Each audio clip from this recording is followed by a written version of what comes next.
Max, do you know who this is? Boba Fett, maybe. I am shocked you know who this legend is. Oh my! Yeah, I've seen the first 3. You know he's back, right? You know he's back. I haven't seen the new shit. Yeah, he killed that Sarlacc, and he's back. He's going to have his own series and everything. Cool but anyway, story, bro. This is the way. What's up, Max? Are you finished? You got your beer. You're relaxing. A good day of reindeer herding, I would expect. Yeah. Herded a few reindeers. One got lost, but I luckily found it. Oh, good. Because that's what Finnish people are, nomadic reindeer herders. You know what, dude? Exactly. We got a lot. That's what I read anyway. We got a lot to talk about today, so I think it's time we just drop that intro.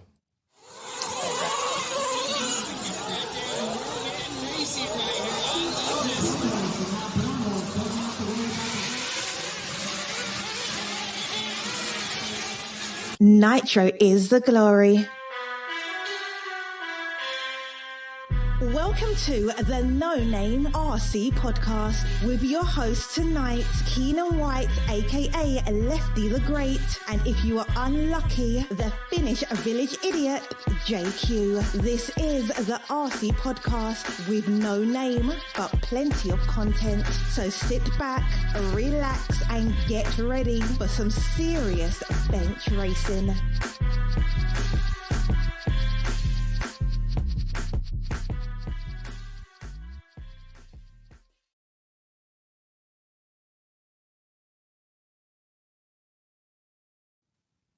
Yes, indeed. Nitro is the glory, but E-Buggy pays the bills. What's going on, everybody?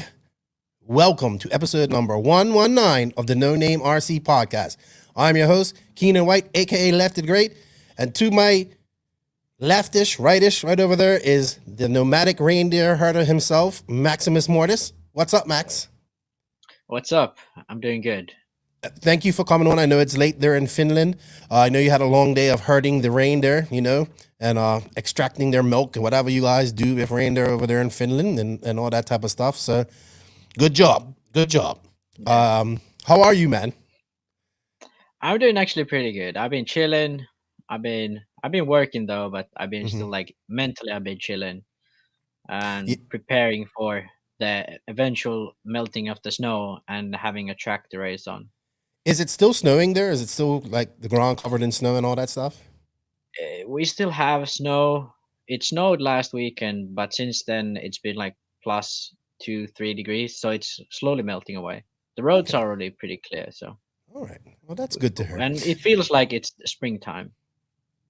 Sweet. Well, you know what, Max? Before we go into our podcast here, I have to say a couple of thank yous and shout outs to some people. So I want to say shout out and say thank you to all of the NNRC squad around the world. You guys share these podcasts, listen to them. I mean, we greatly appreciate it, man. And without you guys, none of this is possible. So thank you to everybody that listens to us. Whether you like what we say or hate what we say, thank you for listening to us because it helps. And, it's the love that we get as well is greatly appreciated. And we thank you. Guys are liking you on her too, Max. So we have a couple of specific Max questions in the questions this week. So people are liking what you're doing as well. Shout out to the patrons of the podcast. Shout out to the patrons of the NNRC. Thank you guys. You guys are helping me do things here, helping keep the bills paid. Guess what? I booked the ticket. I'm going to be in America, hopefully May 6th to like the 22nd of June. So 6 weeks in America. I'm going to do Silver State, go to California, hopefully for a week, come back over to the East Coast and stay at Mike's, and then we're going to go do some RC stuff there and then head up to the Nationals, and hopefully I don't get kicked out of the Nationals. And, we're going to have fun, and we're going to be covering the races and, NNRC style. And, I'm excited for that. And that happens because the patrons help out, and we take that money and we stash it off and we go. So thank you for that. If you guys wish to be a patron, the link for that is in the written description of this podcast.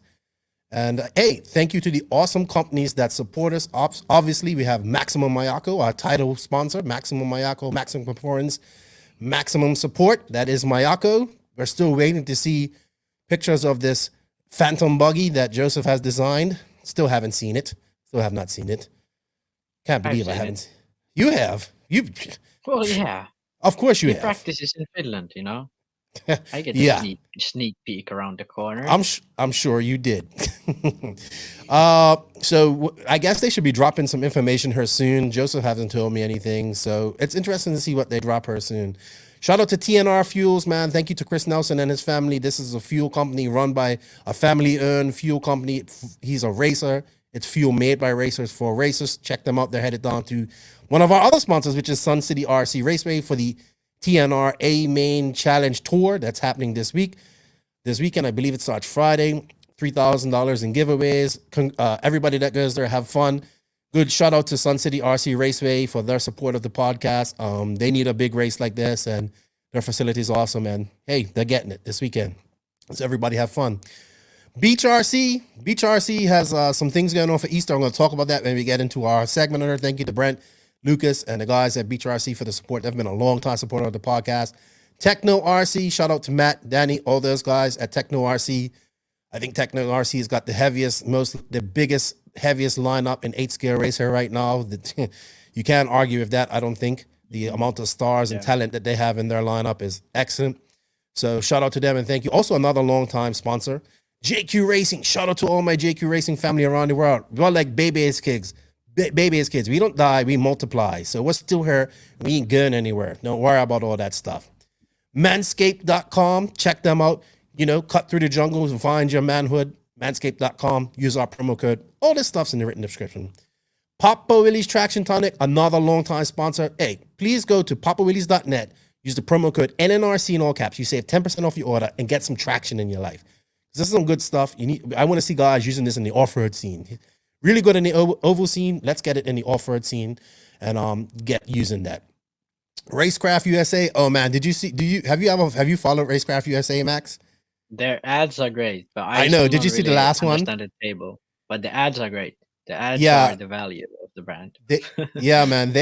They just released a new ad with Wally. It's like the good, bad, and the ugly. It's so funny. I love them guys. They make everything fun, and that's how it should be. We should have some out of the box thinking, and I love that. Yeah, we should have a sense of humor. Yes, most definitely needed in RC. Shout out to Wally Builds. He just dropped some new stuff in his shop. You can get ready to race packages. Check him out. Show Wally some love. One of the best RC mechanics in the industry. Of course, House of RC. They're a big supporter of the podcast. We're a big supporter of them. Thank you, Connie, for your support. If you haven't filled out your House of RC profile, it only takes a few minutes. Go there, fill it out, and that will connect you to everything RC right now. And of course, RCGP, we are desperately waiting for Driven number 3. Don't know when it's going to happen, but I hear it's going to be soon. So, thank you for all the support. Thank you to all the sponsors. Remember, everybody, showing the sponsors some love, shows the podcast some love.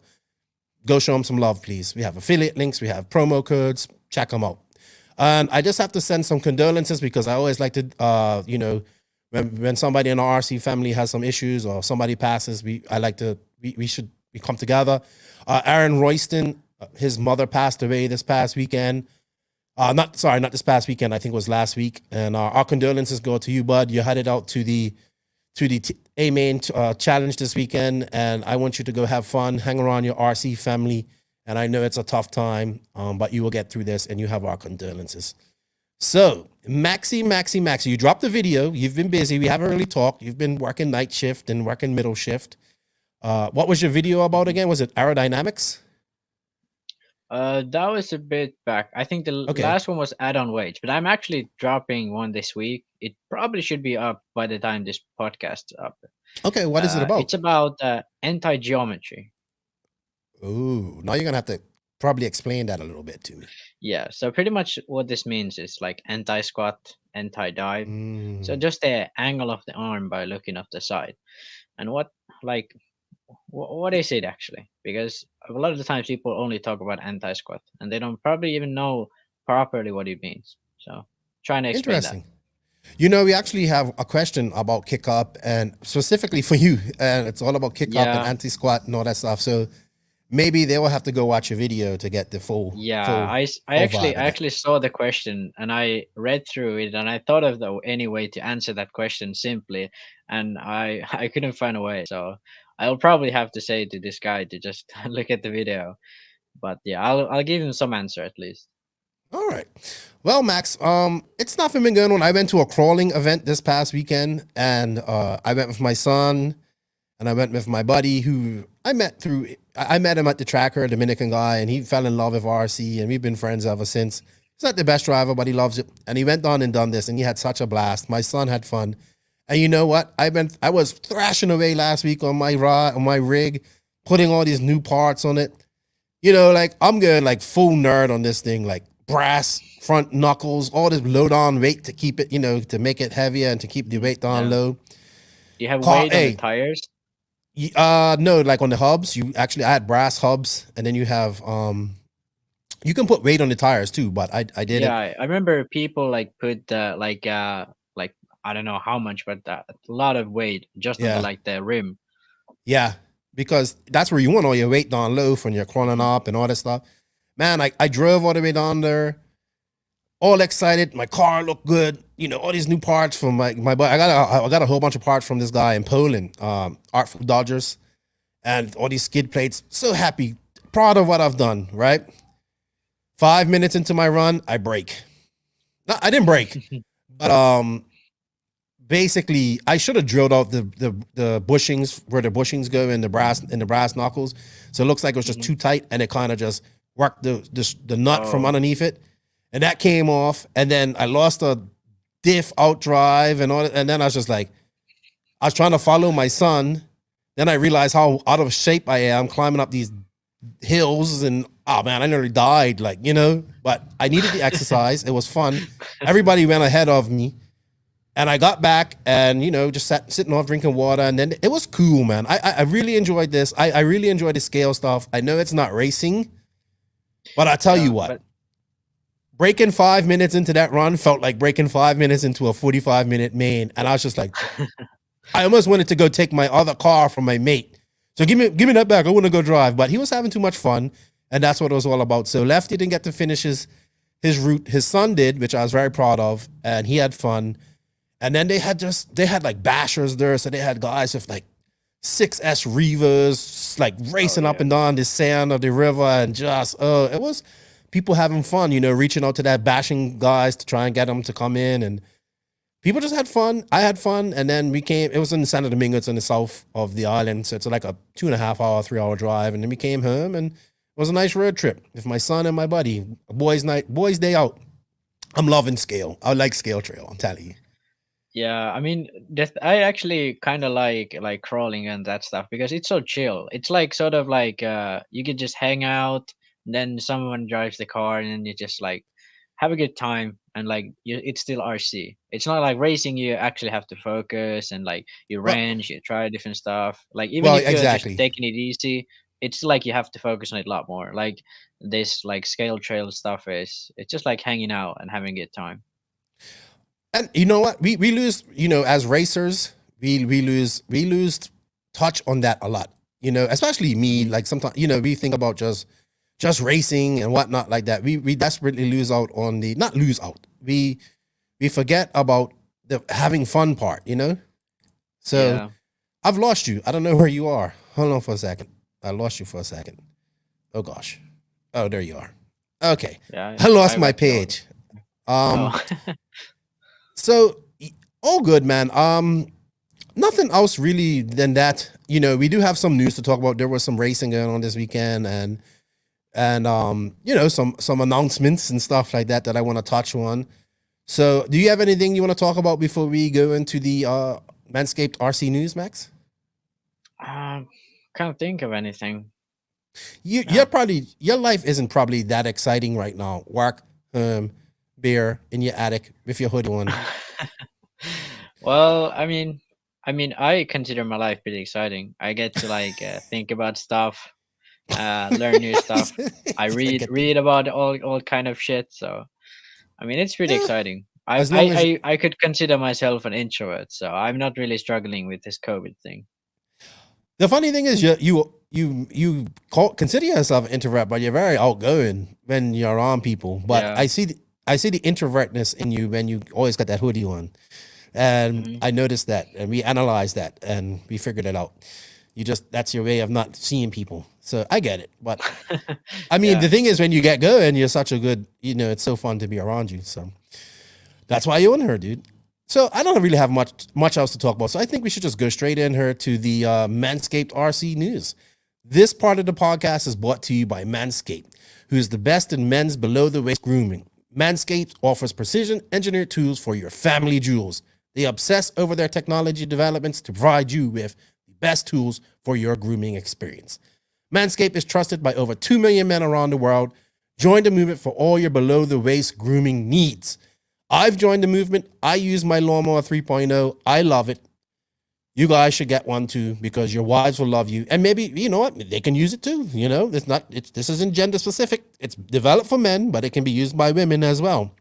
And you can use it to trim up your beards, get some replaceable blades. You can use it in the shower because it's waterproof. You could use it in the dark if you wanted to. I don't know why you would be shaving your balls in the dark. Maybe you have to do it real quick. I can't guarantee that. But it says you won't nick your nuts, so go ahead. Shave your balls in the dark and see if you don't nick your nuts. But thank you to manscaped.com.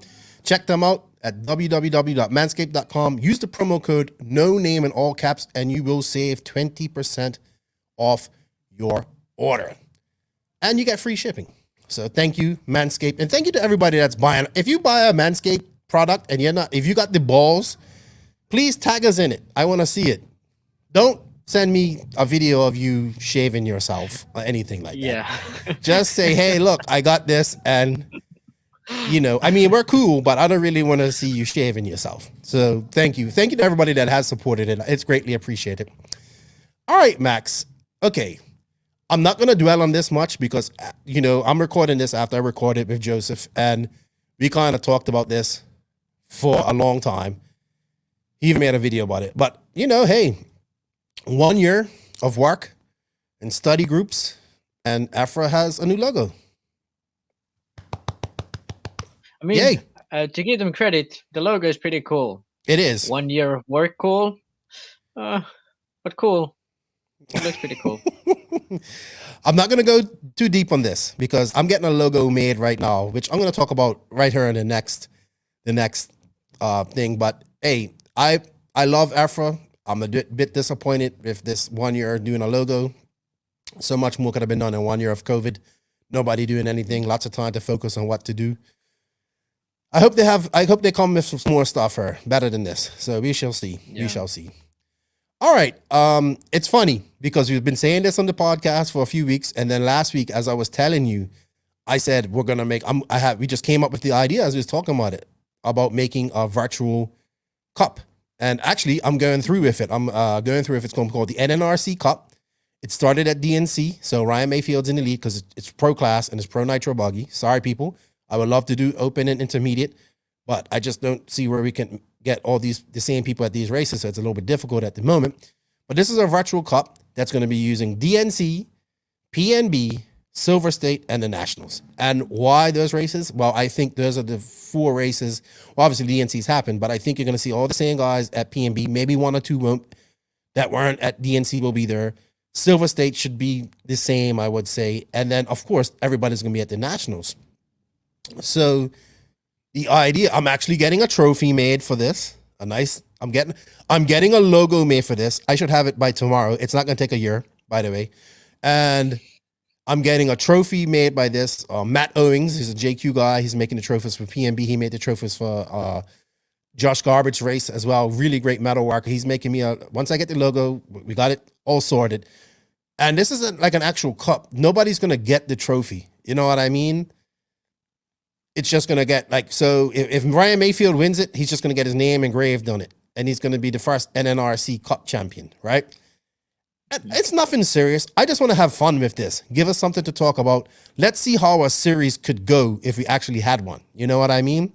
And I said this on the podcast last week, and now I'm actually going through with it. So we're going to have an NNRC Cup. Stay tuned for that, and point system. And this is all going to be through House of RC too. So everyone's going to have to go House of RC to check this and follow this. So it's funny that I said that on the podcast last week. And then this week I saw Joey from the Dirt has started his US Pro Cup. And that's going to include DNC, Lone Star, Silver State, and he's going to do 2 East Coast-ish races. right? Now, I had a few people say, "Oh, Joey, still your idea," or something like that. I said, "No, I don't think it's still my idea, but I think definitely we've been pushing towards something like this." And actually, Joey, with the Dirt and Lone Star and Silver State, that's 3 races that he can do this by. But also, who can do this is Dave at Race Time. You know what I mean? Because he has 5 races that most people will attend. Yeah, So, come on, like if these two guys work together, they could have had an American National Series for the I know, past like 5 years. I know, Like I know. such a lost opportunity, such a lost opportunity. Well, he's But at but least they're waking up. It's good. well, to say this, Joey's always wanted to do this. I would say this. He's talked I about would doing it imagine. before. I would imagine. He's talked about it before. I hope he does it this year. But we also know that if it doesn't make money, it doesn't make sense. So Yeah, but like I I can't get see why he wouldn't make money, because all he has to do, because he already has live RC there, so hmm it's not any new expense. So all he pretty much has to do is put up on his website just the results and yeah. the like standings. So all he has to do is count the points and put it up on his website. Nothing else. Then give a trophy at the end of the year and market it as, hey, this is the series. So actually, this might make him more money, because some of the pros who don't go to the other races now may be like, well, I probably wasn't gonna go there, but now it's a series. I just want to go there for the exposure. So Right. probably there's like nothing he could lose on this, and there's so much he could gain. hmm So it's like a win-win scenario for him, and it's, to me, it seems weird why this hasn't been done before. Especially like if we imagine if we work at race time, they don't have to change anything. All they have to do, hire a live RC, put up a website, say this is the American Cup, put up standings there, done. You have an Yeah. American series. I mean, if they want to do it properly and do it like RCGP did, yeah, then it's gonna cost money. But if hmm they want to do it just a cheap way, they can do it. And I don't think he's gonna put quite a lot of money on this, because DNC already happened. Hasn't hmm hasn't Lone Star happened as well? No, but they're Or I doing don't this know. next year. Next year, and guess Oh, what? next It's year. it's Oh, okay. $10,000 cash giveaway. Thank you RCGP once again. I'm sorry, as well, hmm because you're giving $10,000 away to the winner after a series race. Wow. You know what? Has he given any details though? I thought it was this year. Well, this is more No, it's interesting now. 2022. So 2022. okay, so what's the details about this?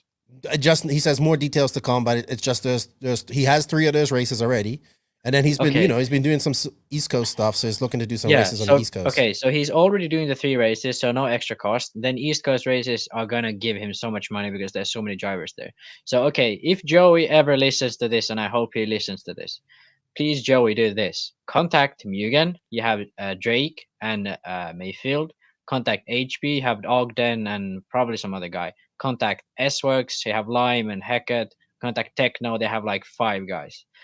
Say, hey, please attend these events. I'll give you all like a spot, like a video spot by Live RC.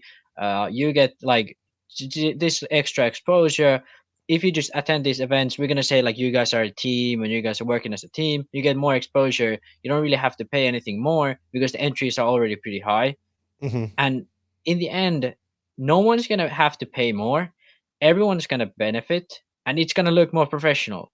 It's like a everyone wins, no one loses. So to me, like if he wants to go all in, I think what he should do is to have like a race format where after qualifying he has like the pro, like the guys who qualify straight to the main are like the pro guys, and hmm then he does like spots on every one of them, interviews them, has like press conferences, and like after qualifying, because you have the results, you can just interview all like the top guys, and you don't have to change even the race format, just change like the media presence around it. So just change it so that it looks like these guys are the pros that attend every event like RCGP did, but just have the normal race. So make it hmm look like you're doing what RCGP is doing, but don't actually change anything. This is like the cheap way to do this Yeah. and make it look cool. If you want to do Yes, it, of course. I would still want him to do it the way RCGP does it, because that's actually better for the racers. hmm But if he wants to do it cheap and make it look good, just like do normal race, but have the media make it look like it's a US series like RCGP is. And I really hope he does this, because this is the cool thing that he can do.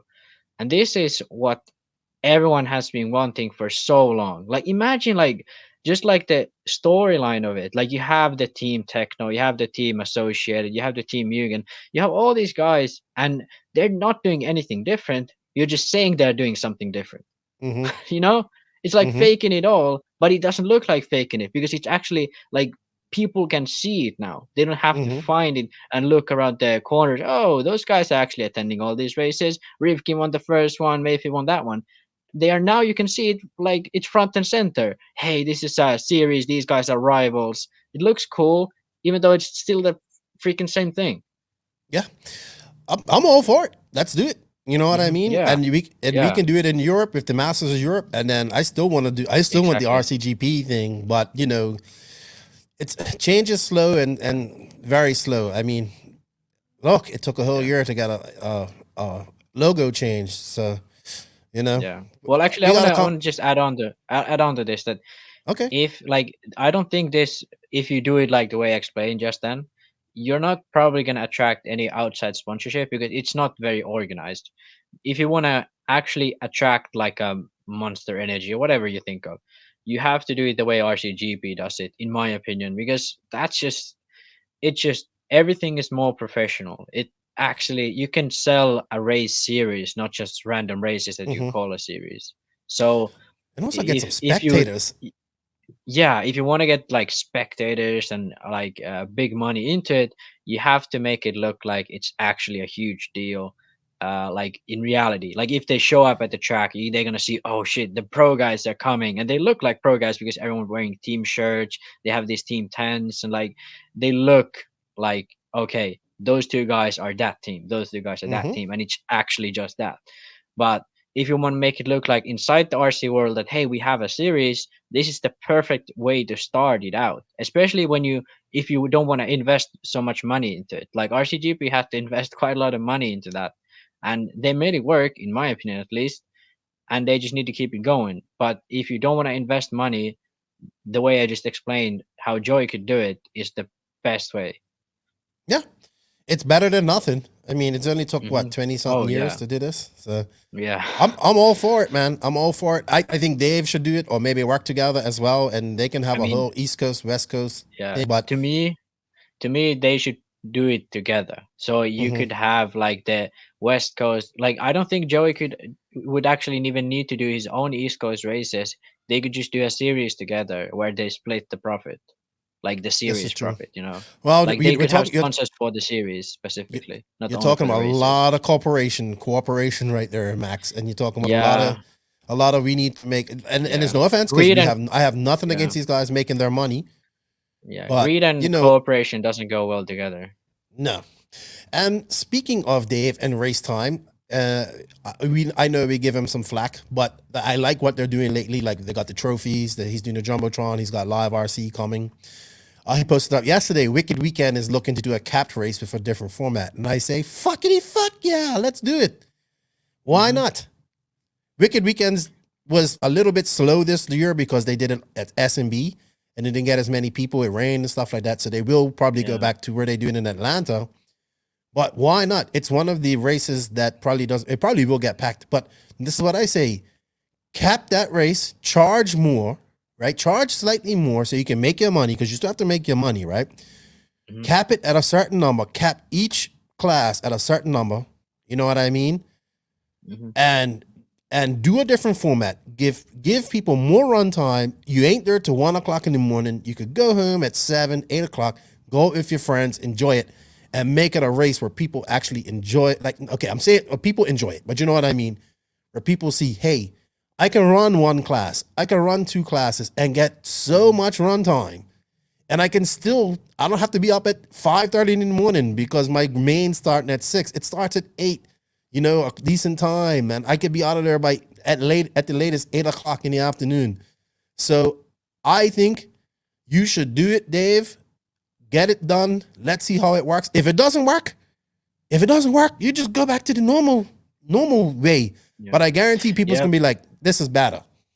Yeah, I mean the downside to this is if you do it so that you just cap the entries and don't change anything else, Mhm. it's not gonna work because these guys are used to like having like these guys gonna be complaining. Well, my friend didn't get in because these guys are used to races like this. So for them, change isn't like because if I go there, I'm like, oh my god, I don't want to race to midnight. I don't race to 1 o'clock. I don't want to like race three classes. I want to race one or two. So Mhm. for me, if I go there because I'm used to having like schedules and stuff like that, for me it's like obvious that hey, this is not good. But for them, those people who race there, they're used to it. So if you change it, you have to do it like the way RCGP at Thunder Rally did. I probably didn't hear one negative comment about the way the RC2 class was there. Like you Well, have to I do heard it negative. properly. I heard negative. What I heard, you know what I heard negative? People were complaining because they were driving too much. Oh yeah, well that I heard actually. Yeah, well And I negative was must admit, people were driving too much. yeah, But they were like, "Oh, you said oh, we was gonna I get." don't. You weren't lying when you said we was gonna get a lot of run time. They got a lot Yeah, of run time, and most people only use 2 sets of tires the entire weekend. And yeah. but there was some complaints. I'm not gonna say there wasn't. Like people couldn't understand Everlap. Even my dumb self, I didn't figure out Everlaps to the last main. Like oh, we can Yeah, watch but it. the thing is, that's the freaking best software ever. Like my RCM, which we use in Europe, is like it gets the job done, but at the bare minimum. Live RC, apart from all the glitches and all that, and like the how to find your race, it's incredibly dumb. But like the you see your top 10, top 15, all that, that's good. So Live RC is like almost there. But like Everlaps is so freaking good. Like, okay, I'll explain this. So uh at Philippines, I looked into it because I was like, okay, this is a new thing. It looks pretty cool. So I looked into it and see what I could do. So I was like, hey, I was doing pretty good laps, and I went to check Ongara's laps, and I clicked it, and I could compare my laps to Ongara's laps. I just clicked him and Mm, clicked myself, and I could compare them. I could see mm. my laps and the Ongara's laps on the list. I was like, oh my god! Then I could check my run, every single run I had together. They were like next to each other. This it's just so good. People don't realize it. People are people don't want to spend that extra 15 to 30 minutes to actually see the features there are that you can use. I mean, yeah, I mean, you have to just see yourself. It's so much better when you see what it actually does. It's just so far ahead of anything else out there. I mean, I can't say if it's as reliable or as live RC or MyRCM because I don't really know, or because and they are really haven't got that for so long, so I don't know about that side. But just like the info you get out of it is just yeah, there's nothing like it. Everlaps is I yeah. didn't You realize just the need to get power of used it to till it. after the race. You Yeah, know what I mean? yeah, Because I was so busy. I didn't, and I get that. That was very yeah. confusing for a lot of people. I think the biggest thing with with RC2 was just people weren't like used to so much track time, and Hmm. and like people just like, man, we've been driving too much. But that's what we Yeah, promised. And I think a lot of yeah. people were That's confused with a lot of things. But yes. that's to I be mean, expected when you do something like this. yeah. So actually, this is what me and JQ kind of argued a lot about during the season because we like we stayed at the same hotels, and when he was doing the schedules and stuff, like we were planning how this gonna work out, and like when he was doing with this with David, uh, I was always kind of like, hey, like people are people are used to the old stuff, so you kind of have to take it easy on them. I Hmm. agree with him that if you want to do it properly, you have to do it properly. Like everything needs to be properly. But to me, like some things he could have like or Dave, because David was pretty much charge of everything. Hmm. They could have just eased on a bit. So just like if you bring in envelopes, bring in envelopes. If you Hmm. bring in a new format, bring in a new format. But just like take it easy on them. Like don't bring everything at once. And people are like because especially in America, in Europe it worked pretty okay because people Hmm. are used to seating, people are used to qualifying like that. They're used to having the 3 minute warm up and then the race, which Hmm. America people don't have. It's one Yeah. lap and then you just start. So I Yes. remember in America, people just like running and they're like, "Wait, the race hasn't started yet." I'm like, I "Come on, know. guys!" I So know. like, especially in America, it's yeah. I mean, I agree the way they did it, but uh, to me, at least you should have probably explained it a lot better or something like that. But in the end, though, most people seem to enjoy it when they just got it. I think so yeah. too. That's a good thing though. People complaining about too much track time. I think that's a good complaint. Yeah. You know. I mean, But anyway, enough about yeah. tooting that horn. But Yeah. I'm all for this, man. And I made a post on this, and as soon as when I said up the charge, people just you want to get more money. I said you charge more, you give more. And what I mean by give more, and I'm not, I don't consider open practice quality track time. I don't consider that. Yes, it's fun. You can wait in line when it gets too busy. Give everybody the same amount of track time. Give a practice schedule. 3 rounds of practice, seeding practice, whatever on the first day. Then whatever. That's for me. That's what I think is really good. Like open practice is. And you know what? I just it's for club races. That's what open practice is for. I think the best argument for this is when people say, "Hey, well, the entry, like for example, Neo, the entry fee is like £200 or something." No, it was almost $200, I think.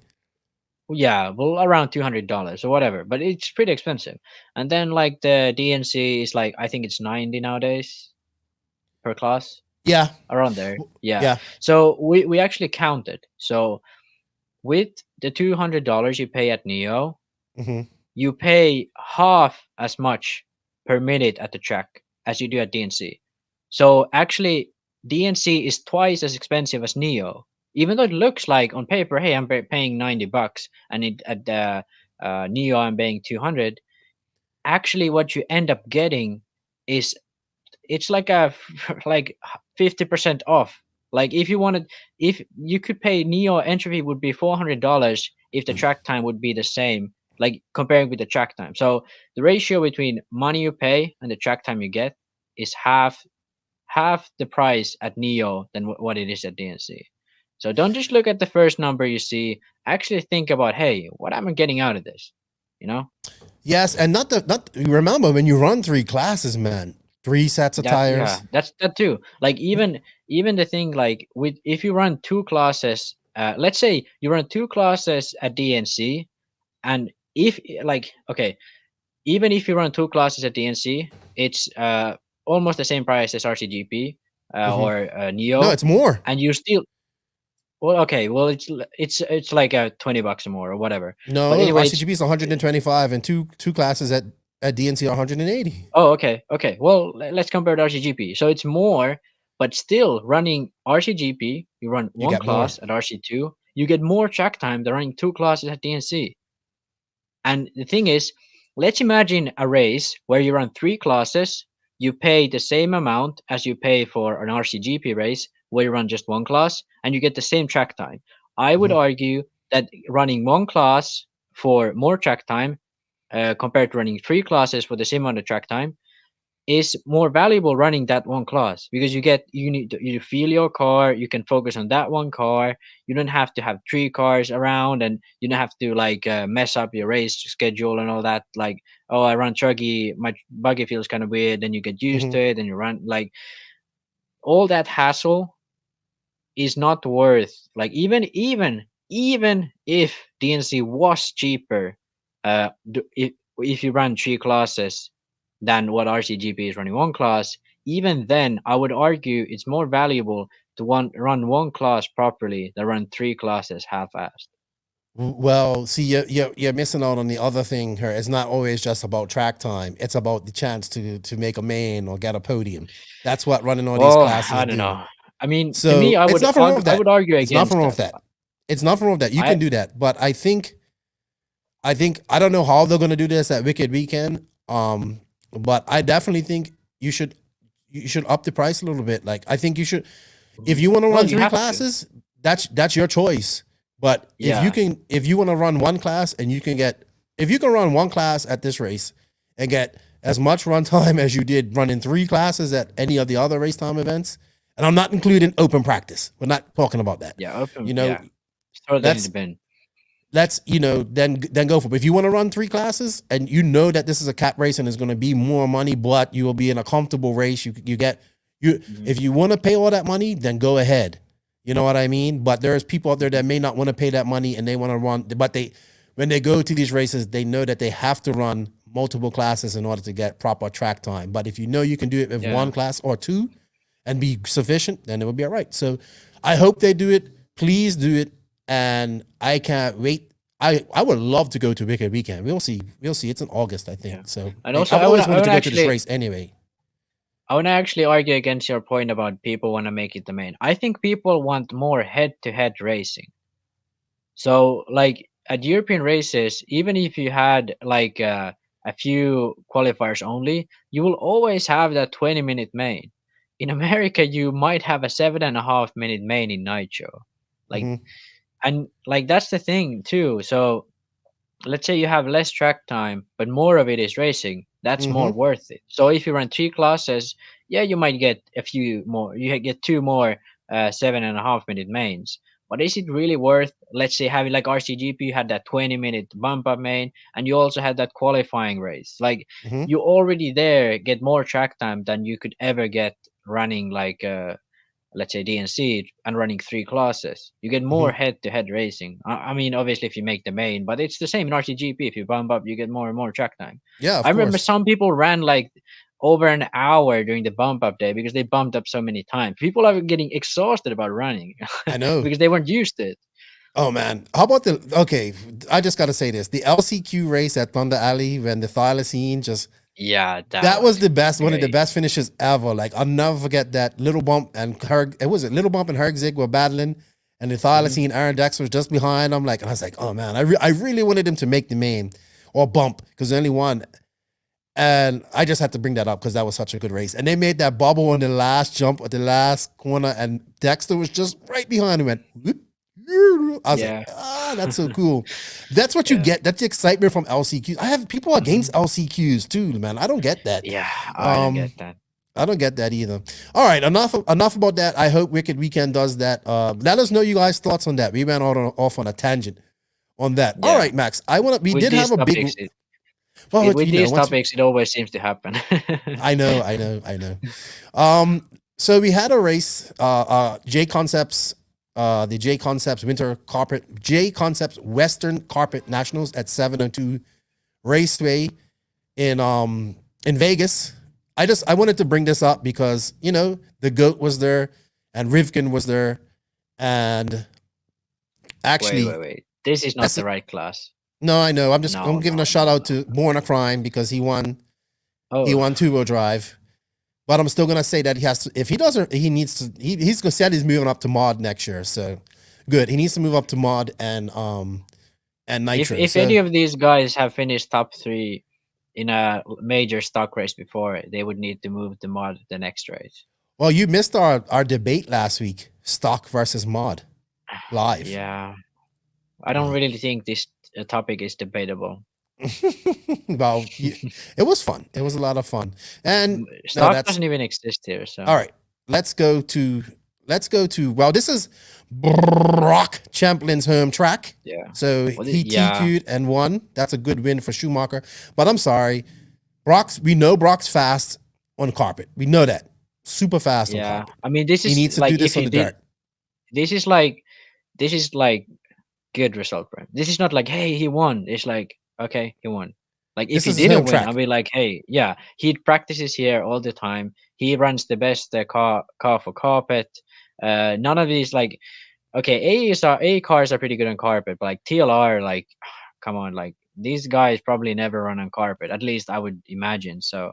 And Schumacher only runs the huh? Right, exactly. Schumacher pretty much only runs on carpet. But yeah. Brock won, the GOAT in second, Rivkin in third. Look at that. TLR on this is good. This is what I like to see. The TLR AE rivalry. I'm actually pretty surprised Rivkin was in second, but Rivkin is pretty good on carpet, and associated cars are generally really good on carpet. So yeah, I don't really. I didn't watch the main. So yeah, I just watched them briefly.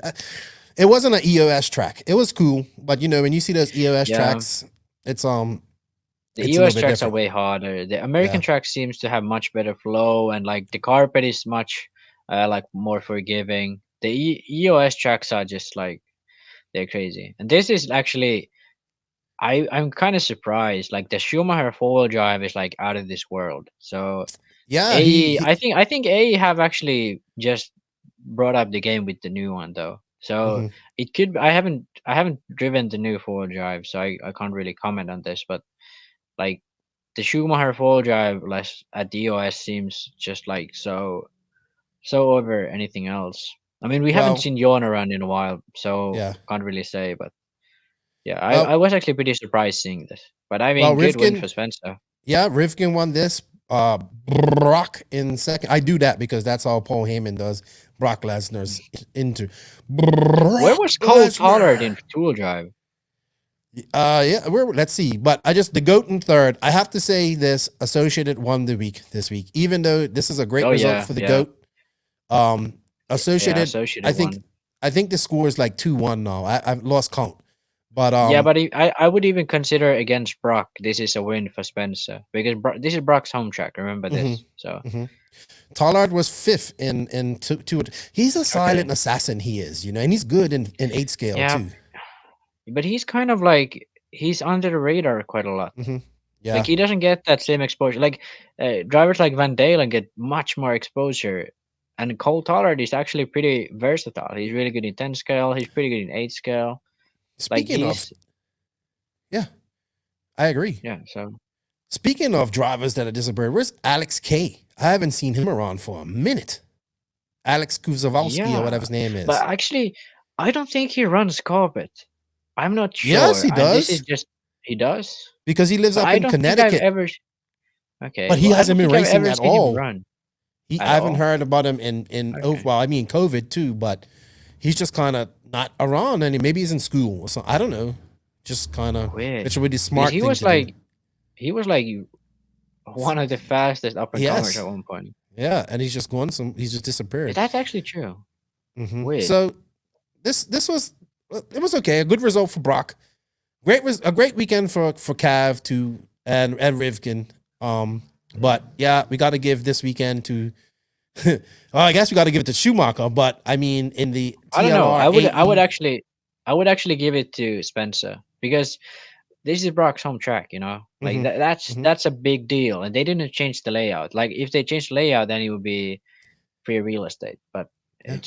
it's the same layout, and Brock's been practicing there for I don't know how long, but every post he makes is from this track. So But like you see he what I should have see. dominated. I see the goat. His just doing this steadily. Yeah, but He's that's what doing what happened with Cavallari S does Works as best. well. Yeah, Yep, but that's that's what what happened with Cav S does Works as best. well. Yeah, That's what Cav does best. but I'm still worried about the 8 scale platform. That's not Well, he working with needs a little him. bit more time on it.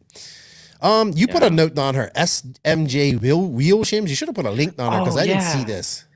Okay, so this was for touring cars. So Mm, SMJ, this point I'm trying to make here is not about this wheel nuts. It's about the more broader thing. So the SMJ wheel, it's not wheel nuts. It's wheel shims. So it's these soft shims. So it's a flexible material like a sponge or something mm-hmm, that you would put on top of the hex. So when you would tighten your wheel, it would like if you really moved around, it would have some like movement to it. mm-hmm, So pretty much like if you would have a softer wheel or something. But touring cars pretty much always have spec tires. So people were like major clowning on this on Facebook. I saw everyone is like, "Hey, this is like hoodie, like blah blah. Blah, what is this? Like next they're gonna release the premium O-ring or whatever." And then I saw this one post because I was like, "No way they're gonna release something this dumb if it isn't actually like beneficial. Like if there's nothing to it." So mm-hmm, I checked the comments and I saw one guy say, "Hey, this is actually a real deal," and so yeah, pretty much how this works is just that you will have that softer feel on the wheel, and with spec tire races that could benefit you. And I believe how this mm, actually works is because the surface you're running on is always like having that little bit of roughness to it. So the car is like shaking all the time when it's running. mm, And with touring cars, the shock speeds are really slow. Like Like with off-road cars, you can see the shocks can take a lot of the shaking motion. But with touring cars, the springs are so thick and the shock speed is so freaking slow that it can't really counter this like really high frequency shaking of the car. So I think this actually sort of balances that out and gives the tire more contact while you're driving. So that's my theory. If these actually work, this is my Mhm. theory on why they work. But I haven't never tried it. I don't know if it actually works. But so okay, that all being said, everyone pretty much was on clowning on this, Mhm. and like there's actually some science and some actual good things about this. Right. So no matter what you do, if it seems weird or odd, people will clown on it. So let's, for example, Serpent had an 8 scale car with the rear shocks in front of the arm.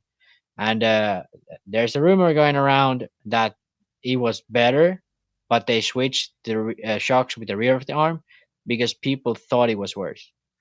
So they had So, it on the front, like where Mhm. we, front we, of the we arm in this. well, I've seen people do that, like on the JQs, like Chris And Morales I've tried swears it and by it it. works. Yeah. Yeah, I tried it and it works. It's probably better at some tracks. Mm-hmm. So uh, they switched it to the back only because of people who bought the car thought the car wasn't working for them because of that. So they thought, oh, it's not as good when the shocks are in front, even though they probably just messed it up in a setup. Like they would just like didn't bother to fix the setup and just complain about that. That's one example. And there's plenty of stuff like this where people do something different that is actually better. Uh, like the cap forward bodies in 2012. If you watch my aerodynamics video, by the way, they got it right in 2013. Then people went back to the cap backwards because, like, oh, this is much better on high speed, which it is maybe on like super high speed, but then on jumps and any sharp corner, it's worse. The cap backwards bodies, that is.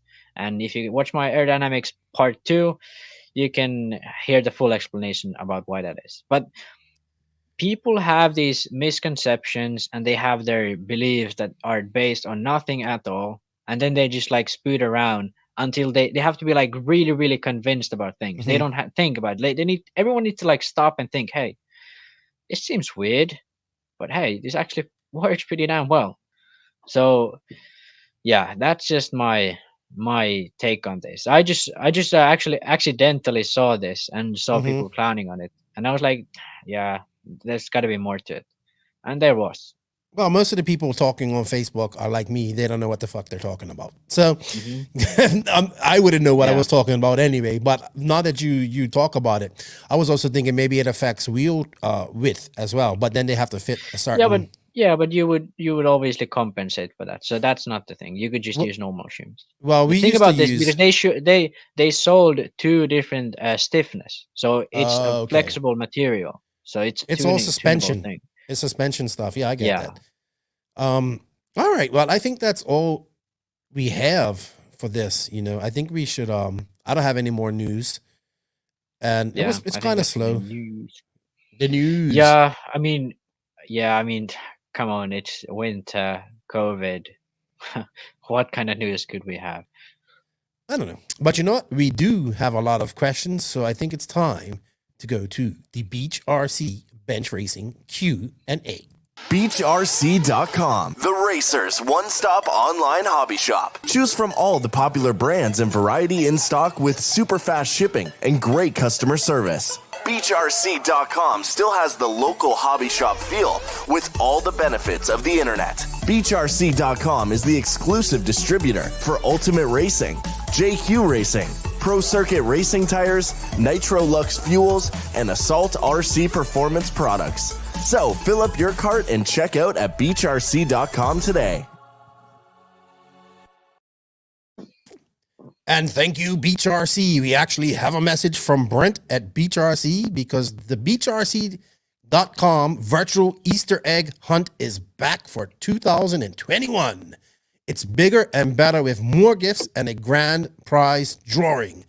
Every order placed from 12 p.m. EST on April 4th to 3 a.m. EST April 5th will get your name entered into a drawing for the ultimate RC Easter basket.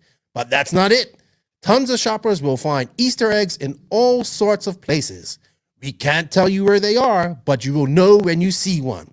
So get those carts ready and good luck. Rules and instructions will be on beachrc.com early next week, as well as sent out in the Beach Nation email. If you are not already a subscriber, if you're not already a subscriber now, would be a good time to become a Beach Nation email subscriber to get all the latest news and updates from beachrc.com. Also, I was told free peeps in every order next week. So go to beachrc.com, use the affiliate link if you can. I try to do my Charlemagne Prime voice, but it was kind of difficult to focus on his voice and read that at the same time. So next time I'll get it right. Charlemagne's Prom is this like toy guy that I watch, and he's like got 1 million subscribers and all this type of stuff. So thank you, Beach. yes. Thank you, Beach RC, for your support. Please, guys, go check them out. Use our affiliate link that was in the written description of this podcast. It definitely helps us out. And thank you, everybody, for the questions. So our first question is from Chris Boyder, aka Gatorman. What's up, Chris and Gabby and Midnight? Can a pitman run onto the track and fix a broken car during an A main? No, he cannot. No. He brings it back to the pit and fixes it. Mm-hmm.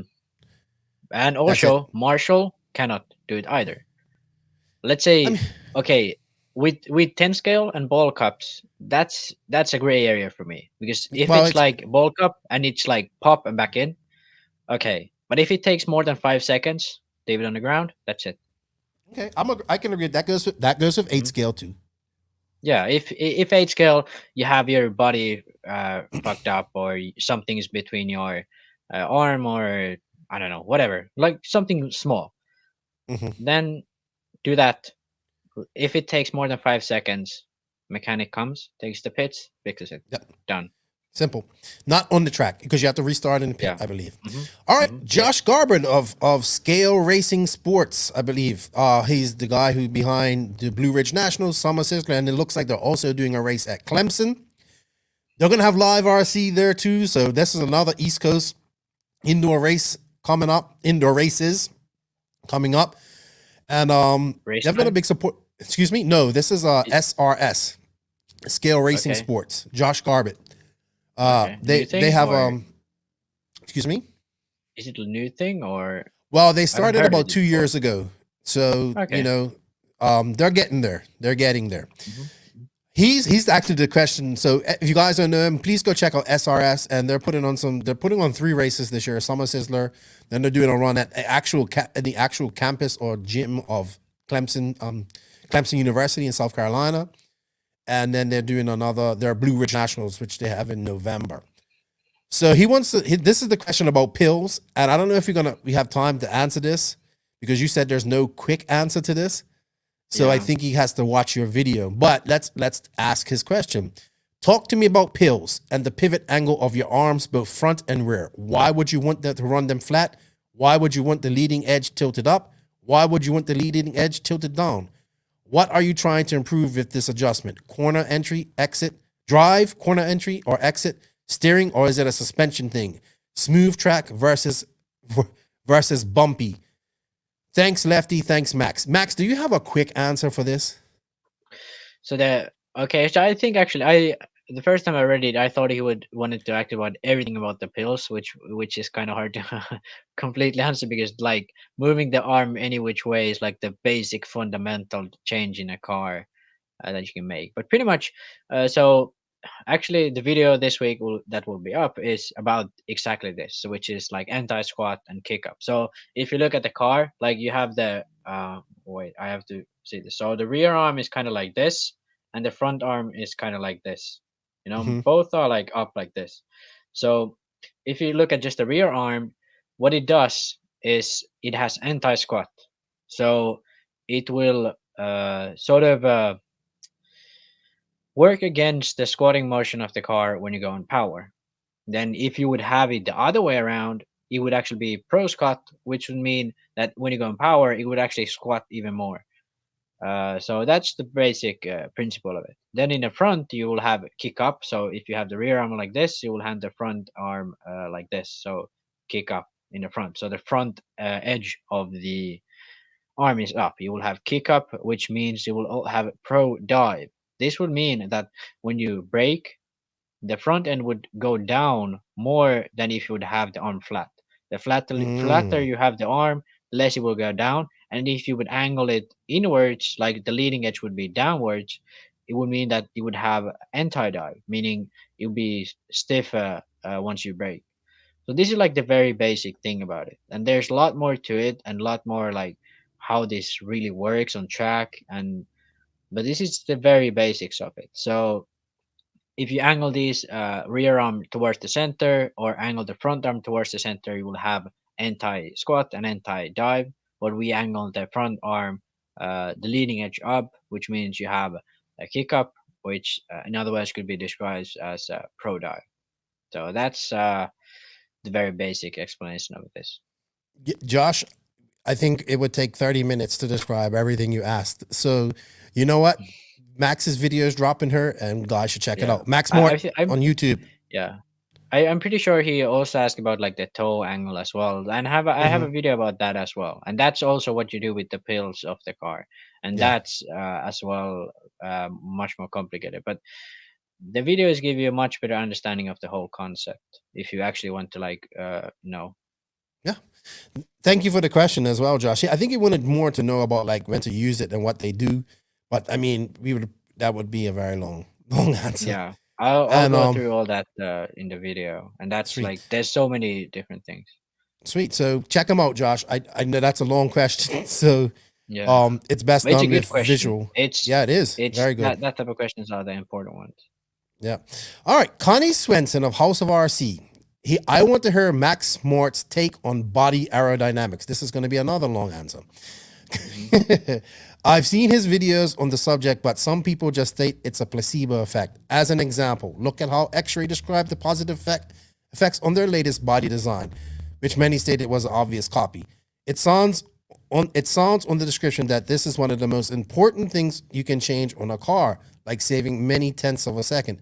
But we see many races where top drivers lose a wing or something on the body, gets broken, and they can still drive as well as before.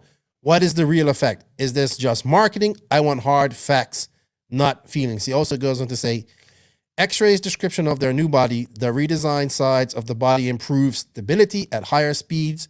The round front cab and profile make the XB8 easier to drive. Some of the redesigned downforce areas increase the speed of the car. The central fin on the roof help control the car more precisely, making handling more predictable.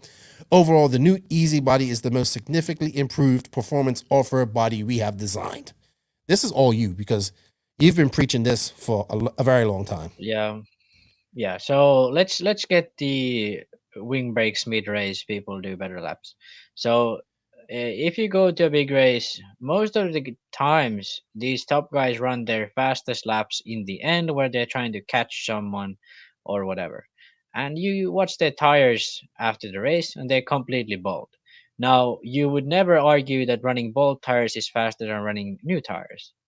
So what this comes down to is these guys, and me included, if I'm mid race and my wing falls off or my tires go bald, I just have to drive harder. It's harder to drive. Mhm. It's harder to do that same lap again and again, and I have to put much more effort into it. So with this aerodynamics, you will get the same speed with much less effort, you know? So that's the same with new tires, you get the same speed with much less effort. So and also the thing, like if you have a car that's awful, most of the times you can run almost the same lap times with it. It's just much more difficult to do that lap time again and again, unless like obviously you can have a car that's just pushing all a lot, which is impossible to run fast lap times with. But like if you have a car that's hard to drive, you can still be pretty fast with it if you just push it to its absolute limit.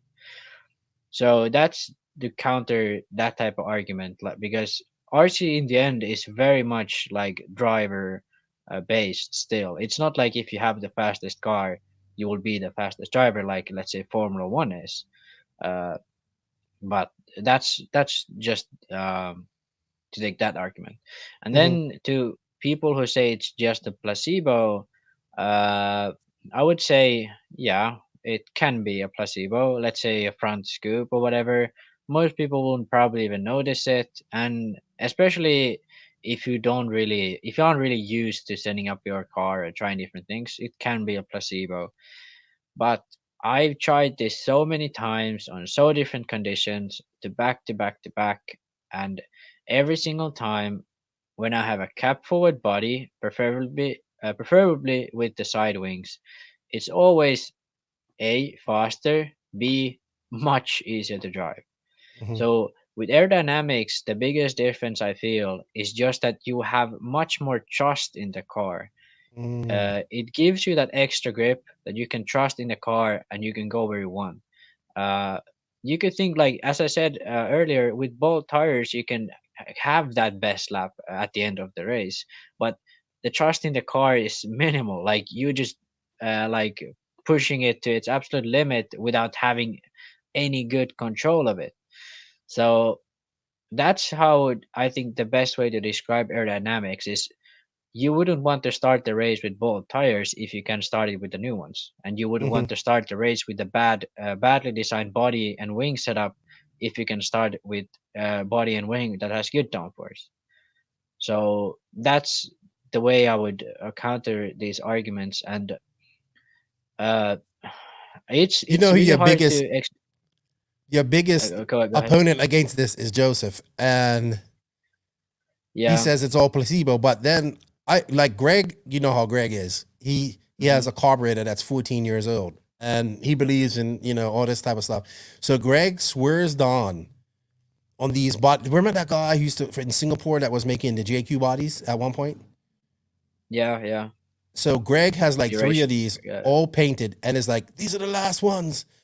These are the best Mhm. bodies for hot rod. It keeps the car. So I said, are you serious? It's like, yes, I'm dead serious. I said, but JQ says that's all placebo. JQ is full of shit, Greg. Yeah. But he Well, the swears thing on about that it. this body works way better Mhm. at hot rod because of the slow, it's lots of 1.8, tight 1.8s and all this type of stuff. Yeah, and I think it's the cap forward body with the sides that has some angle up. So it Mm-hmm. makes a lot of sense. And I believe him completely. And Greg actually knows his shit. He Yes. tried different wings, and he even though Greg sometimes jokes about this is like bullshit, but he knows like this makes sense. And also one thing that Greg does is he cuts the droop, the where the droop screw, you screw it into the chassis, Yeah. he cuts those off in the front because those catch the jump faces. He Mm-hmm. also never runs the JQ stock bumper. He Oh runs yeah, the he's race yes. form one or something called like No, that, because that DE. has less the OD DE. bumper, because that Yeah. has less angle to it and it doesn't catch the jump faces. Mm-hmm. Those type of things are like, people would say, "Oh, that's just bullshit. That's placebo, whatever." But then you try it and you actually like think about it. It actually works. And uh, I haven't done it now in my associated because I didn't want to ruin my new chassis. But in Mm-hmm. JQ, every time I got a new chassis, just cut the front pieces off. I always Yeah. run full drop in the front anyway.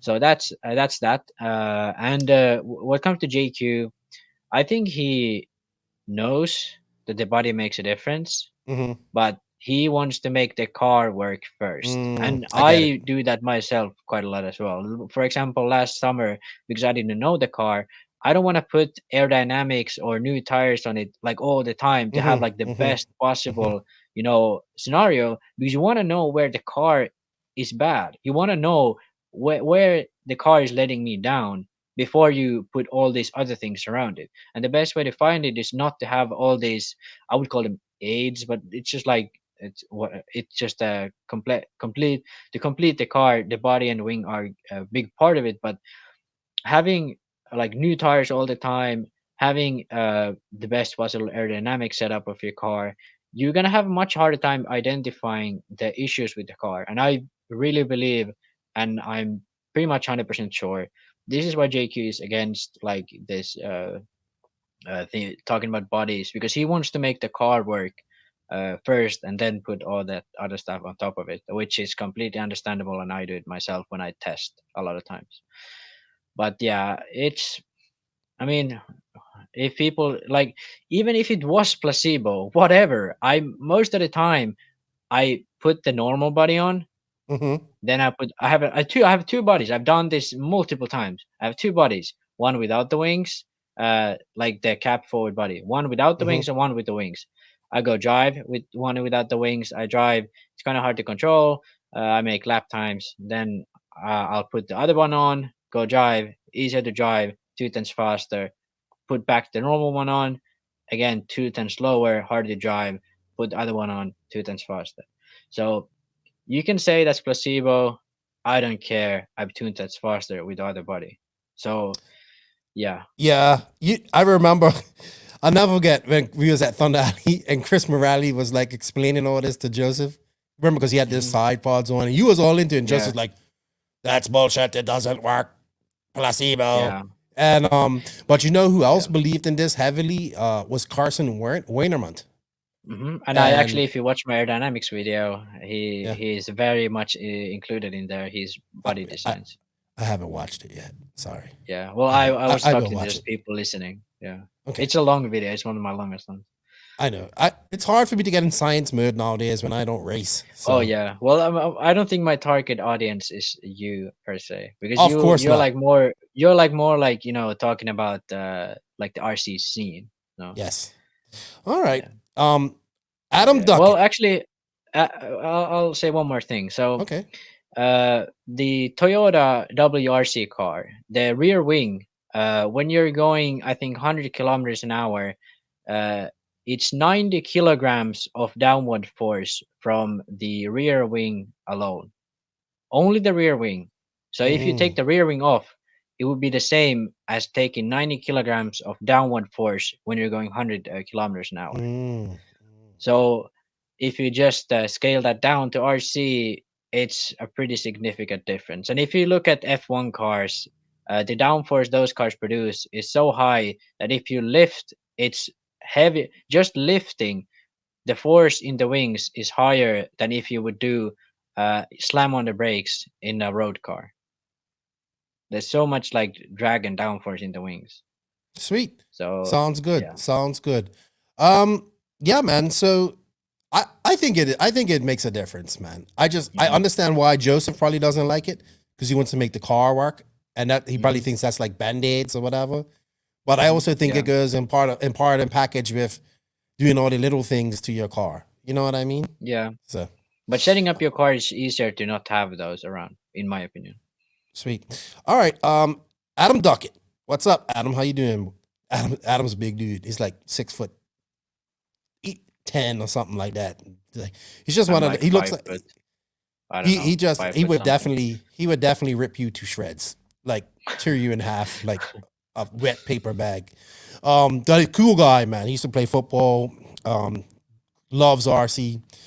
What's the worst style of qualifying? Worst, EFRA qualifying, 10-minute runs. Best, probably the RC2 class. Just regular EFRA qualifying, last round decides by race. Did you do not like the heads up qualifying? I like the heads up, but you can't do it for more than like one race. You can do it for 2 or 3 races, but yeah, I to me though, the heads up, the issue with the heads up is that it was 4 rounds and it was only 1 heat. So for me it was like, if I had 1 bad round, after that I just started testing stuff because all rounds counted. Because the difference was, if I had 1 bad round, so let's say I ended up in the last place, and most likely I was gonna start 9th, 10th, or 11th, or something like that. Anyway, no matter what I did, I would, like, if I would win, I would maybe get like a 7th starting spot, but most likely I would be starting like 9th, 10th, or 11th. So if you have a 1 bad round, there's no point of like trying anymore, unless you're like, okay, if you're Ongaro or Ronafalk, you have to start in front. But for someone like me, there's no point in like trying to be like trying to win the race. Well, obviously there's point trying to win the race, but no point of trying to like finish really high all the time. It's more benefit to just test stuff and then pick up a few spots in the main. So that's why I didn't like it. I actually told Joseph and David I would have liked us to do like less rounds, so let's say 1 or 2 rounds of those, or then go to like F1 style quali where it's just best lap. because that's like the super poles are so freaking fun to watch, because like that Yeah. guy's going around the track like, oh, he's gonna make a last corner and just like pushing to the absolute limit, because in the end it's only like one heat of cars. And Hmm. like when you have like 200 entries, then you need to have like some consistency, because some guy just gonna get a huge hot lap somewhere in there. But that's why you need, with more entries, you will need to have the 5 minute runs, in my opinion. But with one heat, and especially with like 12 cars and the way RC racing is at now, there's really no point in running that much. Like 4 rounds of heads up racing, I mean, it was fun, and the racing is fun. But Hmm. in terms of like qualifying, like I wasn't really worried where I'm gonna end up in qualifying, because Right. if it's a 60-minute main, I'm starting 9th or 11th. Who fucking cares, you know? Yeah, So for that was sure. my, and that I said that from the start to David and Joseph. But I mean, for the lives and all that, it's For probably they get the much show more comes content. Yeah, first, for the dude. show, yeah. But I think I would have. I tried to argue this with them that Super Bowl, you can get a lot out of it. Super Hmm. Bowl, you can get hell of a lot out of it. They do it So, in on road. but yeah, and it's freaking fun. But worst one is 10-minute qualifiers IFMAR style. Best one is probably RC2 Why style, don't you like the 10-minute qualifiers in IFMAR style? because that's like, I don't Racing, in know. it. That's like, yeah, it's like you're driving a main by yourself, Yeah. sort of. You know? Yeah, I could see that. I could see that. All right. Thanks for the question, Adam. Frankie Nunez, he asks how to avoid tire ballooning on a 6S or fast cars. Well, I'm assuming he's like, wow, I saw some tire ballooning this past weekend on that Revo, man. That thing flipped over and that guy kept that Oh thing yeah, pinned. And that firm went pop, and that thing went about 100 feet in the air. It went whoop. yeah. It's crazy. Um, I don't really know. I think you got to run heavier diffs like that could, but that's not gonna. No, that's not gonna stop tire ballooning. Yeah, I Um, mean, if you have only the inside tire ballooning, thicker is yeah. gonna help. But if you have like both front tires ballooning or all tires ballooning, probably the only thing to help is like a thread pattern that's not like pins, that it's Hmm. like a thread, so it has like more stiffness to it, or than just a stiff tire compound. But Yeah, you gotta get the that's about hardest it. tires you can get. Maybe Yeah, I know like Proline has some, like if this is for bashers or whatever, they have some strapped tires, belted tires that you can yeah, use. belted tires. Yeah, but Yeah. that's really rare. I don't think they have No, that. they have I them. mean, They have them. Proline have, but Proline like has them. it's like only. I think Proline is the only brand who has them. Yeah, for mostly for bashers. So I'm not. I Yeah, assume yeah, yeah. Frankie's a I basher, mean, I don't think any racer runs 6S. but you can also. I know guys are using strapping tape inside the tire as well. Yeah, that can work. Put it inside the If you tire. if you Just want to try, gluing the foam might help. yeah, Gluing the foam two to the rim, but 6S maybe is six. crazy. That's a lot of power, Yeah, man. yeah. Six has a lot of power. Benjamin James, what's up, dude? This guy's got a great. This dude's got the best radio voice ever. He was calling the on-road nationals here recently. I've got a B62 on the way, and it's my first two-wheel drive buggy, and I'll be running it on black carpet. Should I make any adjustments to the kit setup or keep it box stock while I learn the buggy? Yeah, well, I have only run my basics on Astro, so I have no clue. Well, I'm this is like sorry. I'm EOS carpet, so I mean, what I always do, I just go on like Petit RC or just associate a website and look up a setup for carpet. I mean, start out there, and if you have local guys, ask them. But it's yeah. the difficult part about this is, especially in 10 scale, there's so many different surfaces, and a lot of people run, like, let's say in America they run carpet, but they run J Concepts tires, and in Europe we run different type of carpet, we run Schumacher tires. So it's a completely different thing. It's not even close to the same. So the setup is gonna be, well, the setup is gonna be similar, yes, but like the little things is still open. But I would imagine the box setup is the best way to start out. Yeah, I would go for that. If you run it for carp and you have the B6 point two and not the D version, just like the regular version for the carpet, then just run the box setup. Sweet. Sweet. Troy Nicholson, why is the sky blue? Well, I think it's science. I think it's reflecting off the ocean, isn't it? That's why it's blue. Sun reflecting off the Who? ocean. I don't know. Me? No, he's just Who's asking blue? crazy questions. Why is the sky blue? Why are there locks on sky stores blue. that? Why are there locks I on thought stores that are open 24 hours? That's actually a good question. That's a great question. Maybe Huh. for holidays. Yeah, I don't know. They I don't thought go I on thought the holidays, first dude. question. I thought the first question was like, is why is this guy blue? No, why is the sky blue? Yeah. Well, actually, if you want to know why, well, Oh gosh, no, we don't want to know why. No, we It's don't go just there. blue. Joe Zaire Jr. ran out of talent. How you doing, Joe? And Ryan Greenan over there with their awesome podcast. I call him Savage Joe because he does go savage. And he just got himself an RC8 8 scale kit. So he goes, even though AEE refused to have a team in the RCGP, they still advertise Ongaro winning the kit box on the point 2. What are your thoughts on this? You know what my thoughts are? Good. That was the point of RCGP. Yeah, you know? better late than never. You know, at I'm least glad they did use it. and That gives some credibility to it. Yeah. And I think actually, for the second season, AE was on. It was on. It was associated Scampi Rosso. It wasn't only Scampi Rosso anymore. Yeah. So I and that think would have meant Rivkin. Yeah, that would have been cool. You know, Yeah. having like Rivkin there, like first American. And yeah, Saxton was definitely on board. Cole was the first American. Remember? Oh then yeah, Lutz, well. then Cav. Well, Cole is sort of like he's sort of an outcast in America because he's from the East Coast. Everyone else is like from the West Coast. Yes, so. yes. Yeah, like I think Saxton was pretty much in like since like when Saxton everyone loves went to Thunder Alley. Yeah, everyone loved it there. So I hope they come just on were for when a they bit do late happen. to the party. Yeah, I think they would. I think they were on the fence when it happened. You know what I mean? When it started, but once they saw Ongaro and the attention that he was getting, they was like, okay, this is worth it. So that's exactly what RCGP was there for.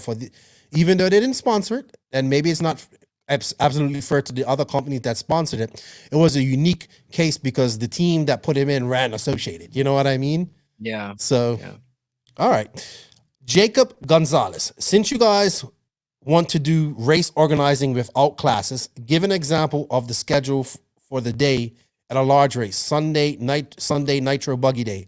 How would you get this done so that bumps don't race back to back and you're not short on marshals on each heat? Also, how would you get the lower guys that know they won't ever compete at a top level motivated to go race? They know they won't be competing for any sort of podium spot when they are in the C main. All right, so Jacob, if we do actually in the rest of the world, they run EFRA style, which is ladder style mains. So you have a one, like it goes in numbers. Your mains aren't ladders. They're well, they go to one, like it depends how many entries you have. You have the semi AB, quarter AB, 1/8 AB. So it's always A runs first, then you bump up, then you have 30 minutes of time to prepare for your next bump, and then you go again. So it's actually pretty cool because people run to the pits and they're like trying to fix that, change the air filters, put on new set of tires. That's like, I remember like, especially in Finland, because we had like, we were trying like to get everything done in one day. So it was only like maybe 23 minutes. Like it's pretty much like we run races back to back. So you had like maybe 20 minutes of time to change the set of tires to get your car ready. So it was like crazy. Like and Euros, I remember when it was like rain races, and there was like people who like ran. They have a huge advantage because they know how the track is. They know the wet spots and all that. So people bump like freaking 10 times. And don't you have to provide your own marshal?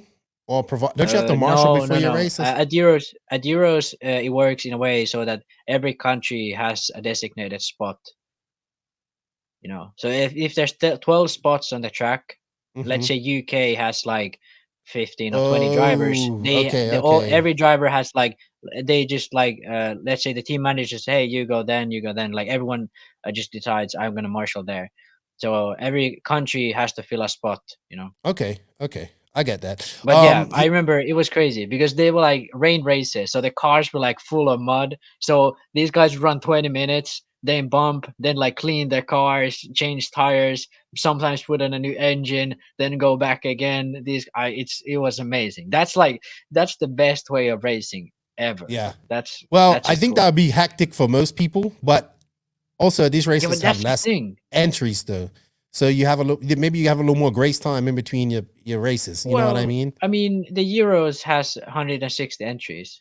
Yeah, but that's nothing compared to these races that we see. You know what I mean? Yeah, but that's one class. 160 actual entries, bodies. Yeah, and that's only one class. So you could start. I've seen people who started like, let's say they were 130th after quali, and they ended up in like top 50 or top 30.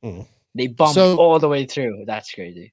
So his next question is about how would you get lower guys that know they won't ever compete in the top level motivated to go race? Well, I mean, we're here to race RC cars, and it can only be one winner. So it could be one winner and 100 losers. So this is are you here to race RC cars, or are you here to win? If winning is your look, we all want to win. We all want to make up. No, this is okay. Let's reverse this a bit. I think this comes down to winning, yes, but more people don't want to be in the D main and come all this way to run a 10-minute main. Right? You know what I mean? So I think that's a big thing too, so they can get more run time. So this comes down to the inherent issue is that when you have so many entries, the lower mains are gonna suffer, you know? So if you have less entries and you actually like coordinate it better, where like you can let's say in the 132nd main or whatever. Let's say you're in the E main, if we put it that way.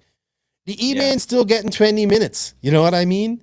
20 minutes of runtime, and then they bump up and stuff like that. If this was that way. So, and also, man, it's like, not like, I get it. Well, we can do it. Remember we had that caller who, he wasn't on the, was you on the line when he called? No, he wasn't, but he was talking about how they do it in England, basically. When you like, where you finish, like, so from this certain number is the pro class, from like 1 to 20 is the pro class. Oh yeah. Then 20 to 40 is the intermediate class, and then the such and such to sportsmen. They have a rating. So if you finish like let's say last year you finished 20th in the series, you get I think they have like F2, F3 or something like that. So if you finish like I don't know exactly, but for example, if you finish 10th, you are in the F1 class. If you finish 20th in the series, next year in the F2 class. So it's like they have the winner for each class, but all compete in the same race. So that's one way to do it. But also I think if you're gonna have this argument, like this is the same argument people give for participants and trophies for kids. You know, like if you're gonna have you're ending up giving everybody prizes. If you're gonna have this argument, people always want to win. It's I don't think it's about they don't want to win, because at least here in Finland, these guys don't give a shit if they win or not. You're talking about reindeer herders and people that were nomadic, fighting Vikings and Russians and all that type of stuff. These are still people, so they go to the race to have fun. They go to the race to race, like these guys finish second to last, and they're laughing because they got to run a 45-minute main. We had this race series. Different attitude. Yeah, but you got to understand. There's a lot of. I don't know what to do. No, I don't think it's that. I think it comes down to they don't get the track time. You know what I mean? When you're that's what I'm saying. Like, but here's what you do: Finland, you just give everybody mains the equal main time. Okay, obviously the A main and the C main can have the same amount of time. That's just not going to happen. But then where you finish, say from 1 to 20 is the pro class, and then where you finish from there, like say 20 to, if you finish 22nd, 21, 22, 23, there you go. Here's your intermediate class. You won the intermediate class. Here's your first trophy. Here's your second place trophy. Blah blah blah. Right? Then you cut them. Then you go to, let's say, from 40 to 50. 40 to 60 is your sportsman class. Okay, you came first, second, third in your main. this qualifies you as the winner of the sportsman class. You still got a podium, you still got a trophy, you still get run time, and you don't run a whole excess amount of classes. This is what the guy, Eric Cesarno actually called in, said this, and I couldn't understand it. Wally and I couldn't understand it. And Rowan was in the background messaging me like, this is exactly what we do in England, Keenan. And we but I think this would be a good idea, but it's just not going to happen because people just. I don't think it's necessary though. People want that trophy, man. People want that trophy to motivate them to keep them running. I don't think they do because, as I was trying to say, like in Finland, these people they get there. Like the way the all races work is we have the ladder system, so we have the semi AB, quarter AB, blah blah blah, and everyone gets their 20-minute main. Then they bump or don't bump. If they don't bump, that's it. But there's a catch to this. After all that is done, there's B main, C main, and A main. So these people get that extra main as well. So they get the 20-minute bump up main, and then they fight for position in the C main. So they don't get a trophy of winning the C main. They don't get anything. But they get to fight with guys at their level for only position, not only that bump up. That's like the coolest part about this. So these people just enjoy the racing. They don't give a shit about trophy or winning. They enjoy racing each other, having fun with their friends, you know? Well, this is part of the illusion that we've created in the industry, and everybody thinks they should win, and they want to win because they think they're gonna. I get it. People want to take home hardware. I get that. We all want to do that, you know. But at the end of the day, dude, there can only be one winner. One winner. Even if you have 20,000 classes, there can only be one winner of that. If you have 14 classes, you're going to be one winner of each of them. Yeah, but we talked about this. I think one of the first ones I was on last fall. We talked about the two class system they have in Italy, the F1, F2. So F1 is sponsored / pro guys. So people who get their stuff maybe for free or like are pro, you know. And then you have the F2, which is like the open class. So that's all you need. F2 is like people who pay for their shit, people who do it for the fun of it, or like they just maybe are not that good yet. So like kids and stuff. So the winner of F2, you get that trophy because you are like not a sponsored guy. You're not established guy. Then if you're on pro class, you get that podium if you win it. But if you have like pro, then you have a 40 plus, you have a sportsman, and everyone gets a trophy. That's like just giving everyone as participation trophies. It's like, hey, you went to this race, here's a trophy for you, you know, like there's no point to it. Or could we break it down where we can say, okay, like kind of how we do it, you know, okay, we take the top 12 40 plus guys and give them a man, we take the top 12 juniors and give them a man, 15-minute man. Could we do that with intermediate and sportsmen, you think? So we don't have to have a whole separate qualifying form. We just take. Yes, you could. Yes, you could. It'd be too difficult. I don't think that's necessary. I don't think that's necessary because I don't know. Like, is it that important for these people to get a piece of cardboard to go home with? It's like really, like it's part of the machine that we've created, man. It's part of the machine that we've created, and it's just part of it. I get it. I mean, to me, just winning a main is cool. Like if I remember when I was a kid and I like raced my first races. I was like in a C main or something. Like I was racing my first races and I won the main. I don't care if I got a trophy or whatever. I won the race. That's like what's the fun of it. You race. Max, and you come from you got to understand. You come from a different culture. A different culture. You're 19 years. You're 20 now, right? Yeah. So you're 20 years old, and you've traveled around the world and did all this type of stuff through RC and been around people. You know, different culture. You think a little bit different than maybe your average 20-year-old in America because you've been able to travel and do things and see other things. No, I know. You. Maybe I think you're very mature for your age.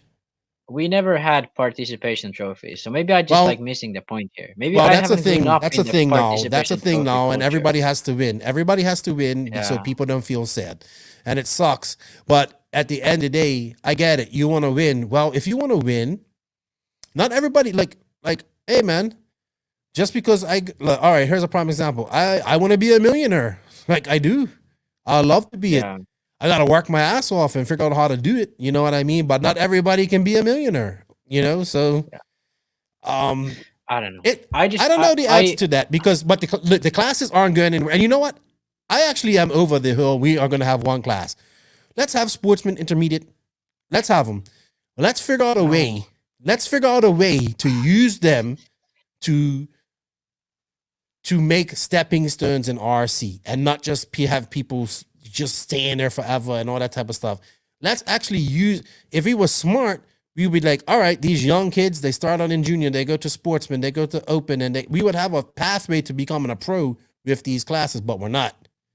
Because people people want to stay there because they want to, or people drop down from pro to open because they want a longer. It comes down to this too, man. People want those longer mains. They want that 30-minute main. Yeah. But the issue is when you have 3 million entries, you can't give everybody those longer mains. Mm-hmm. So I think that's what it comes down to more. Like, who the hell wants to go to a race, spend all day there qualifying, and you get a 10-minute freaking main? Yeah, like, but that's the only time you get to race. Yeah, but the issue they created with having so many classes, they just fixed with adding more classes, just that people get more runtime. So I don't know. I don't know, man. It's a conundrum. I would still argue that Americans don't really care about the participation trophy they get from winning sportsmen. I would still argue they don't really care about the trophy. They just care about going to the race and having track time. So if you would have 2 classes, pro and open, and that's it, everyone gets good track time. Yes, like everyone gets at least 20 minutes of main. I think I could they agree would with be you happy. There. Yeah, I can agree. Everybody wants more race time. Everybody wants. Yeah, you know what I mean. I don't think the trophy is the thing they want to run sportsman. I think it's a track time they want to run sportsman. Yes, that's what I said that. But yeah, I know people that live for those trophies, man. I know people. I hope there aren't many. Well, you know, I have a whole bunch of them up on my wall there, but that's more just from memory and stuff like that. But we didn't have those. Yeah, but I hope people don't go to these races just for the trophy. Like, man, I hope there aren't many people like that.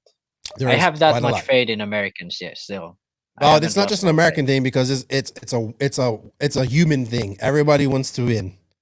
Yeah, but like no one, like we don't have that go to race and sandbag to win a trophy. At least I haven't seen it that much. We don't have that. It happens. It happens everywhere, man. It just doesn't happen. It happens. Oh, everywhere. It happens. But like the chances to do that is tenfold there in America. Well, because of the classes. So many classes. Exactly. Yeah. That's what I mean. So, all right, we go off on tangents too much. Yeah, I know. Kyle Munson, which color wheels are faster? And white. Why is it yellow?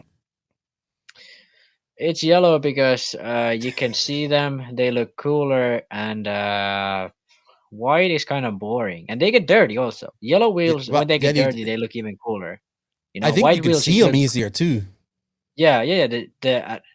I think actually the visibility with yellow wheels is actually a big deal for me, at least. I feel like, especially when it's like the track is sort of like light.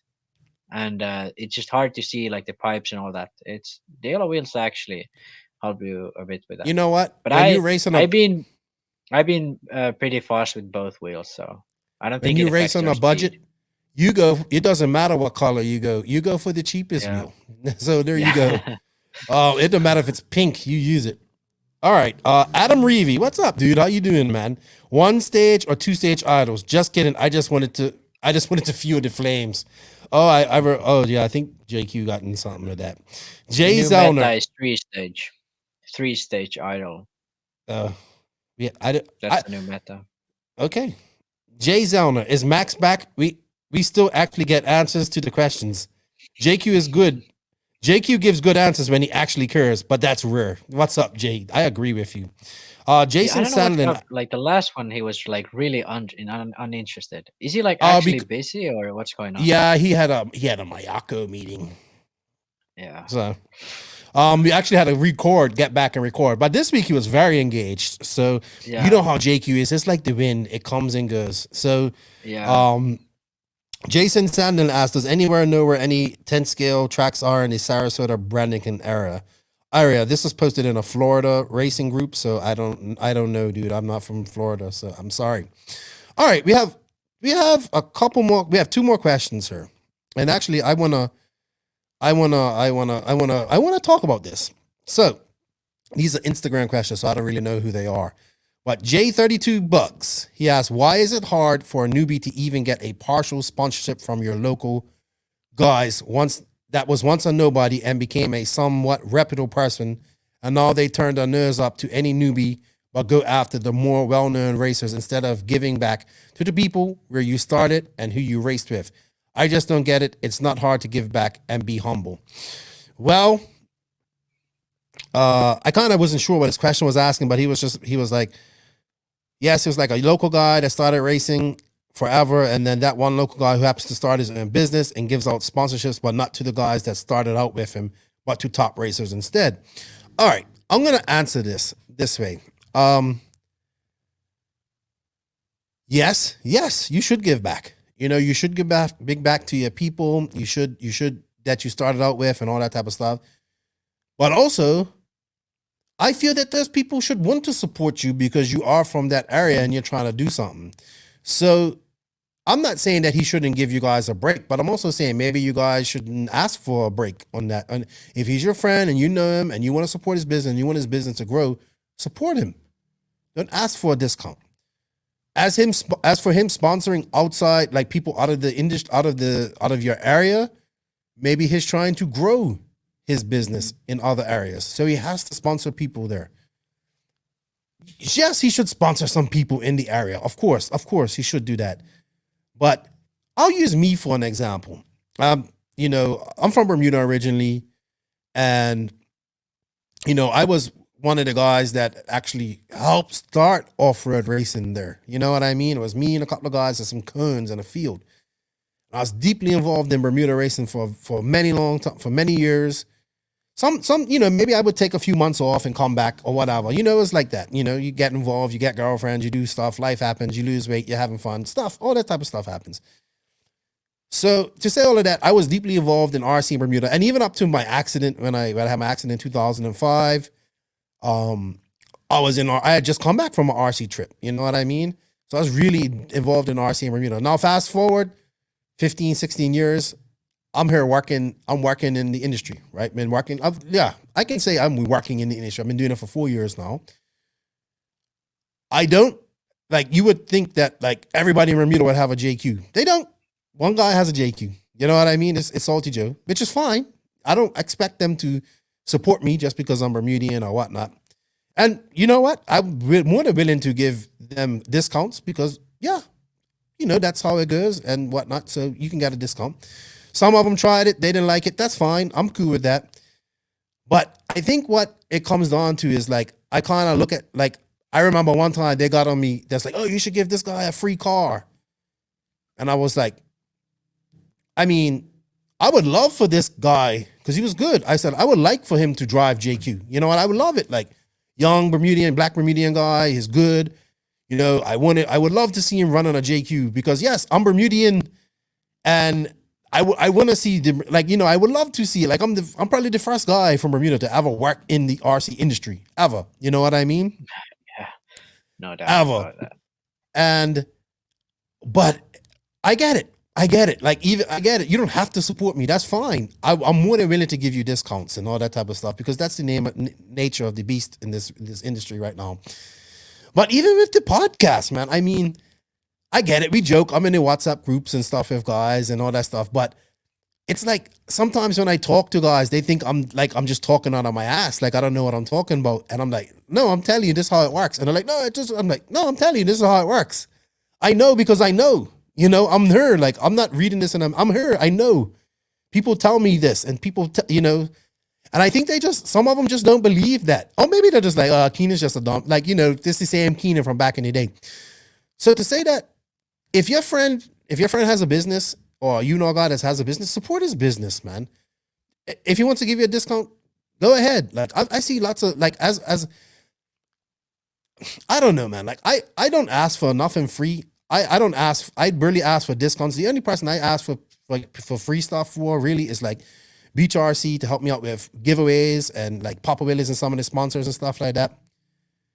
So if you, I get this guy's point too. He's probably like, oh, this guy's got his nose in the ear and he doesn't want to support it. Are you frozen? Oh no, you're blinking. No. Okay. Sorry, I'm going off on a tangent. I'm going off on a tangent again. No. You were doing good. So my point to this is like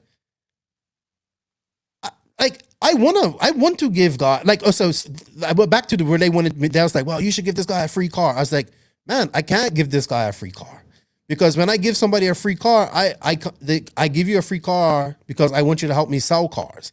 So I always said this to people: if I give you a free car, that means you got to sell me at least 10. You know? Yeah.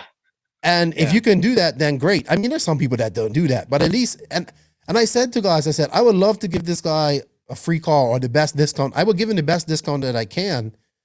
But does that mean that he's going to go get, I know he's not going to go and get 10 sales in Bermuda. We only have 15 people racing at the most, 20 people. So I have to think business sense. Like I can't give that guy a car. It's not like, and he's good, but he's, it's hard. Like, yes, they'll say, oh, you're messed up. You don't want to support your own people and all this type of stuff. It's not that. It's just, it doesn't make sense financially to do that. It makes sense financially if he was traveling more and going and doing all this type of stuff. Yes, of course. But Bermuda's market is this big. Like, you know what I mean? So it's a 20 mile. It's just weird, man. And to answer this guy's question, yes, I think he should. If you're a newbie, you shouldn't be fun. You shouldn't be worried about sponsors. Number one, we see that too much. Newbies coming in and thinking they should get sponsorship. No, I think there should be a rule that if you haven't been racing for 2 years, well, if they had an actual federation that they could track like your membership and all that stuff, then we could do that, but we can't. Like you shouldn't. You as a newbie, you should be worrying about finding what you like in a car, what company you like to support, and all this type of stuff, right? And then go from there. And if this guy opens up a business and he's from your area and you race with him, yeah, maybe he should give you a discount. You know what I mean? But understand this, that guy has to make money as well in a very hard industry that is hard to make money, and he needs to get his product outside of his region. And it's like if you're in America and nationally in America, you know what I mean? Or around the world. So he has to sponsor people outside of his region and all that stuff to get his product out there. Yes, he has to sponsor people in his region too. But also, I think if you know him, if you like what he's doing, support him. If he gives you 10% off, 20% off, appreciate it and be happy. You know what I mean? Or pay full retail and help his business even more. Because if he goes, if he isn't making money, that business goes away anyway. So you won't even be able to get a sponsorship from it. So yeah, I see maybe it that's this not the way. answer that the guy wants to hear, but that's my answer from my experience as a quote unquote team manager. And sometimes you think the most support's going to come from your own people, but it doesn't. Like I'm sure Joseph feels like that sometimes too. Like, you know what I mean? Like you would think that everybody in Finland should be running a JQ car, but it isn't like that. Well, Joseph is also a big reason because he pisses people off. But there's 2 guys running JQ in Finland. Right, but you would think that the only guy to ever design a car and do it, and in Finland would have. He probably had more back in the day. I don't know. Yeah, but I also know Joseph, so know Joseph, so he probably pissed off half the guys that were running the car. Without my dad and me, there would have never been any JQ guys really. Like the first 2 years, JQ was really active in Finland, but like since then, me and my dad just took the Finland team management. And actually, 1 year we had top 5 secured. Like a few races, we just have top 5 every car with JQ, and that was only because me and my dad like got good guys to run JQ. We had Pekko, we had one fast guy who was local at one track. We had Jonas, me, and then JQ, and we had like actually pretty fast guys. And we had this one guy who actually died. He was like pretty young. He was like 25 or something. Really? He was really fast. Yeah, he just died in his sleep. It was really like That's just sad. like surprise. That's Yeah, sad, that was It was a few years ago already. Yeah. I don't know, man. RC's a funny business, man. And it's taught me a lot. And man, I just think you should, if you believe in that person, you should support them. Like, you know what I mean? If they want to give you a discount, it's nothing wrong with asking for a discount too. I get that. But I mean, you wouldn't walk into a Walmart and say to them, hey, can you give this to me for 20% off? Like, you know what I mean? I get it. And I get in automotive sales and all that stuff, you haggle and all that stuff too. So yeah, I don't know. It's a hard question. I would put it this way. So if you think nowadays the way companies sell anything is exposure. So you want as many people as possible to see your product. So you have a chance of attracting as many customers possible. So let's say every 10th person who sees that car wants to buy it. You expose it to 100 people, you have 10 buyers. You expose to 1,000 people, you have 100 buyers. It's really hard to, right? You can maybe like switch it a bit if you have a good team manager, if you have a good team driver or whatever. But that's basically like how most companies work. Like not RC, everything. Like everything works pretty much like that. So if you put up a business and you have a bunch of local guys, all of those guys know that business. All of the guys like already have all the knowledge they would need.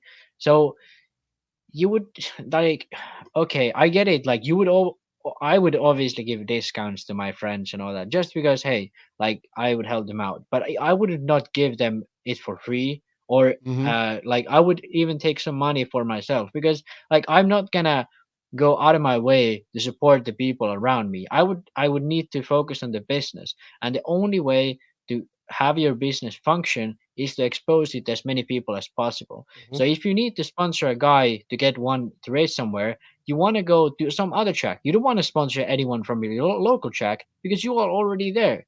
You don't need a guy there. You are there. Yep. So you need another track, and then you sponsor those guys. And that's the only way you can get as many like guys running the car by having as much exposure as possible. So that's why, from a business sense, you should never support the people around you, support the people elsewhere.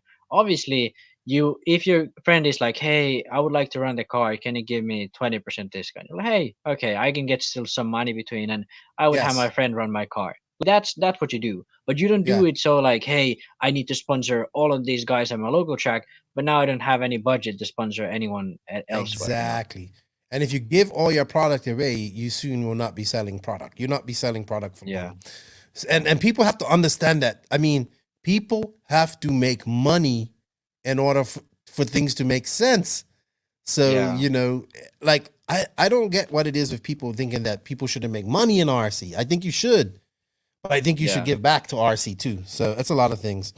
Yeah. But and also, man, if you're a newbie, don't worry about getting sponsorship. Like I see too many newbies worry about getting sponsorship, and then like they got so much pressure on themselves. And I'm like, dude, like take it easy.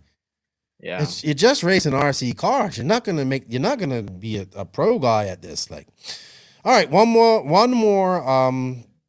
Instagram question, and it comes from Hyperfox. Well, Hyperfox 2.1. He says Joe's US Pro Cup gonna take away from RCGP, might be problematic. No, maybe. I mean, maybe the companies choose to just support his race and do it the old-fashioned way. But well, did they support RCGP the first year? Any of them? Exactly. Companies? So I mean, it doesn't matter. I think it's still good. I think there's enough room for everybody to go on. Yes, I think it's great for America. I think it needs to happen. Don't get me wrong. And but we also need to. It's not just about a series. We need to change a lot of things. Like, and you know, and yeah, I still like. Yeah, I don't. I think what like I know people say, all you guys do is toot the RCGP horn. Look, man, if RCGP never happens again, ever happens again, it's done something positive in RC. That's all I have to say. It's done something that no one else would have ever done. I don't think. And guess what? It's making others step up their game. So everybody can have their series. They can have a US series. They can have an American series. They can have a European series. RCGP can be the World Series. That's all it comes down to. The issue with this is always when Europeans do a series, it's always a world series because Europeans like, well, we gotta include Americans, we gotta include the Asians. Americans don't care. Like Supercross World Series is American. Baseball World Series, or whatever they call it, just America. Well, the Everything in World America Series is in the like, in the Major League, what I would like to see is more Americans go to Europe.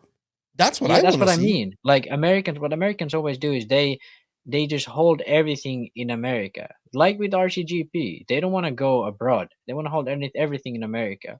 With Europeans, it's always like, okay, let's put a European series, but let's include everyone else. So like with Mhm. RCGP, like they were like they Joseph could have easily made just a European series with David, but then what they did is they wanted to make a World Series and they wanted to Mhm. include Asia and America and all that, and it made it like much more difficult. Mhm. You know? And expensive. And Yeah. expensive. But don't get me wrong. Yes, I know the I mean, companies are that's the only gonna. way to do it. Like long Yeah. term, that's what you need to do. But for some reason, Americans always like keep everything in America. Like with motocross, Well, it's there's the no biggest. It's actual the World biggest Series. market. It's the biggest market. You think about it. They consume Well, like in not by RC. It's the far. biggest market. It's Well, just RC, yeah, but like in anything else, like motocross or like F1 is the only thing that's pushed through. The only thing. Well, maybe like endurance racing, but F1 and World Rally Championship are the only thing that actually pushed through, really. Oh, you mean went from Europe to America?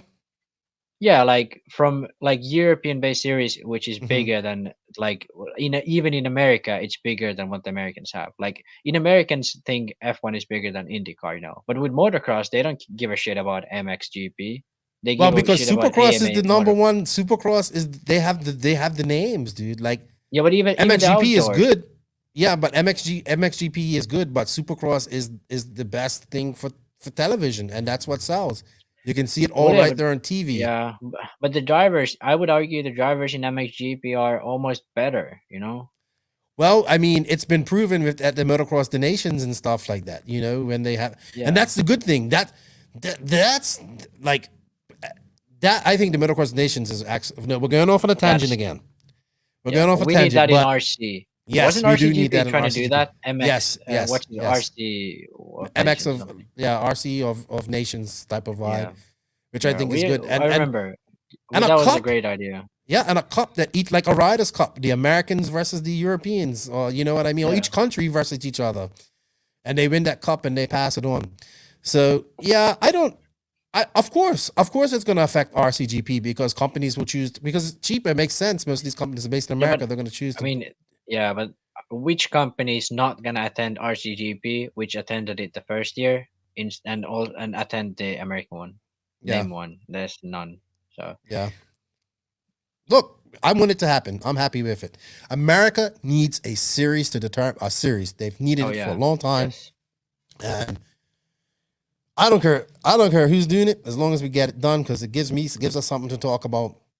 It makes it exciting for me as a fan of RC. Max, we've been going for a long time. Are we gonna Oh go yeah. in and are we gonna go do your Sun City RC dawn and quiet moment? I think we should, and then Yeah. make it quick, and then we go because it's 7 o'clock here, and it's probably in the morning sometime there for you. All right, 1:30. so that's it for the Beach RC Bench Racing Q&A. Thank you to everybody that sent us questions. We greatly appreciate it. We rant on. We usually do when I get with Max. So this is gonna take a long time to get through this podcast. Thank you to Beach RC. We greatly appreciate it. Remember, everybody, please use the affiliate link in the written description. It helps us out a lot. And show Beach RC some love, shows the podcast some love. It's time to go on to the Sun City RC Down and Quiet segment. Sun City RC Raceway, the home of El Paso's world-famous motocross-inspired 8-scale off-road track. The Showers family has over 20 years' experience creating one of the premier tracks in the USA. Their world-class facility has everything: handicap accessibility, covered beds, skid starts, space for parking RVs, trailers, and lights for night racing. Follow STRC on Facebook under Sun City RC Raceway for updates, upcoming races, or host your own race. Thank you to Joey Showers, Christian, and Corbin for the support of the podcast. A great family with a great facility down there in El Paso. good luck to everybody that's attending the A-Main Challenge Tour this weekend. Have fun. Send it with responsibility. I wish I was going. I'm not gonna lie. So thank you to them for their support.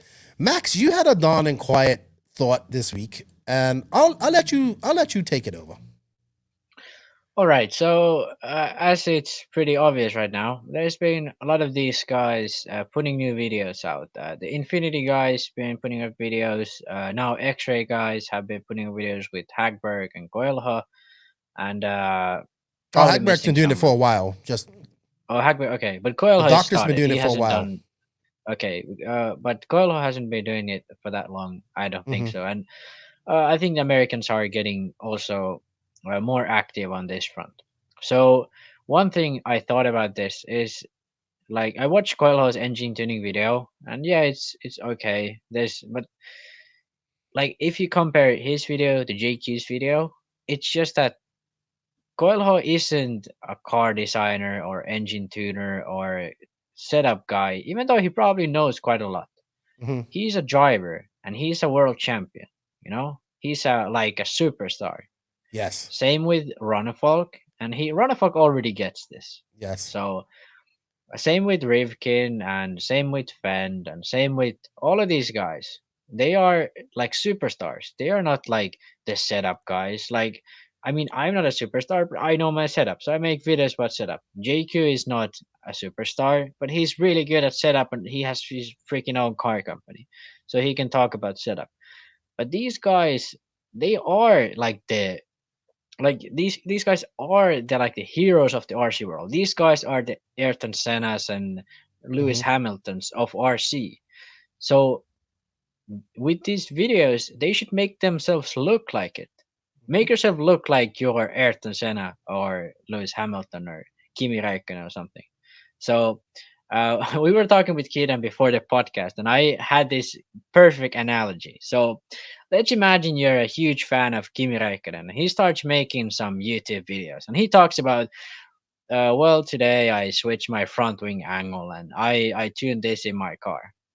Hmm. Come on, like maybe some technical guys might like it, but Kimi is not the like the designer of the car. He's the driver. So people wouldn't like him for that. People like Kimi because after he retires a race in Monaco, he goes out of the track, gets on his boat, and gets drunk with his friends. He has a brand. He's a Yeah. superstar, you know? Like Yeah. that's Yeah. like cool. Like yeah, I like Kimi because of that. Like that's what these guys need to create. Like for example, Ronafog with his videos, he creates like, hey, I'm this RC world champion. I'm a cool dude. Look at me. Hmm. Like he doesn't try to portray, hey, I know everything about setup.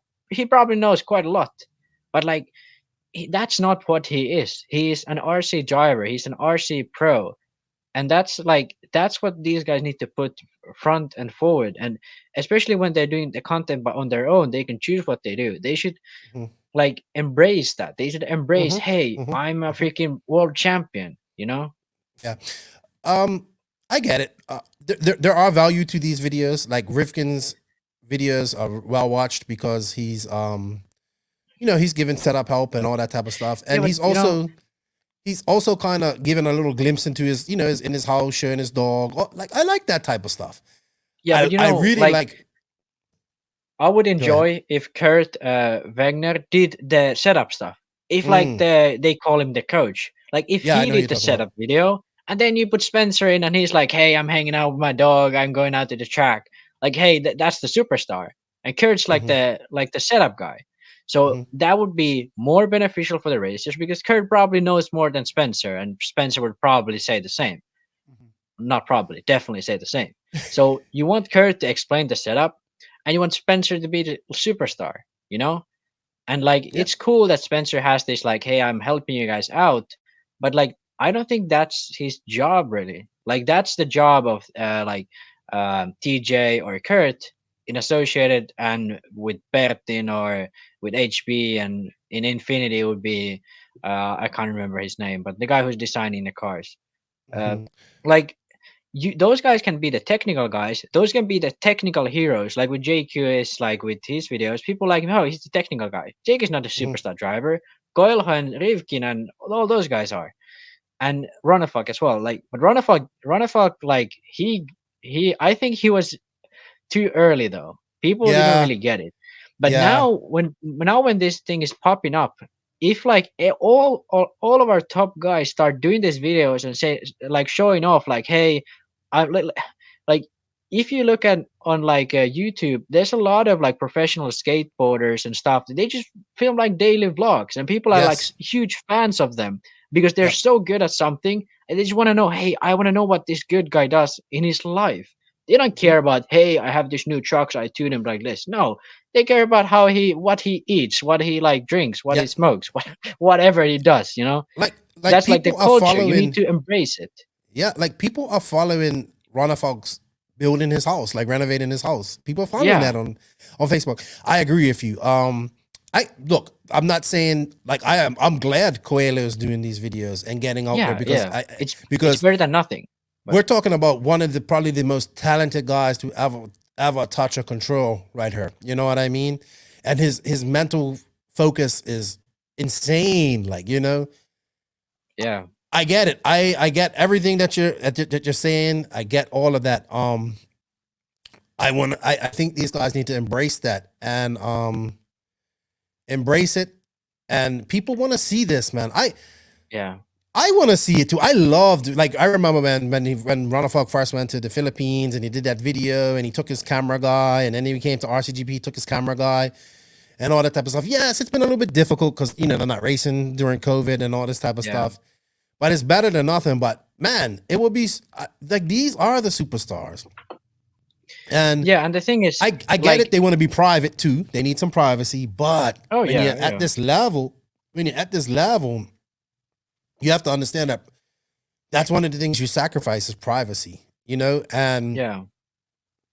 yeah, they have to. I think they need to embrace this, build their character, and get people vested in them as Mhm. well. And I like that. I like that idea, and I think I we have need more of that. I just had the best thought ever. Oh So gosh. Drive to Survive with F1. Mm-hmm. That's just drama inside the driver's life. What these guys are. There's no, well, Mercedes has this double diffuser in the rear. Mercedes has this Yeah, floor yeah, that yeah, yeah, yeah. no one cares about that shit if it's new people. Like me, Mm-hmm. I'm a huge fan of F1. I've been since I was like a fucking kid. So Mm-hmm. for me, I care about that. Hey, Mercedes has this type of diffuser. But for someone who is not familiar to F1, they want to know, oh shit, this guy is like really feeling the nerves here. This is so Yep. dramatic. This is so cool. Like new people want to have something to latch on to because they don't know the sport yet. They want to know, Mm-hmm. they know the people is much easier to know than the sport. So you need something to latch on to, and then you get dragged into the sport.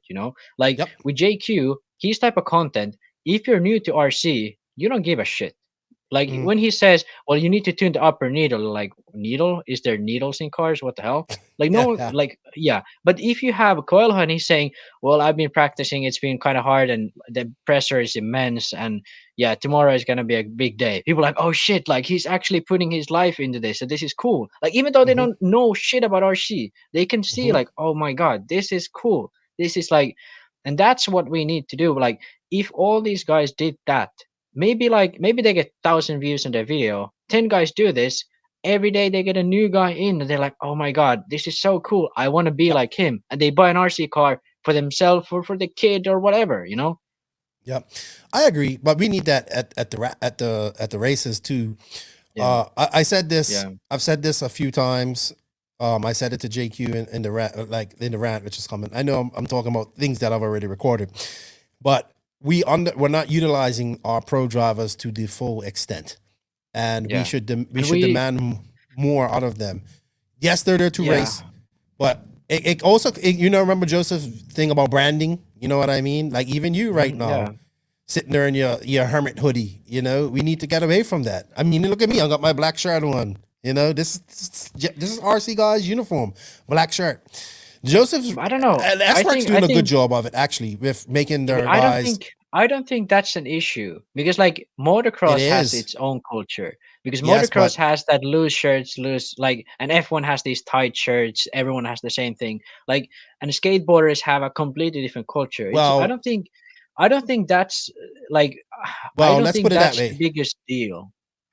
You know who the pro guys are at motocross races, like, because usually they're Yeah, almost yeah, dressed yeah, alike. You know what I mean? Or they have their yeah. bikes look very similar and stuff like that. So Yeah, okay, but maybe that's like the, we the can do that. We can do that in RC. Like we have yes, the team guys have special clothes or whatever. We don't yes, have to change the style. We just have to make it so that it's distinctive.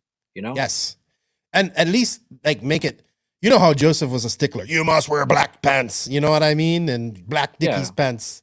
Yeah, but And, that's one thing. Like brand yourself. It doesn't matter mhm, what you brand yourself into, but you brand yourself into something that people recognize. You know, if you're yes, just I one agree. guy with like everything same as everyone else, you're not gonna stick out. But you need to brand yourself into something that is distinctive. You can have a guy with their hoodie if everyone has their hoodie on or whatever. Yeah. But like the brand needs to be something that you can see, oh, those are those guys. And you see the Hmm. cars and they have that cool paint scheme and everyone has that same color Yeah. starter box or like stuff like that. And also, just to go back into what I was talking about before, the pro guys, the I think the best way to utilize the pro guys is first win, second make a brand out of yourself so that people outside the sport can see you. The Hmm. guys who are team managers or car designers, your first goal is create a good car, and the second goal is make yourself look good inside the industry. So the pro guys should advertise outside the industry, make yourself a brand, make yourself something a random person can latch onto. And then for the designers like JQ or Kurt at Associated or TJ or Bertin at HB, those guys should be like, hey, you're our team guys, you're people who like RC. They should be talking inside the industry, and the pro guys should be marketing outside the industry. Because I in the agree. end, the designers are creating product for the customers, and the pro drivers are creating entertainment for anyone who wants to have that entertainment. Hmm. Why do you think, like, remember MTV Cribs? That was so popular Hmm. because people wanted to go in Yeah, and see that. Like, I like this stuff. Like, I mean, Cole Ogden's kind of doing it with his his yeah, crazy antics and all that stuff. Okay, like, that's craziness. I'm not into that, but it's at least it's something. You know what I mean? And yeah, Cole's the wild man and all that type of stuff, and is doing always have that's they're all young, so they're having fun after hours at races. I'm fine with that.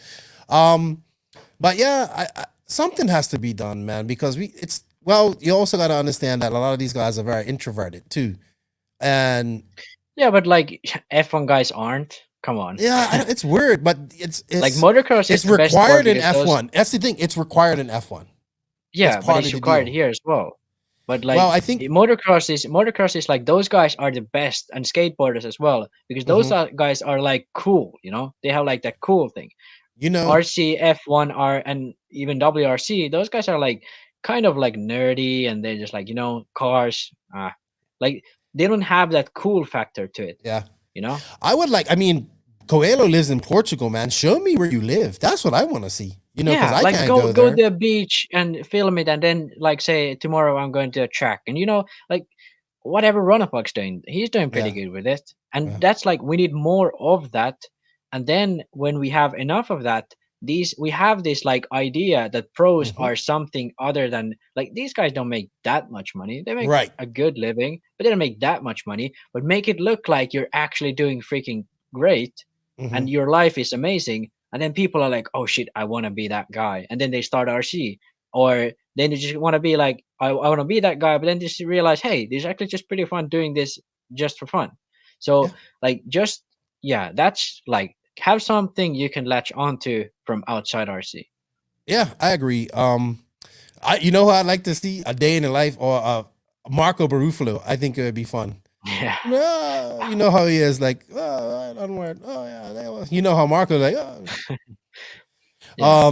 But it would be great. I mean, we have these drivers like Ryan Mayfield likes to go out to the dunes. I get it. We have to have some privacy and all that type of stuff too. I get that. I Yeah. would I love mean, to you don't see have to Ryan do that. Mayfield out there shredding his side by side or 4x4 or out there running a RC because he loves RC out there in the dunes. That's what he likes to do. That I think as fans of RC, people want to see that, and that's desperately lacking from RC. I agree with Yeah. you 100% on there. Max, anything to add? Because we've been going for a long time. Not for now. I think I said it all pretty well. Just that, like we need to make clear distinctions between these things. Like technical guys are technical guys, pros are pros, and well, here's even me. Let's take me. JQ gets upset when I don't ask technical questions, right? Yeah. When I interview people, but I don't care about setup and all that type of stuff. That's not. I know some guys like to talk about that. I let them. That's not my interest. My interest is getting to know this right here. What's making this tick? That's what I care about. Where'd your journey come from? That's the story I want to tell. That's what interests me, and that's what I like talking about. Joseph can be science mode. That's you and Joseph's job. Science mode setup. Yeah, that's fine. That's needed. You know, Hagberg's good at that as well. Coelho, yes, of course he knows setup and stuff like that. But he is a superstar. Lives in Portugal. Let's show us a little bit about your life. He has. I think he has more value in being a superstar than he's being a setup guy. There's plenty of setup guys that are better than him, even though he's good. But there's plenty of like even X-ray designers. Why don't you have Martin Beyer or Martin Hoodie making those videos about how to tune an engine or how to set up a car? Those guys designed the freaking car. They should know it better. Not Coelho, who you're driving the car. You're the superstar. Well, you know what? I'm just glad that he's making videos and he's running Nitro offer it. Yeah. I like. But I'm just trying to direct. I'm just trying to direct all this into the right way that I see. I agree. I agree. Hopefully, if someone gets back to him, and if he, it would be good because you live in Portugal, dude. Yeah, and the thing is, like, his personality is so great. Also, like, he's so easy to like. But I think he has more potential in just like being himself and not focusing too much on explaining things to people inside the industry, just making himself like a brand. You know? Yeah.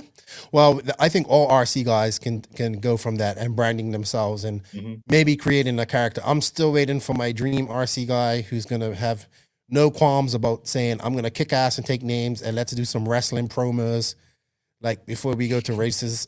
That's my goal. That's my dream. People think I'm crazy, but I guarantee you people will watch everything that racer does. And that's the good thing. Max, thank you for your time, dude. I've got to go on. Now we're going on to the interview with Brian Nunez from Horizon and Losi, which was a great interview as well. So I'm going to go chat to him. And it's late there in Finland, so go get some rest. You got to go work in the afternoon tomorrow. Thank you for your time. When's your video dropping? I hope it's dropping by the time this podcast up. So Friday. I hope Friday afternoon, but maybe Saturday. Because the internet in Finland isn't that great. I'm noticing. Well, my internet is pretty good, but it's just the editing is still on its way. Yeah, that's why I don't worry about all that stuff.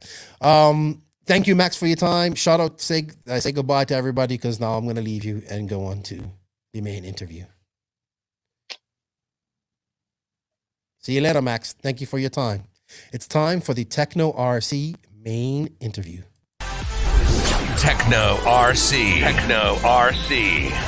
Tekno RC is a premium manufacturer specializing in 8th and 10th scale high-performance off-road RC buggies and trucks. Visit www.teknorc.com for a complete catalog of their products. Tekno RC. Excellence in engineering. Hashtag Tekno Takeover.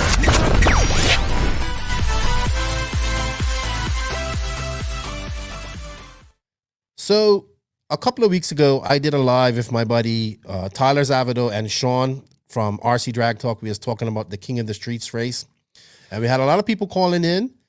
And this one gentleman called in, and we had a little internet problem. So I heard what he was saying, and I had to get him to repeat it all over again. And I didn't even know who I was talking to. And then he told me who he was, and then Sean and those guys told me who he was. So I'd like to introduce Brian Nunez. Now, Brian, I don't actually know your full role at Losi, I believe, or is it Horizon that you like? I'm kind of confused here. So tell us a little bit, like, what is your job title at Horizon, TLR, Losi? Yeah, so my official title is essentially I'm the licensing manager, and I also deal with creative marketing. So that's my official role, which sounds kind of confusing, but. No, I get it. I guess you're in charge of, because I know Horizon, Proline, all these, like with all these scale products that you guys are making that are now in the RC world, you have to get licensing for that stuff. So I believe that's your job, correct? Yeah, pretty much. So I'm the guy that negotiates all the terms. Once we kind of have an agreement, I'm the guy that works with that licensor or licensee to make sure that it's legit, Ford, Jeep, whoever maybe has to approve the design. So we have to walk through all these steps before it actually reaches the market. Interesting. I want to talk about that a little bit more because I don't know how that works. But I always like when I get people, because I don't really know you myself, but I always like to find out how people get into this crazy thing that's RC. So you're 29 years old. You're right from Rancho Cucamonga, so you're right there in the heart, in the mecca of RC SoCal. So you've kind of been around this a long time. How did this all start for you, man? Man, that's I'll try to give you the short story with the tidbits, but for me, and primarily, so growing up, my dad made it a thing to get us more of like a Radio Shack, which was like old school Toys R Us style RC car every Christmas. Mm-hmm. That was kind of our thing. So I've literally grown up with radio control all my life. My dad was a big car guy. So from there, when we moved to Walnut, my neighbor, actually, his friend had an RC car. Mm-hmm. So I heard a HBI Nitro RS4, zipping up and down the street, which obviously catches your attention. And walked up to them, hey, where do you buy that? I want one type situation. And that was Tony's Hobbies back in the day. Not the current Tony's Hobbies, but the one that was in Hacienda Heights before. That was my first ever hobby shop. And that was back in 2000, Christmas of 2000, that I got my first hobby grade RC car. It was actually an RC10 GT gas truck, similar to this one here. That was before the XXXNT was announced. And then the big pivotal thing for me is that shortly a few years later, my parents opened up a furniture store in Covina, which was about 6 months into us opening the store. Around the corner, literally 8 businesses down, was Elite Hobby Shop, which was a big hobby shop for the on-road scene back when Revelation Raceway was all on-road.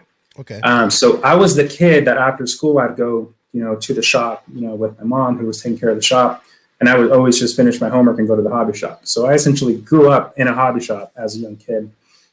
I was always around it. Then the next pivotal thing was my first job was actually at a hobby shop. It was actually at the Hobby People in Rancho. So that was, my first legitimate job. I kind of got to use all my knowledge, as you would say, working there. Eventually that Rancho shop closed. And then I moved over to Chino Hills there for a while. And I think kind of the next pivotal thing is, Hobby People didn't sell Losi products, even though Losi was a brand that I primarily was attracted to. Mm-hmm. But they did sell Associated product. And at that time, the GT2 and gas truck was still somewhat popular, but it was definitely on the downward trajectory. And it went on sale. And as an employee, you got pretty good discounts. So I built the GT2 and started racing the JBRL series in 2008, 2009, I believe. Mm-hmm. So then I grew up racing JBRL, and that's kind of when I started my network. Kind of started talking to people, knowing who's, not only the racers, right? Back then you had the big, Adam Drakes of the world, Jerry Tebow's and all that kind of stuff, but also the people that were kind of in the background to kind of get to know them a little bit if you pay attention at these events. So then here's where it gets interesting. I was going to school for engineering at the time. I was in a calculus class, and I had a buddy in there that I didn't know outside of class, but if he missed school, I missed school, we talked to each other, what was the homework, whatever, yada, yada, yada. And literally on the last day, we took our final, and I'm wearing my Losi sweatshirt. And he's like, hey, by the way, you always wear that sweatshirt. Like, do you race for them or anything? And I'm like, no, I'm not sponsored or anything, but I am going to go to Nitro Cross in Arizona this weekend. And he's like, oh, cool. I'll tell my dad, keep an eye out on you. And I'm like, oh, okay, cool. Like, who's your dad? And he's like, oh, it's Bill Jarrett. He's the president of Losi. No way. Yeah. So I was like, okay, cool. Never really thought much of it then. That literally left my final, went to Arizona. I TQ'd Sportsman at Nitro Cross 2009.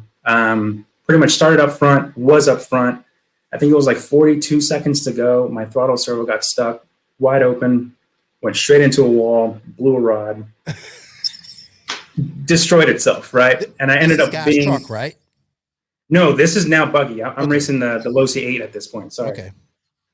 So then, this is the 8 scale. The 8 2.0, I think, was at this time. Motor blows up, and I lose. I got 4th. You know, most guys would kind of start throwing the toys out of the crib. You know, and like, man, that, you know, I was so pumped. I was so excited. I'm giving people high fives, coming down the driver's stand. Everybody's excited. And I'm walking back towards the pits with my broken car, and this super tall gentleman, super professional, comes up to me, and he's like, you know, I just really want to commend you for, you know, your composure, keeping your composure. A lot of grown men out here would have not done that. So I just want to, you know, give you my respects for that. And he's like, my name's Bill Jarek. And I'm like, wait, you're Bill Jarek. Like, I'm Brian. He's like, oh, wait, my son told me about you. So all of a sudden there's this connection. So that's how I met Bill Jarek, and Bill Jarek kind of got to see me kind of naturally be a good sport, I guess, which I think really went a long way for him. And then that was it. Probably a few months later at RCX in Pomona, which was a really big show, expo that happened here. It was on a Sunday. They were kind of super slow, and I saw Bill Jarek standing up at the booth, at the Losi booth. So I walked up to him and said, hey, like, I'm an engineering student. I kind of want to pick your brain on what kind of qualities you guys look for, what classes should I be looking into in order to come work for you guys one day. And I think 2.5, 3 years later, I got denied 3 times for an internship, but finally in 2012, February 13th of 2012, I got hired as an intern at Horizon. Wow. Yeah. You know what? That's a really good story, because you just don't know who's watching you, you know? That's a big thing, man. It's huge. And even better, like, you shouldn't be, like, any day that I don't really get upset when I used to race. I never really got upset when I would lose, or I would, you know, I'm just happy to be there. Maybe there's a time where you get a little upset, but to be at a big race like that and just come off and show that shows somebody's character right there. And obviously he picked up on that.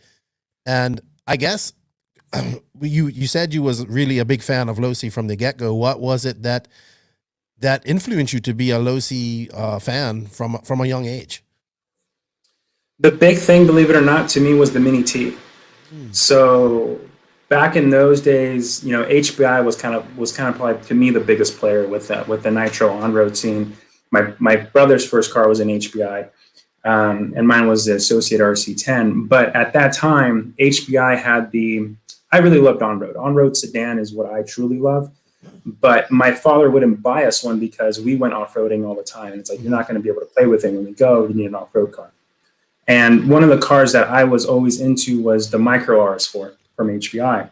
And I always told myself, man, if they had an off-road version of that, it would be the most perfect car ever in the world for me to have, yada, yada, yada. And then Losi came out with the Mini T, which was the answer to my prayers.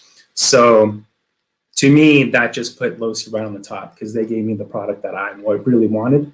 And then from there, it was a Triple X NT, and the story goes on from there. So that's why Losi to me was on top. Right. And just to retract, go back, the HBI RS4, I just remember winning one myself because they look so cool in the magazines, you know, and I love the scale look of the bodies, and they used to come out of the box like that. And I forgot all about the micro RS4s and how popular they were at one point. They were like 1/18th scale, I want to say, I think. Yeah, I think they were even a little bit smaller than that. I mean, they literally fit right in the palm of your hand. It was perfect, but they handled really well.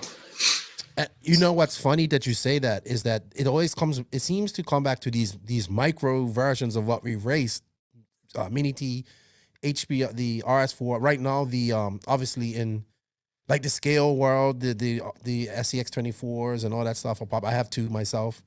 And Mini Z right now is really popular. Mm-hmm. And I think it's a great gateway into racing. It's huge. Yep. And I'm just shocked that more companies haven't made any to compete with them.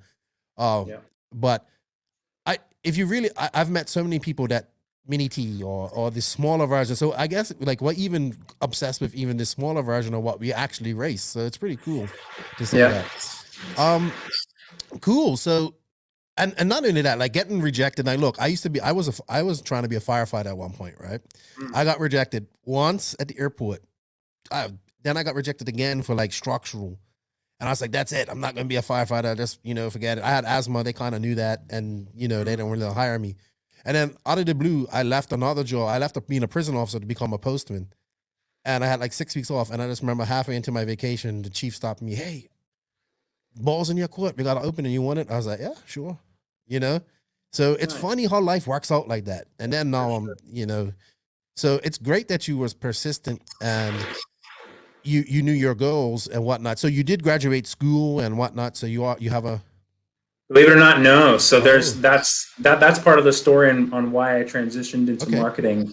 But yeah, we can touch on it if you like. But no, actually, I'm technically a college dropout. Believe it or not. You know what, man? So is Bill Gates, and so are a lot of people. It doesn't, I've never been to college, but I'm not as smart as you guys. I just want to know, like, what it was like. You didn't race till you was later in age, correct?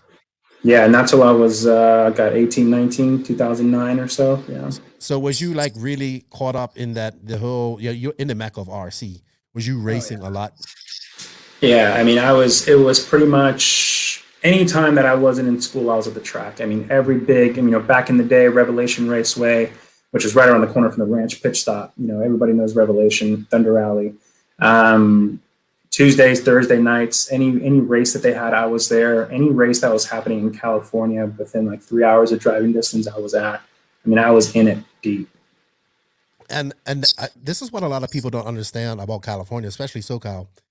Why so many fast guys come out of there? You guys race a lot, a lot. So that's good. How long did that racing last? How long was you an avid racer like that and like hitting it hard and what? Pretty much about 2 years, from like 09, like 08 was when I kind of started dabbling into racing and taking it seriously. 09, 2010 and 2011 were like my heavy racing, like traveling and whatnot. And then when I got hired onto Horizon, there just wasn't the time. I had to work and then I still had school. And so it's like, I already had my foot in the door. I don't really need to network much more, honestly.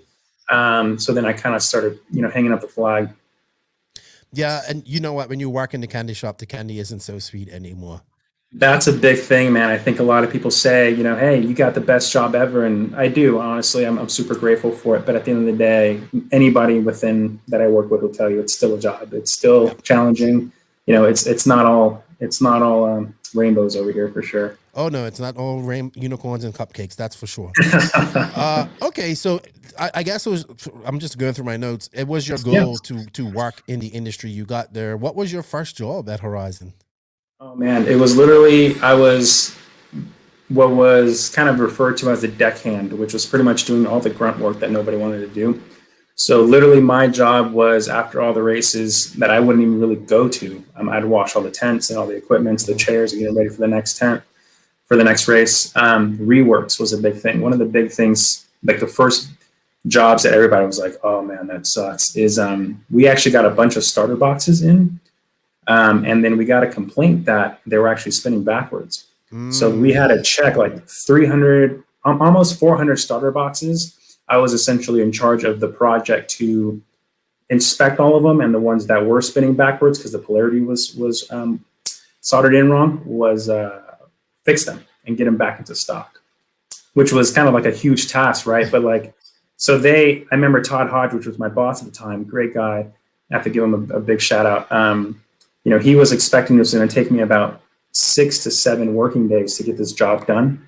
And I got it done in I think 1.5 days. Really? So that was one of the things, I was just always thinking, at that point I was going to school for engineering. I'm thinking, how can I make this process faster, whatnot? And so when I did that, I think everybody was like, wow, not only did he do it with a smile on his face, but he also did it quicker than we anticipated. He didn't lag it, So yeah, it was that kind of stuff that I first started doing. And then the next pivotal point was Zenoa, which was not Zenoa, I'm sorry. I'm blanking out on the engine company that we owned on the air side. They had just developed this 10cc gasoline engine that was huge and revolutionary on the air side, because gasoline at that point was much cheaper than nitro, whatnot. So somebody got the bright idea of what happens if you put this into a surface vehicle, an RC car. And it sat on a product developer's desk for a long time, and then finally said, hey, like Brian seems like he's kind of knows what he's doing. Maybe he can get the sample going for us. And one of the first things was, you know, on an airplane engine, you started by the prop side. There is no pull start. There's no pin on the crankshaft for a pull start to grab onto or anything like that. So then I developed the first kind of a starting system for that engine to test it on an LST. I remember that car. Yeah. So then we tested that. That was the proof of concept. And ultimately the car, the peak RPM on that was under 10,000. So the gearing would have had to change. It just wasn't enough grunt, not enough torque. Where airplane, you're just full throttle doing boots or whatever. So that was kind of my first big engineering task that I think put me at the top of like the prospect list. Of like, all right, maybe this kid's got it. Right.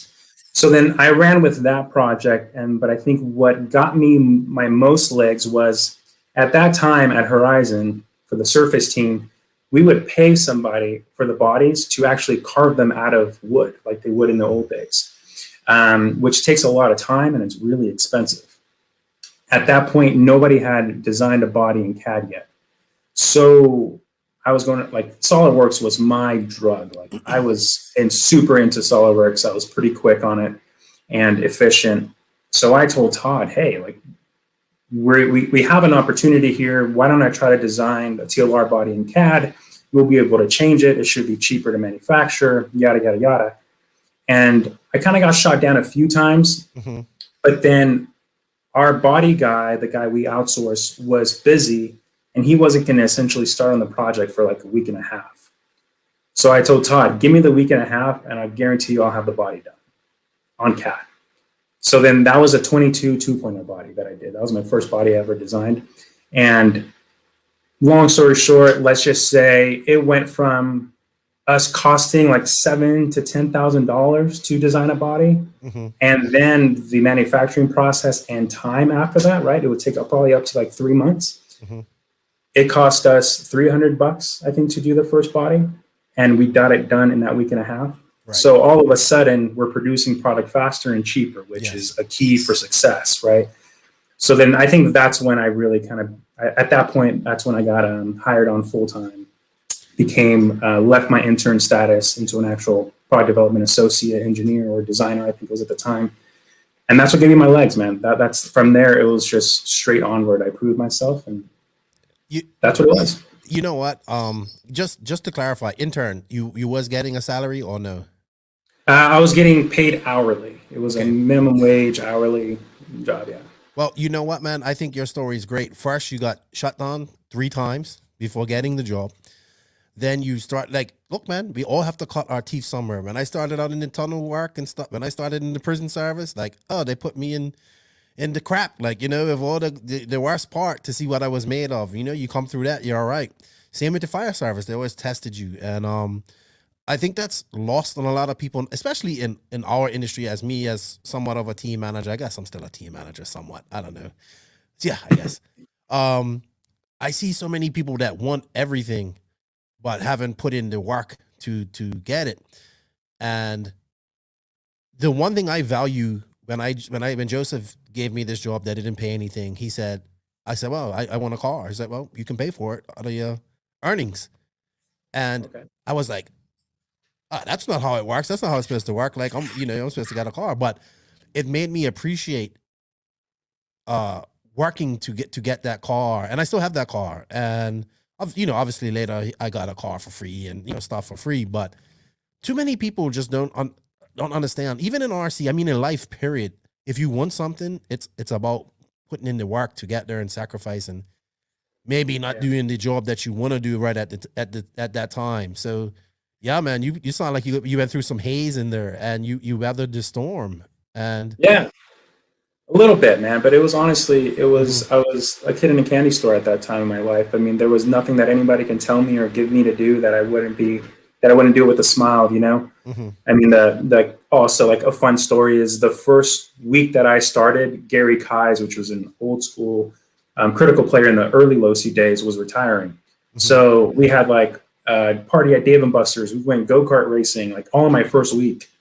So I was also like, oh my God, this is, there was some great stuff happening at the same time while I'm out there scrubbing tents. So I was just happy to be a part of a team finally, and achieve my goal. I see that. So that's cool. I know exactly how you feel too when you get accepted into that work click and yeah. So how long was you an intern, more or less? God, I would say about a year, less than a year, I would say. And then right after, but the transition was so wild because I went from an intern in the back of the building sweating to like, I'm on a plane traveling to Taiwan, so it's like, it was such a crazy transition. And I just remember and not only going to Taiwan, but by myself representing the company for the first time, which was insane. A lot of pressure if I think about it, but that trip was amazing all in all. And, but yeah, it was about a year and a little bit less. It was about what? How old when that happened? I was 20. I just turned 20. All right. So still a young man, but getting to travel for your job and who wouldn't love that? I've done that a lot. All right. So you working your way up. When did you, I guess we need to talk about why you dropped out of college and how that all happened. Yeah, man.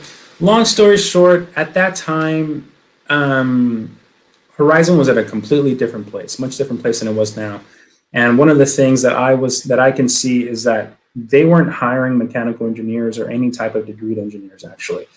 And then through work, any mechanical engineer that I would meet, I just didn't see myself in their shoes. And the only reason why I tried to get an engineering degree is because, one, I didn't really anticipate on going in college in the first place, but I really wanted to learn SolidWorks. And when I went to college, they're like, what do you want to do? And I said, I want to learn SolidWorks. And they were like, okay, you got to be an engineer then, which was totally wrong. If I can go back again, I would do like an industrial design career is what I would do, just more of a creative. But to get back on subject, I just didn't see value as an engineer for Horizon, nor did I see myself being there in the future. And then a lot of the guys that I met that did have cool job positions or somebody that I can see myself like in 10, 15 years, they were marketing people. So I'm like, all right, like I got to segue my way somehow, some way into the marketing game because that's what I truly see myself being passionate about. So then, and then at that point, I was also kind of honestly disgusted with school and the whole institution part of it. And I felt like just a number. They just really wanted my money. I wasn't really getting an education. And I'm like, you know what? I'm just going to try to drop out of school and see where that takes me. And thankfully, I think I've come out in a better position than just staying in school. Yeah. What was the attraction to the marketing side?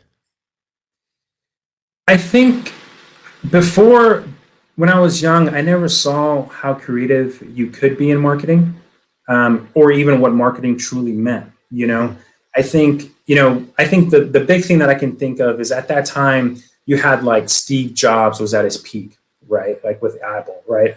The iPhone, and I think people were finally starting to look at products as like art in a sense. Before it wasn't. I come from an industrial and especially from a car background where it's like, does a part make it faster? Yes or no? It doesn't really need to look cool. Whereas in that time, I think in the product space, people were starting to look at products as something cool they can identify with. And I think that's where marketing really turned me on, where it's like, all right, what can I do? How can I bring this flavor, this Steve Jobs type feeling into the RC industry? Okay. So what was some of your first marketing successes, I would like to say, that we can look back on? The big one was we had a Losi Audi 6. It was this huge 6-scale Audi license project. And at that time, I was still a part of the product development team. I wasn't in marketing yet. And that product went through 3 different executives, like 3 different levels, essentially people getting let go or quitting, and 4 different product developers. I was the 4th one. So by the time that I got the project, it was nearly completed, kind of, but the company had given up on it. Nobody really cared about it, although we spent a lot of money in trying to get it released. So there was really low expectations, but as I'm testing the car and bringing it to market, the car was awesome. I mean, it was just badass, you know? And I thought, okay, one of the things, what can I do to sell more of this product? So I essentially, over a weekend, I single-handedly created it's called, I think it's under the development of the Losi Audi 6. It's on YouTube. It's like a 10-minute long video as to why we created this car. It's kind of awkward because I'm not looking at the camera when I'm talking because I'm trying to read all the notes because it's just me. I know. Like what I'm doing right now, I'm looking at you and I should be looking at the camera. Right. I'm talking to you. Right. So a lot of people were like, oh, this is a really bad video or whatever. But long story short, when this video, it kind of went viral internally because dealers were calling back and say, hey, I just saw this video. I want to order more cars. Really? So long story short, we sold 3 times the amount of vehicles that we expected to sell of the Audi. So from a marketing perspective, all the marketing guys at the top at that time, and including, Joe Ambrose, who was the CEO at that time, sent me a personal note, like, this is what we need out of our employees type situation. So I would consider that to be like my first big marketing thing that I did, that not only, even though I wasn't a part of the team, it got me noticed to become a part of the marketing team like about a year later or so. Where can we find this on YouTube so I can put it in the link here? I think if you just look up under our YouTube page, I think that the title is Developing the Losi Audi LMS Car or something, and it's like 10 minutes long. There's not many videos out there of it, so you should be able to find it pretty good. You know, I remember that car, and I just remember thinking it looked so cool, and I thought it would make a great racing class. You know, if we could keep it stock and go around there. What did you guys don't make that no more, obviously? Yeah, so what ended up happening was 2 things.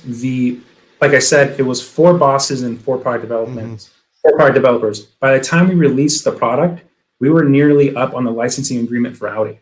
Oh. And to renew it was going to be so expensive that we decided not to. So that was one thing it had going on, to where we were considering keeping it.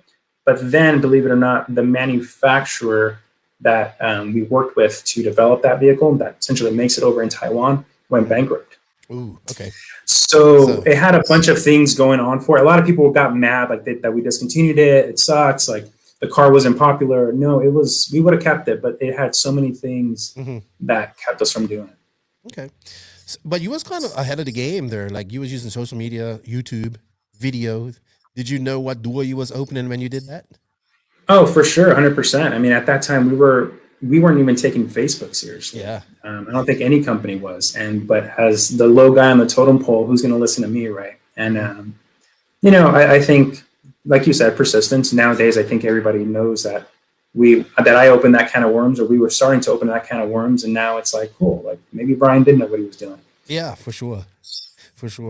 And speaking of video and photography, I was looking at I was trying to research you, and it's very hard to research people. But I just looked at your pictures.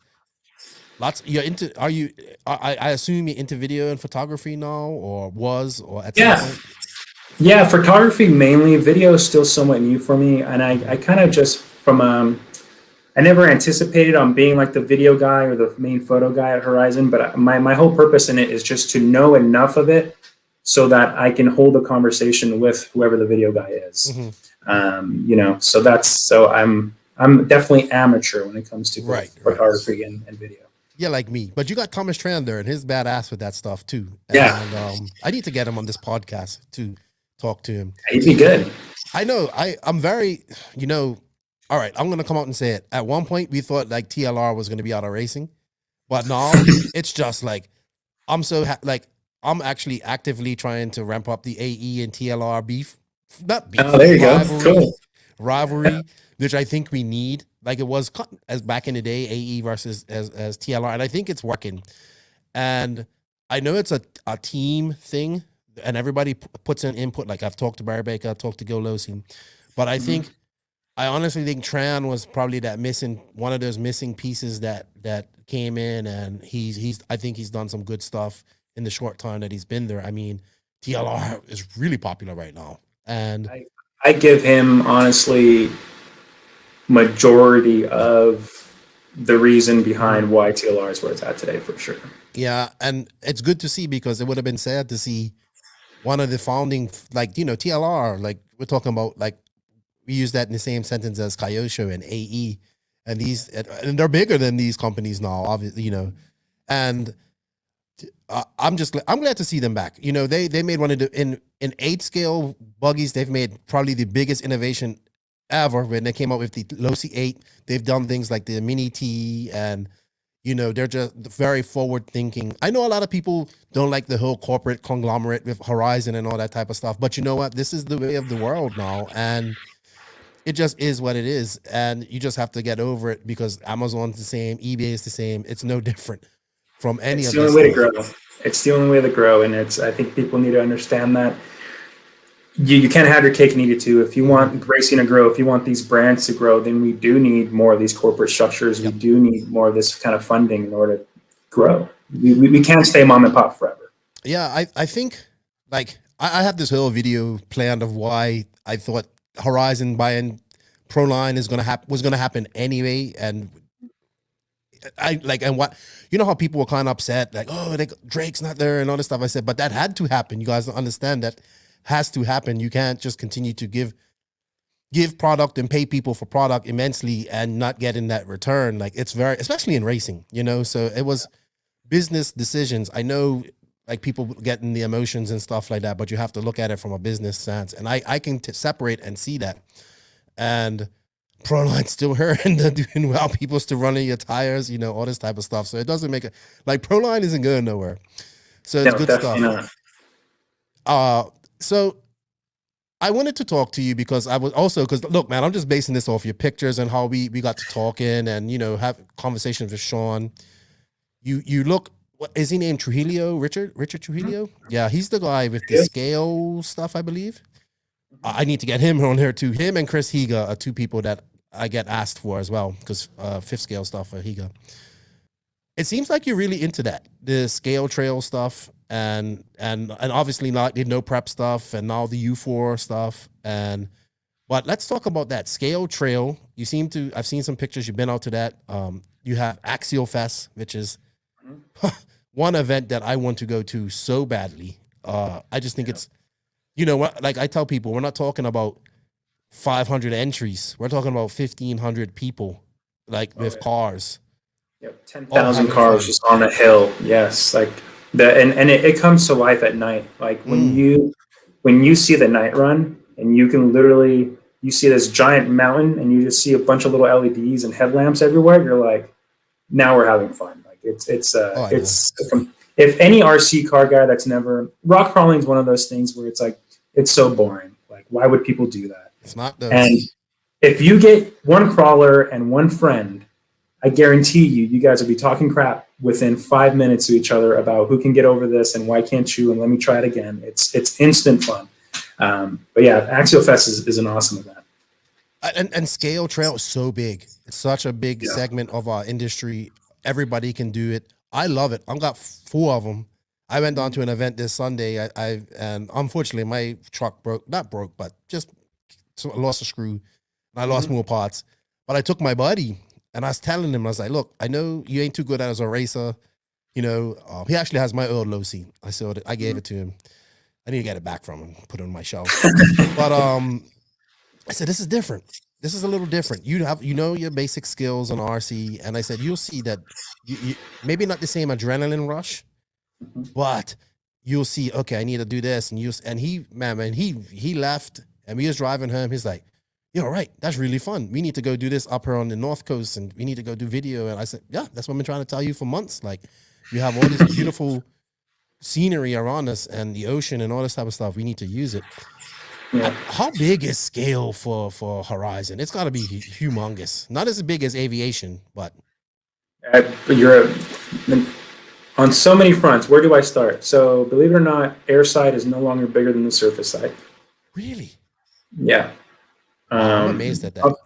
Obviously, I can't discuss too many details, but the surface team as of last year is bigger, and this year will be significantly bigger than the airside of Horizon.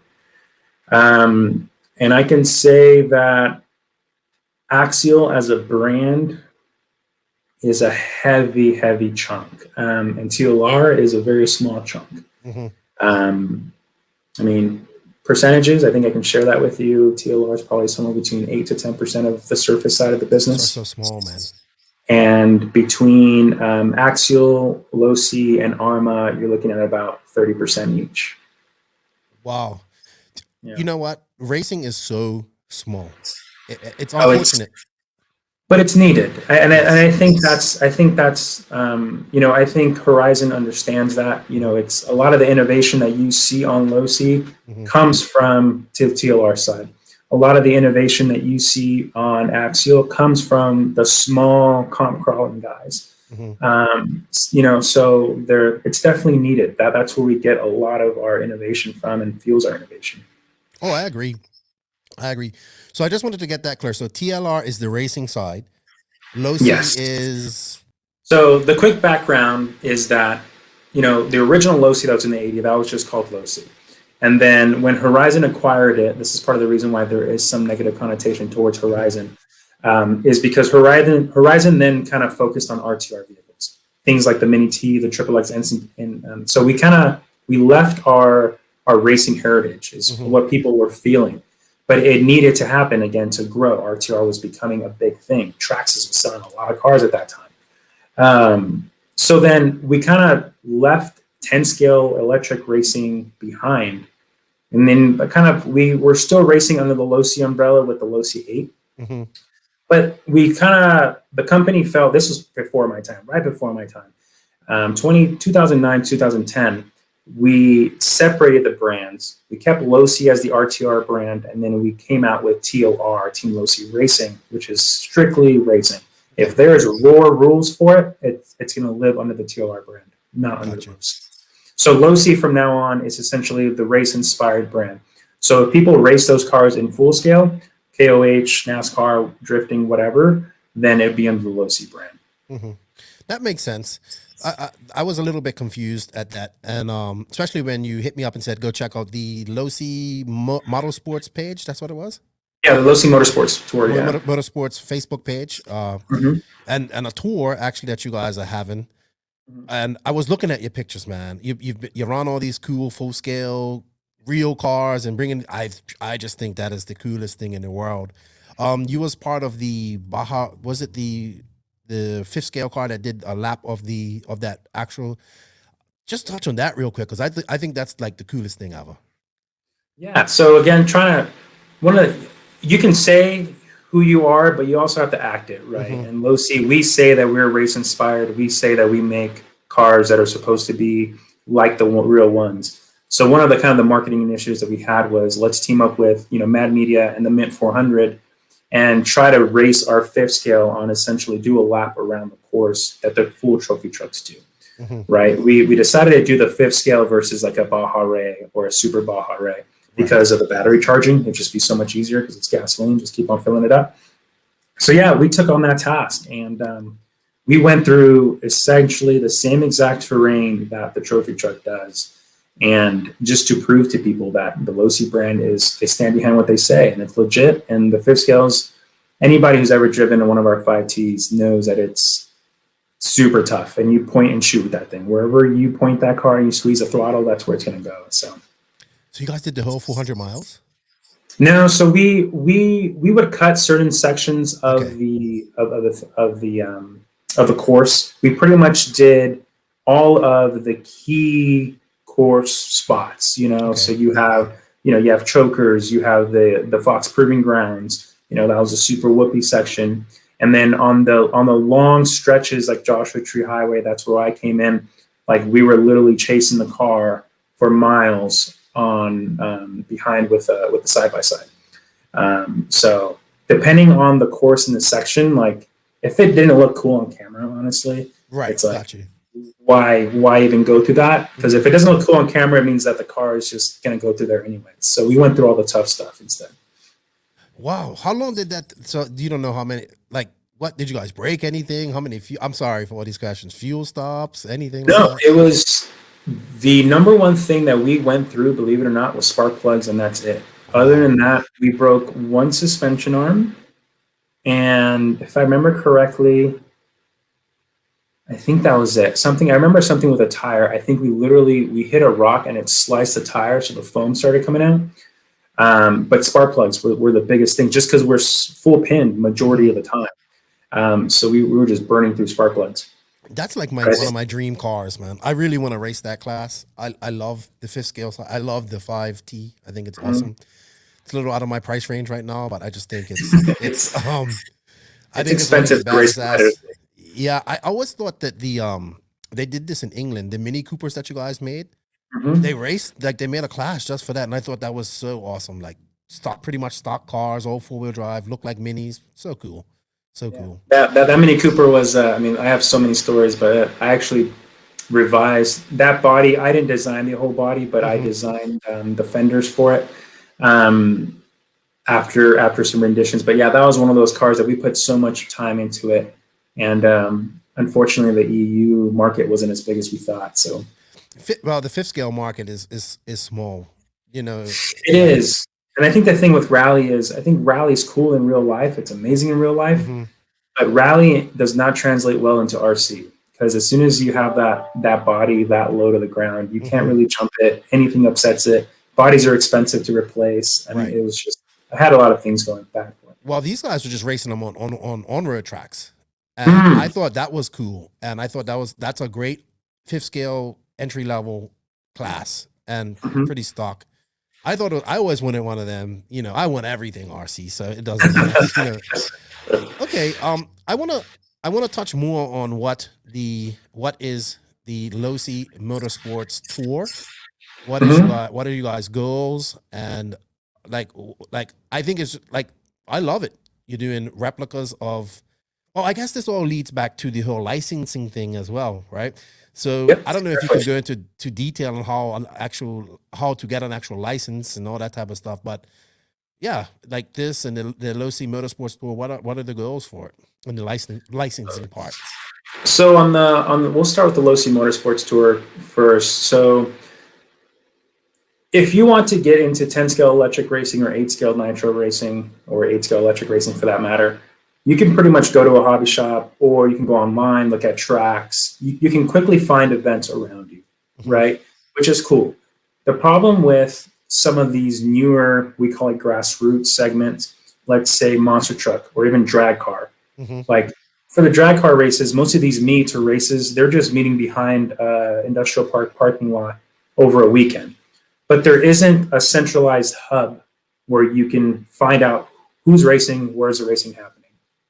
So that's the whole purpose of the Losi Motorsports Tour, is to essentially have a centralized hub of, if you wake up on a Friday or you're going to be free this weekend, you can see what racing's happening in your area. You know, that's not happening at a track, in other words. So right now it's just a Facebook group. That's how we're kind of building the community. We're currently working on a website, which will essentially have the entire United States.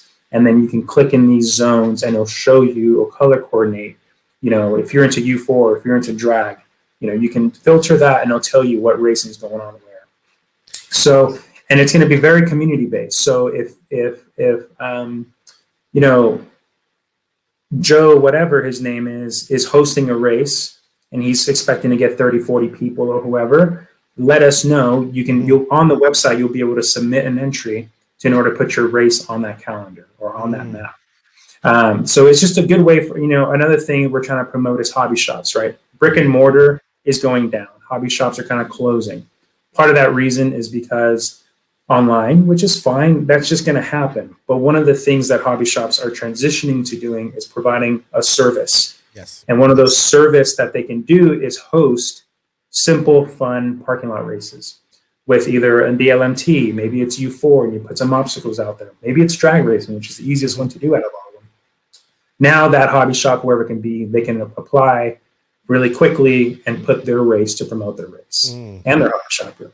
So that's kind of the whole purpose, is to grow the grassroots segments, which is U4, drag, monster truck, and eventually oval.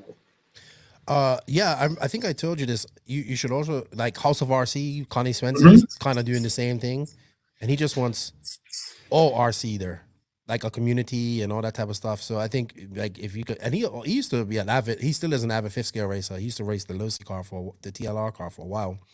But I think you guys have the same vision.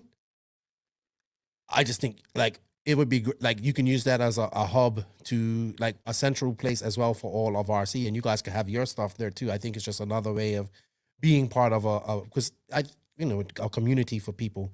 So yeah, you should check it out. I like that idea because my thing is if we can get these guys racing, like the U4 guys. I looked at Sean's U4 race that they had her that this past weekend. It's like it looks so cool. Like I am literally coming to California. One of the reasons I'm coming to California is to go up to CTRC and do some U4 racing.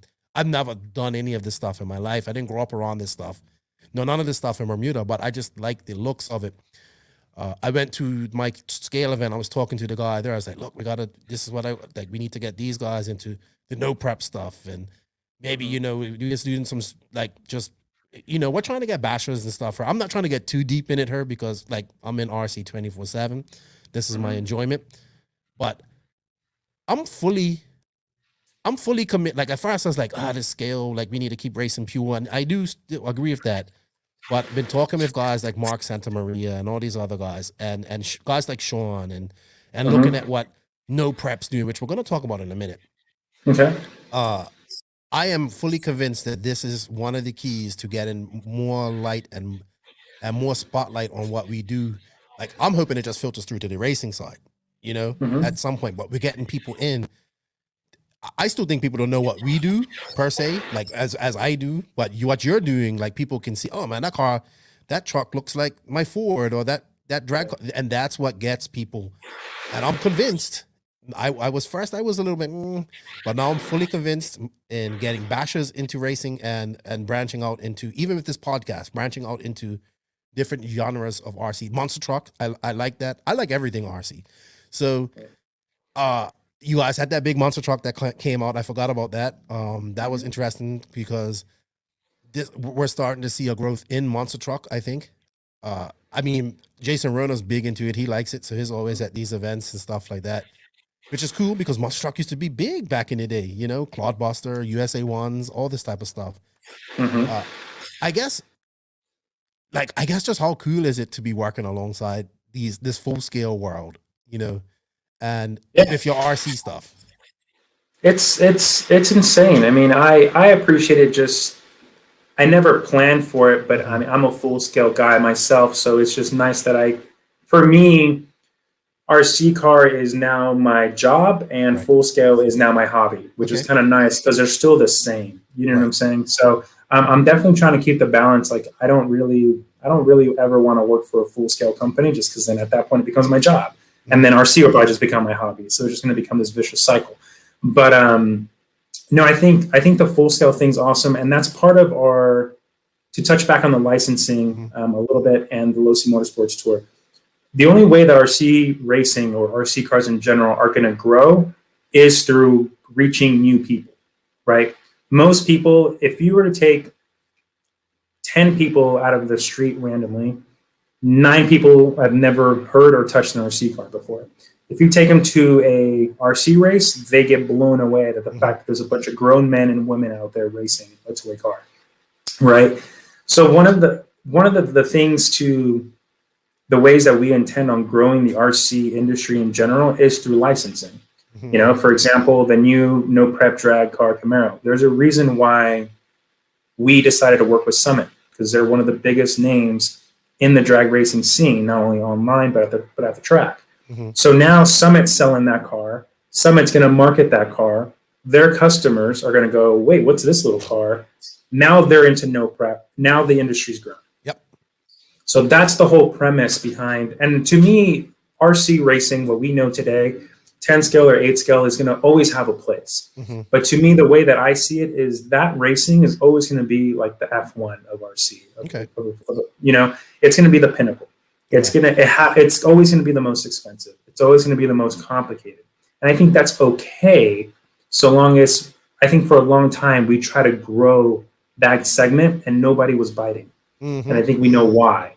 Yep. It's too complicated, it's too expensive. But if you start down here with no prep, with U4, and then you work your way into that, if that's your thing, now there's something in the middle. It was bashing and high-end racing before.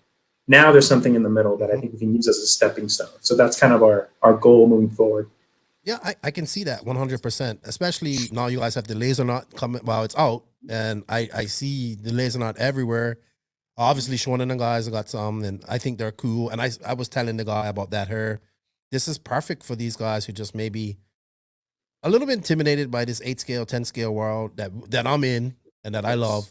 And that U4 class is a great mix. I mean, I look at my buddy, yeah, dude, he went and made one out of an HB car, and it looks badass. And I think at the root of the day, that's what it comes down to. We want something that looks like the full scale stuff that we can control. Yep, it definitely have. I mean, and don't forget that originally RC car racing in the 80s started from Tamiya, Sand Scorchers, and all this kind of stuff that looks scale in the first place. So it's gone full circle. And so I think that's part of it. That's actually what I talk about in the Losi, developing the Losi Audi 8 video, is why we did that car and what we were trying to do. I just lost some light hair myself. I'm at the electricity going on and off for all day. So if it's just a little, let me just turn this light around. So Go for it. So yeah, I live in the Dominican Republic, so the electricity goes on and off. Yeah, it's all good. Okay, we're almost done here. Let's talk about no prep, man. This is huge right now. King of the Streets was huge. You guys just come up with your TLR Summit car, which is all right. I would really like for you guys to get together and make a stock car but it's fast. It's good. It looks good. It's doing good. But I just think, like, how huge is this no prep thing for RC at the moment? So the only thing we can reference it to is if you think about RC crawling and what that was like in 2006, 2007, right? Like it's one of those things where it's so new, it's really hard to compare it to something or its size or where it's going to go. So the only thing that I find it close to is what RC crawling was. RC crawling was comp crawlers, right? Super expensive, super complicated, very technical. And then that quickly phased out because it was too expensive, too complicated, too technical. But then people started building scale crawlers, and then that blew up. Right now, drag racing is right at that point where it's starting to blow up, because now you can go out and buy this Losi car or the associated car, what have you, and go out there and compete. So how big? I mean, it's definitely massive. It's not our biggest portion of the business by any means. It's still infant according to that, like if you compare it to that. But I think it has extreme potential to blow up. I do too. One of my fears is, like, this is how our whole conversation got started. Like, I don't want to see it die like short course did. And I said that the industry killed it.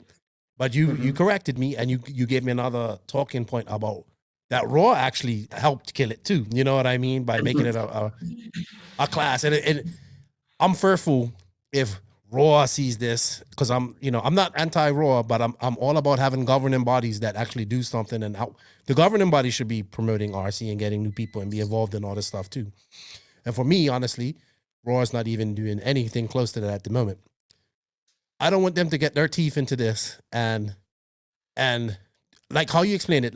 Let's just tell people how we kind of got on this discussion with the short course stuff real quick. How you explained it to me, which I thought was really good.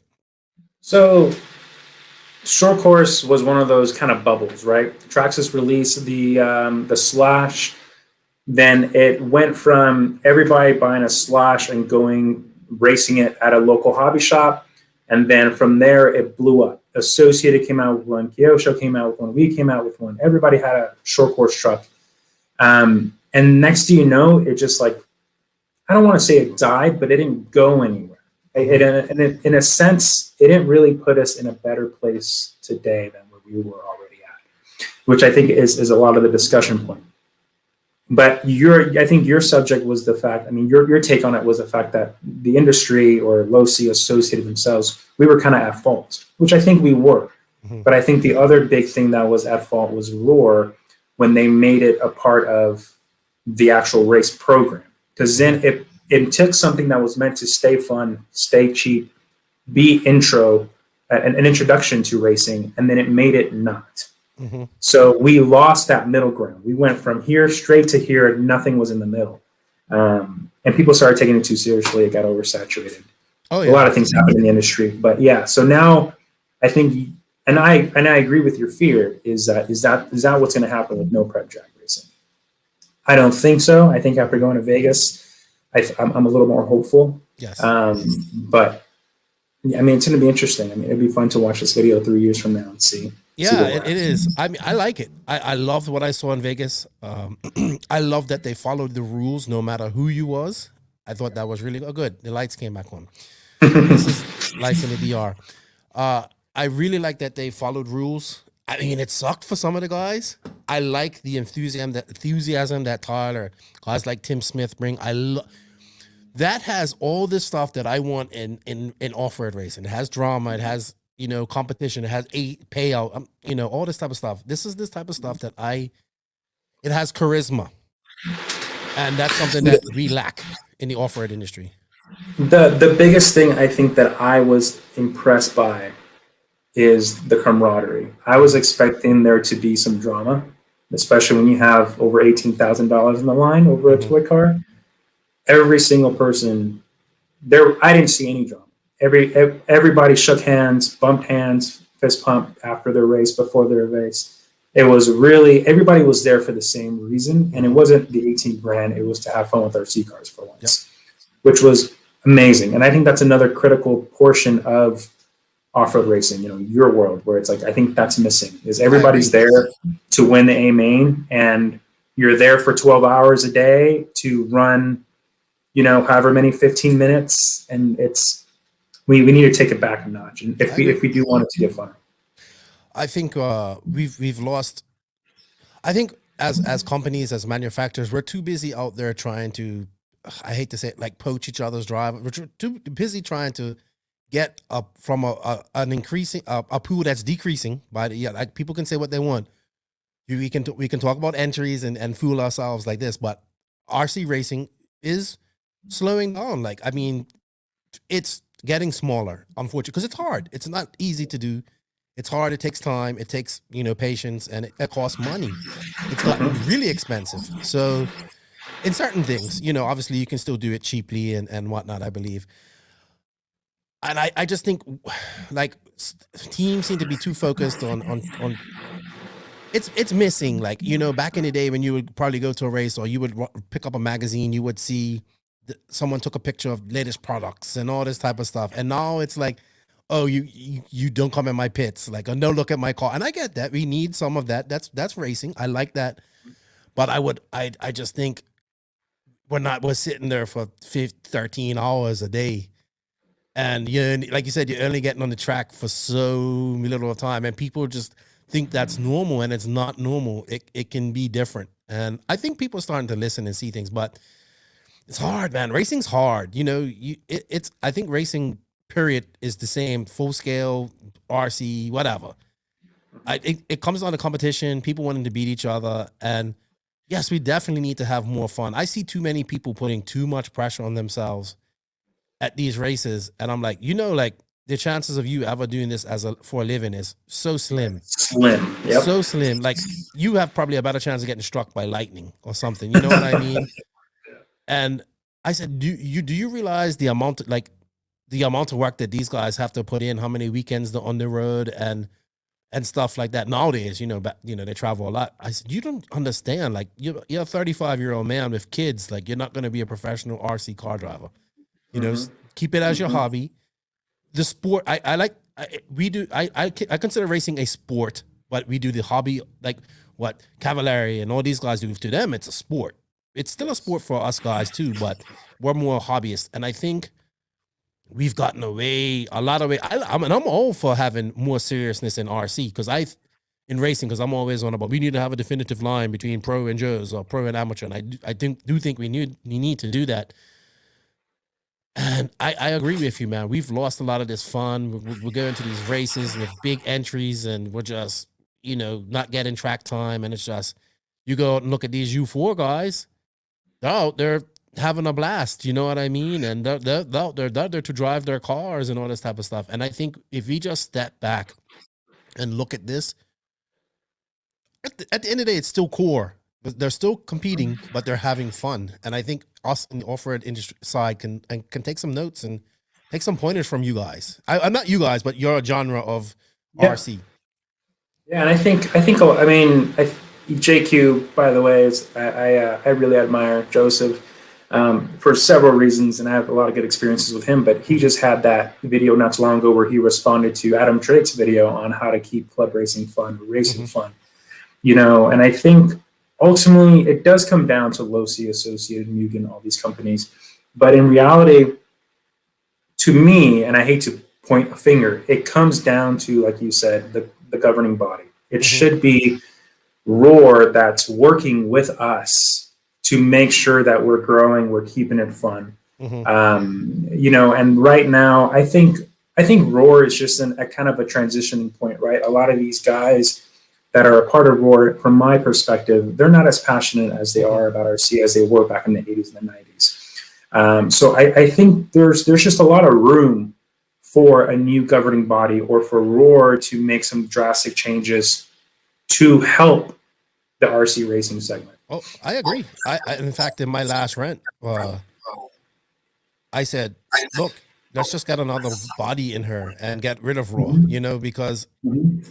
because even the guys, I feel the guys who have the passion, they're being stifled by, like it's an old, like that's their power thing. They don't want to let it go.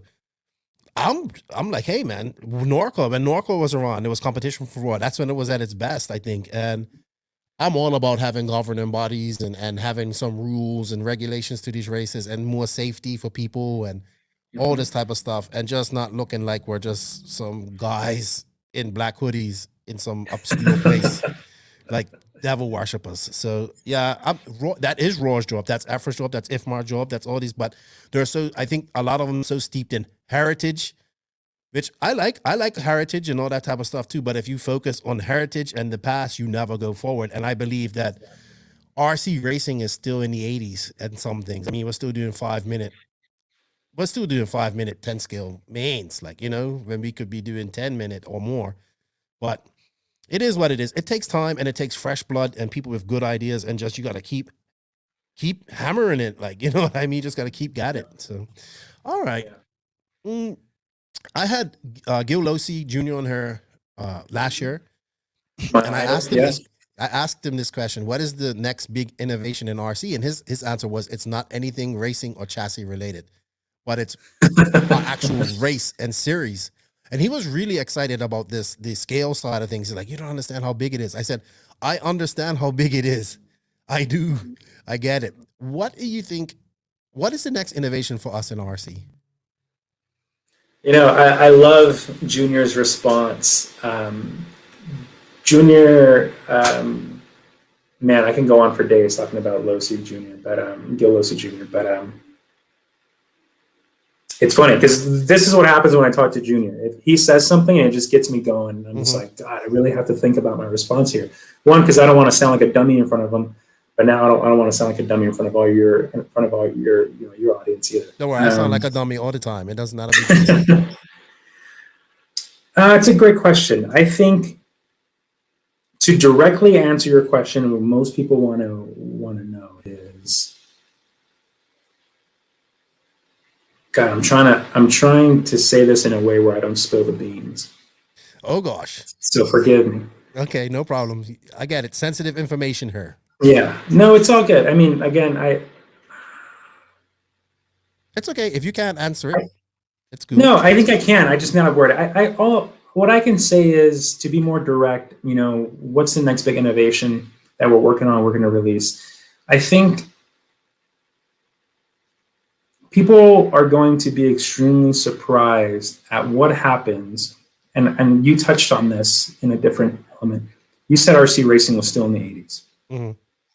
I truly believe that the hobby industry is roughly anywhere from 10 to 12 years behind the current trends. And what I mean by that is, even if you look at social media, right, we are severely behind what we should be doing. You know, we have the best product to develop viral videos with.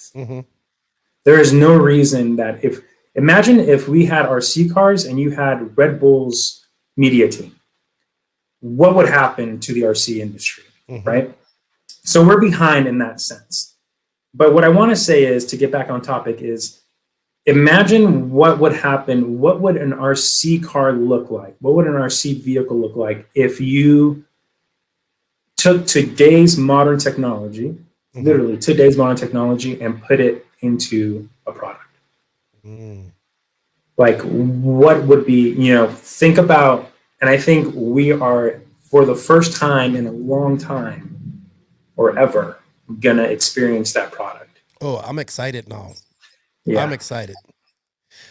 I honestly think what you're doing with the Losi Motorsports tour and getting, obviously rubbing shoulders with this full scale scene is going to be pivotal in the growth of RC racing eventually. And I can see that. Maybe not now, maybe 5 years from now, 10 years from now, when you're my age, you know, when you're 42, 43, and I'll be like, see, and I'll be 50 something. I'll be like, yep, I can see it, because we need you guys, these young guys, like your younger people thinking, you are correct. We are so far behind. We're not even utilizing YouTube correctly. We, you know, all these guys, I mean, even me, I'm just figuring out, look at this, like podcasts and all this stuff. We're so far behind on a lot of different things. And all the other industries in the world are just hammering, like the Instagram, Facebook, YouTube. It's just TikTok. I mean, I'm not a big TikTok guy, but you know, it's insane. But you will be. Huh? I said you will be. Give it a year or two. Yeah, it's probably gonna happen. I'm on a lot of social media stuff now, but yeah, it's like, we can't get this, even for like RCGP. It's like, well, we can't get this going. Like, you know, we're not utilizing our social media platforms, and we're not rubbing short. Like, I would love to see Red Bull and Monster get into the racing side, but I think it's gonna take something that looks real and that's gonna sell and be popular, so that they can say, hey, look at our big DK, or like a whole Red Bull themed, like, I'm gonna go short course truck, you know, like let's say it was like if short course ever came back. I think it has to be scale that takes it to this next level. Scale looking vehicle with proper racing properties. Does that make sense? I agree, and I think the next to answer the question more on a Gil Losi Jr. level, I would really, if I had a limited amount of time and budget and more power, I would definitely start, especially during COVID. I mean, it looks like sims and simulators really took off. And a lot of people have never experienced it, but FPV on an RC car that only does 6 miles an hour is one of the funnest things you can ever experience. So if go ahead. Sorry. No, I was just saying. So I think that could be then one of the big next innovations as well. Is a simple. The problem right now with that technology is that it's very expensive. So it's not easy to buy for a kid in Christmas. But if we can sell a 2-pack of FPV vehicles, you know, Nintendo just did this with the FPV versions of the Super Mario Karts, which was an amazing compilation of all technology plus old school heritage, the whole thing. So I think, and that's a sign that the technology is getting to be more affordable. So I think once that sound starts coming into play, I think RC is going to take a severe right turn into a new realm. So you do believe that we can get RC somewhat mainstream then? Oh, 100%. I mean, I think from my perspective, that's my goal. And if I miss my goal, at least I'll get closer to it. But just like Steve Jobs says, I mean, there needs to be a computer inside every single house in America. And a lot of people didn't believe him. And I think there needs to be an RC car in every house in America, from not only from a fun aspect, but from learning how to, I mean, I learned how to work on full cars and modify full cars from RC cars. So I think that's another spin, is like, not only can you collect, have fun with family and friends, but you can also learn something in the process. So Yes. I like to see more RC getting into schools as well. I think it's a great, maybe an RC club, or like you said, it's great hands-on first, like mechanical. You build mechanical skills, like, you do. Yeah, 100%. And I think that's going to happen. But I think what needs to happen, and we touched on this, was it's always a generation behind, right? So right now, the kid that grows up that understands RC cars and the importance, let's say myself, he's going to be a principal in 10 years. And that's what we need to happen in order to get RC cars into a mainstream schools. This is a big thing in Japan. In Japan, to me, a mini four-wheel drive is a critical part of the education system. Really? You learn, because, to me, a mini four-wheel drive, it teaches you fundamentally about gear ratios, weight distribution, technique. Like it teaches you so much in such a fun way. And if you go to Japan, you can go to the mall and see mini four-wheel drives racing around. You can't go to a mall anywhere out here in California and see RC cars. Unfortunately, and it's easy to do. Right. But that's what we need, But in order for that to happen, for me to go try to do that at the local mall, the guy that's in charge of that mall is in his 50s and he's not going to listen. I need for that guy to retire and for the 30-year-old to go in there that understands RC cars, and then he'll listen, and then we'll get him to the mall, and then it'll become mainstream. We all have, you and I have the same goals and with the same thinking. Like in the RC, in the racing side, my hope's in the youth. Like, they get it for sure. 100%. They know, like they're gonna have to market themselves and become a character and have some charisma and all that type of stuff, because I get so tired of the same vanilla interviews and all this type of stuff. And we need charisma in the racing side to get more people in, to get people to follow this. So, and like you said, we need to get this.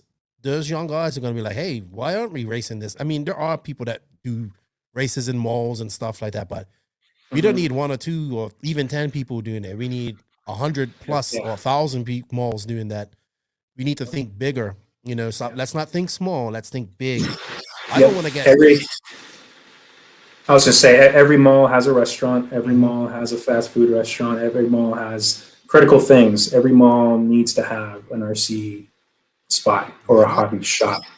Why not? Why not? Exactly. Cool. All right, man. We're almost at the end of this interview. It's been great. I'm getting to know you. I like just getting fun, man. I know. U4, man. This seems to be a thing too. The U4. I've heard you mention King of Hammers quite a few times. I didn't know anything about this till I met Sean, and he's like the U4 king. He's and this looks potentially like it can be an attractive thing to get people into racing. 100%. I think it's the first and only product that I can think of that has all the characteristics that it needs. It performs. It looks the part. It actually looks legitimate.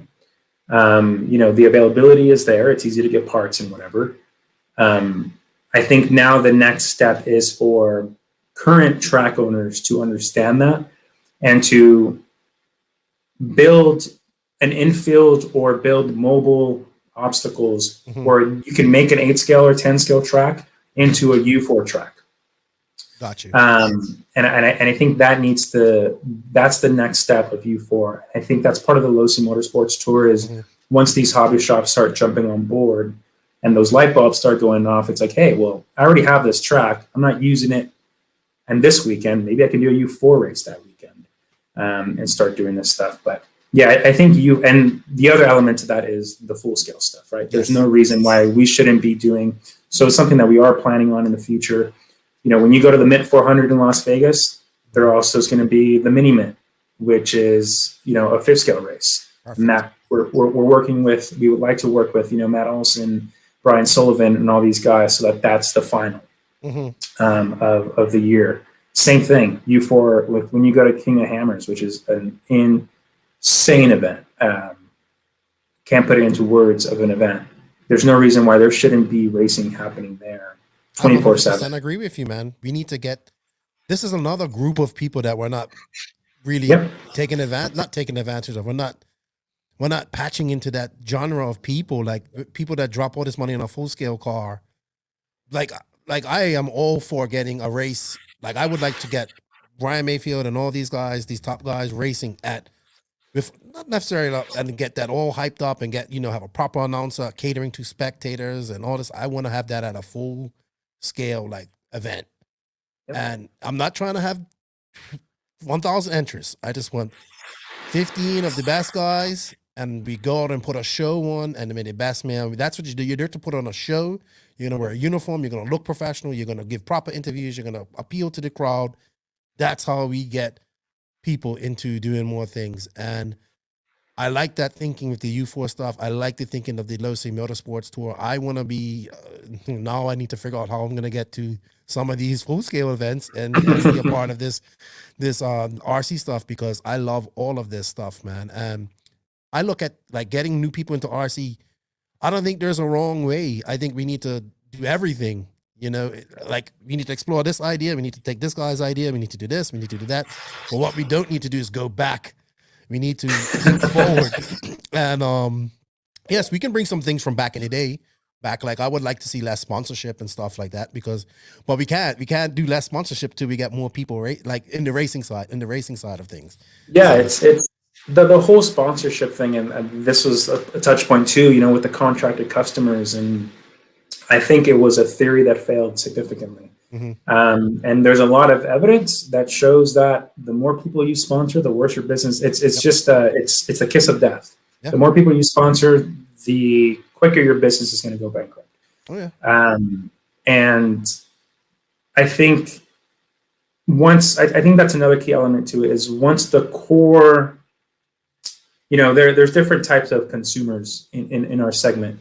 But once the core consumer understands that Horizon, Proline, Associated, whoever it may be, they're not in the business of making people upset. Mm-hmm. They're in the business of making money and growing. That's how you make more money. So I think if people remind themselves of that whenever we do, for example, change the structure of Proline sponsorships, and a lot of people were upset about that, they're not doing this to piss us off. Mm-hmm. They're doing this to grow. And it, we might take a black eye for it in the beginning, but eventually it'll heal, and I think we'll be in a better spot. Oh, I know all about that. We're taking a few black eyes right now, but for change to happen, change actually has to happen. So exactly. I'm all. And people are afraid of change. People don't like change, so. Especially in the RC community. I mean, I even said, are we going to get to the point where we actually pay somebody to run a kit? Like, hey, here's $50 in a kit to represent us. I mean, if we're doing that, then I think it's pretty evident that the business model that we adapted to RC, 10, 15 years ago, I want to say, is collapsing on itself. And you're going to see companies doing different things as well. If they don't, they're not going to survive. It's just simple as that. So I'm all for that. Change is needed. All right, dude. You know what? This has been a great chat, but we do have one last segment that I like to do. And this is brought to us by TNR Fuels. Chris Nelson is a good person. He's a racer. He's making some awesome fuel. He's having his race at another sponsor of this podcast, Sun City RC Raceway, this weekend, the A Main Challenge Tour. So if you're on the fence of going to that race, please go check it out. Chris, Joey Showers, all these are really good people passionate about racing. He's a racer that's making fuel for racers. So go check him out.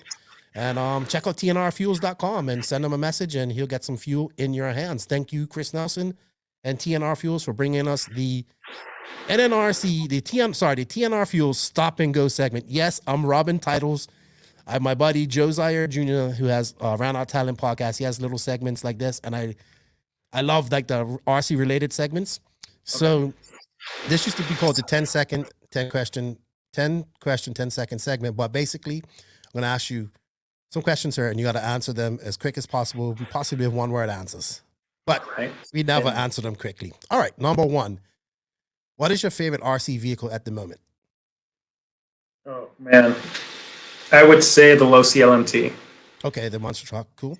Mm-hmm. Well, it's quite obvious, but if you wasn't into RC racing, what would you be racing? Oh, man. So many things I want to do from here on to then. I would definitely something road course. Okay, so you're more into road full scale than anything. Yeah, believe it or not, yeah. Really? I'm shocked at that. Okay. All right. Number 3, what is your favorite food, dude? I've answered this one before. If I can have sushi for the rest of my life, I'd be happy. Really? I think sushi's good. Not as good as street tacos, but good. I mean, I love all foods, but yeah. Number 4, most exotic location RC has taken you. exotic wise, I would say, oh man, I've been a lot of places in the RC game. I would say the most exotic would be Taiwan. I think that was the most out of my element. Holy crap, I'm doing this. Really? Yeah. I'd love to go there myself. All right, number 5, Axial Fest is the best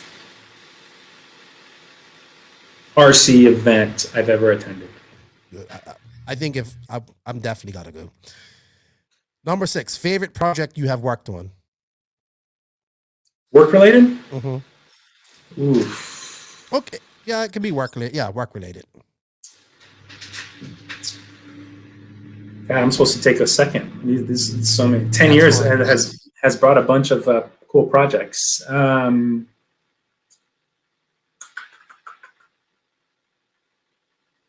Honestly, I think the simplest project was probably the funnest, and it's just because it was a part of my goal when I first started working there. But when I designed the 22T 3.0 body, that was probably the pinnacle of me having fun and living my dream.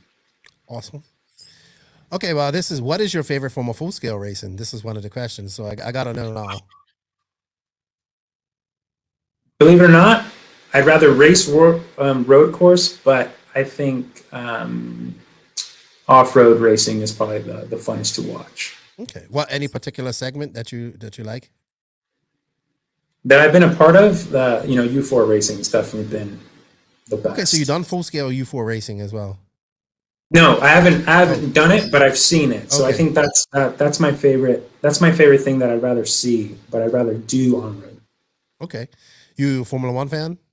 Yes. Well, no, I'm not a Formula One fan, I would say, but I'm a big heritage guy. So I understand Formula One from like Adrian Newey was like one of my idols going through engineering just from the wind tunnel. What am I trying to say?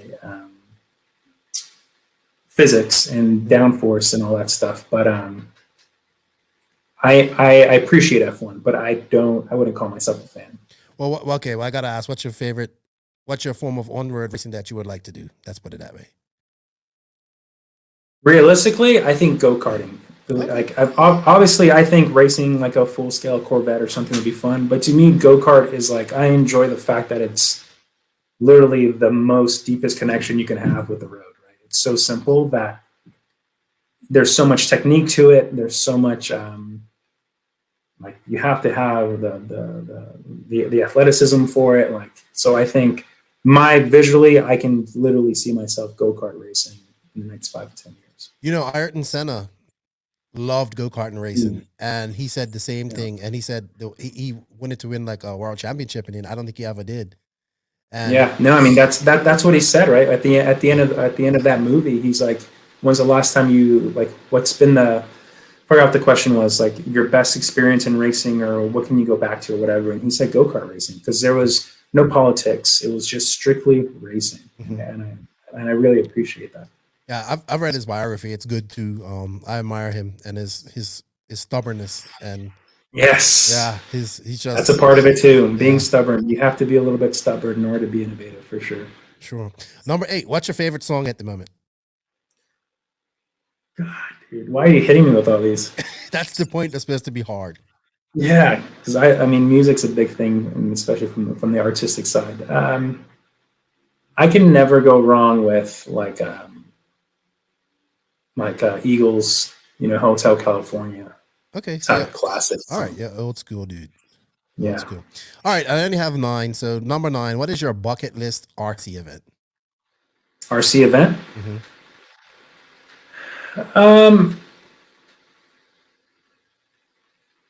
God, believe it or not, when it comes to RC events and stuff, it's work for me. So I don't really have like a bucket list for it, but I might be able to go to the No Limit World Finals in North Carolina. What's that? This year.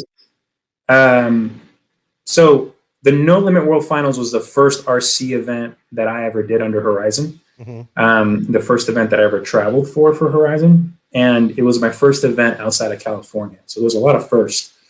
But what I loved about it was that it was very similar, but 10 times better than the Vegas race, the No Limit. The drag race in Vegas, because 5-year-old kids would go up, they do their race, they give each other high fives and hugs, and then they go play on the swing set for the next 20, 30 minutes. So it was, to me, the pinnacle of what RC should have been. It should be fun. It should be family. It should be everybody gets together for a bonfire afterwards. So I'm looking forward to attending that event 10 years later and seeing. This is drag racing, right? No, I'm sorry. No Limit. It's all monster truck. Solid Dog. So the event actually happens at Dennis Anderson's, or at the Anderson's compound, who's the driver of Gravedigger, Son of a Digger, all that kind of stuff. So they have a really nice compound, store, restaurant, a bunch of land in North Carolina, and they host an RC monster truck racing and freestyle event there. And then they'll throw in probably like a little bit of short course racing and stuff in there as well. But yeah, I'm looking forward to that event if I get to go. When is it? It's in May. I believe it's in the end of May, if I remember correctly. We're pretty much on board to go. Honestly, it's just a matter of Oh, I'm gonna be in North Carolina in May, dude. Oh, perfect. Yeah, we have to look it up. I'm pretty sure it's in May, but the only thing that's potentially keeping us from going is obviously the COVID restrictions, which we're hoping lifts here pretty soon. So, well, if it's happening, because I'm the plan is to come to Vegas and then do the nationals afterwards. I'm gonna be in North Carolina for about 3 weeks. So, after sweet. Yeah. All right. Yeah. Cool, man. I mean, that's all I have to. That's all the questions I have. Thank you for your talk. I know we've been trying to do this for a couple months. I know you're a busy dude, and it's been a great chat. Oh, last question: do you ever get mistaken for Mario Lopez? Because I told you look like my Slater was one of my nicknames in college. People used to call me Slater all the time. Yeah, I can see that. I can see that. All right. Well, I want you to.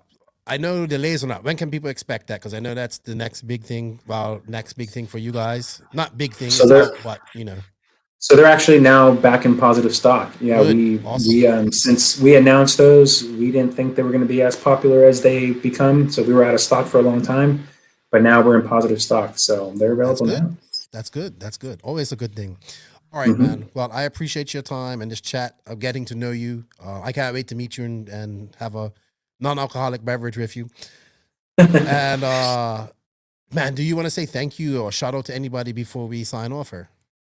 I mean, everybody. I mean, I first and foremost, honestly, not to be too corny, but thanks to you, man. I think people like you, and there's a lot of other people, Joseph included, from JQ, that are going to be the future of this. So I really I'm happy to be a part of it. I'm just trying to do my part. For all the younger kids that are out there wishing they're in my shoes, stay humble, understand to what you said. The eyes are always on you. People are always watching you. Things that you do today will pay off for good or for better. Sorry, for better or for worse in 10 years. And yeah, man, hopefully we'll see you out here. The Losi Motorsports Tour. Tune into it. Go to the Facebook page.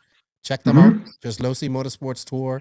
A lot of cool pictures. I went on there, dude. I went on your Facebook, dude. You're like mine. It's just flooded with RC stuff. So I was like, wow, yeah, this guy's in deep like me. And you are a great shining example of just like perseverance, man. And you had to go. You worked hard for it. You got shut down a few times. You had to go do the shitty jobs for a little while. And I think people can take a lot from that. Like sometimes you gotta crawl before you can walk, and you gotta walk before you can run. And you ain't even started running yet. So nope. Yeah, I'm still walking barely. I think I just started walking.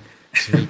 Well, thank you for your time, man. I hope to meet you. Maybe it's gonna be in Cali after Vegas, or maybe it's gonna be in North Carolina. But I like meeting positive people like you. I know you have the best interest in RC, which I want to see too, and I like to be around people like that. So thank you for your time, man. Have a good day, and yeah, see you around. Well, thank you. See you guys. All right. Bye-bye. We are now at that point of the show where you should fasten those seatbelts and put your big boy pants on. Whoa. Things are about to get serious. It's time for the JQ Racing Rant.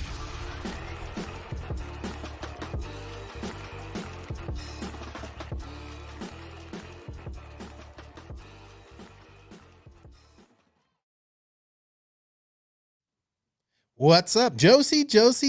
What's up, Beaker Dunn? How you doing? What's going on? I don't know. We're back for a rant. It's been a while since we've had a rant.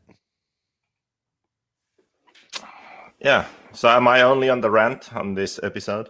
You are early on the rant. You know, I'm giving you a break because you was right. You was right. You know, About I what? have to. You was right that the rotating co-host would be good because people are getting tired of your rushing to get out of her. And I get it. You answering the same questions. People were getting tired. No, they weren't. Or maybe they were, but that wasn't the reason. I had to basically dump you. That's you know true. what, man? I wanted to kill you. I dumped you and you had a hissy fit. And I said, no, I'm not going on. And you said you wouldn't do it. And I said, yes, you can. Find someone else. Mm-hmm. This is Joseph's tough love. And trust me, that day I wanted to kill you. I know, but sometimes you have to do, a drastic decision, something to get a change made. Right? You know what? That is the exact topic of this rant. So, you know what, Joseph, you were right. I am enjoying having Max back on. I'm enjoying having Zach come on. I was hoping Zach would come on this week, but he's got a Pro Line Cup race. And the good thing about it is that, Zach's got that really good pamphlet for like beginner races and all that stuff. So people are looking at that. People are looking at the oil treatment for his track and all that type of stuff. So he's influencing other tracks and helping out that way. So it's been a great addition. And thank you, Zach, for your time. Thank you, Max. People like Max answering the questions. You know, he gets all science mode, just like you're Padawan. So, that's how it goes. But Joseph, you just released a video the day we're actually recording this today. It's Thursday. And this is probably one of your best videos yet. You've been hot and bothered about this for a week since EFRA released their video last week. Their live, sorry. And their new logo. So I said, your video was great. I think your video was good. You hit on a lot of topics. And I think if anybody gets mad at that, they're just mad at you. So they just don't like you and they don't want to, there's going to be people that hate what you say because you're saying the truth. But there's going to be people that just hate it because they hate you, which is fine. We know that. You can be an idiot and an asshole, so people just can't get over that. But what you said was absolutely was very true in a lot of ways. So I went back and watched the live yesterday again to make sure I didn't miss out anything. And kudos, look, I want to say something before we get even close, before we start ranting, because we're going to rant. I happen to think EFRA is the best federation we have. I think they're better than IFMAR. I think they're way heads and shoulders, way over any other federation that we have in RC right at the moment. I think what they did with RC Racing TV and all that stuff is awesome. I enjoy watching the Euros. I like having rules and federations and proper racing and all that type of stuff. I really enjoy that. But man, you know what? It's still the same bullshit. Like, it's still the same dumb crap. I think remember when we got in that rant where I told you we need to get rid of Roar? And you're like, no, we need to cut out the cancer and get new people in there. But I think it's just the cancer's too deep. I think you just got to put a bullet in the head and start all over again. You know what I mean?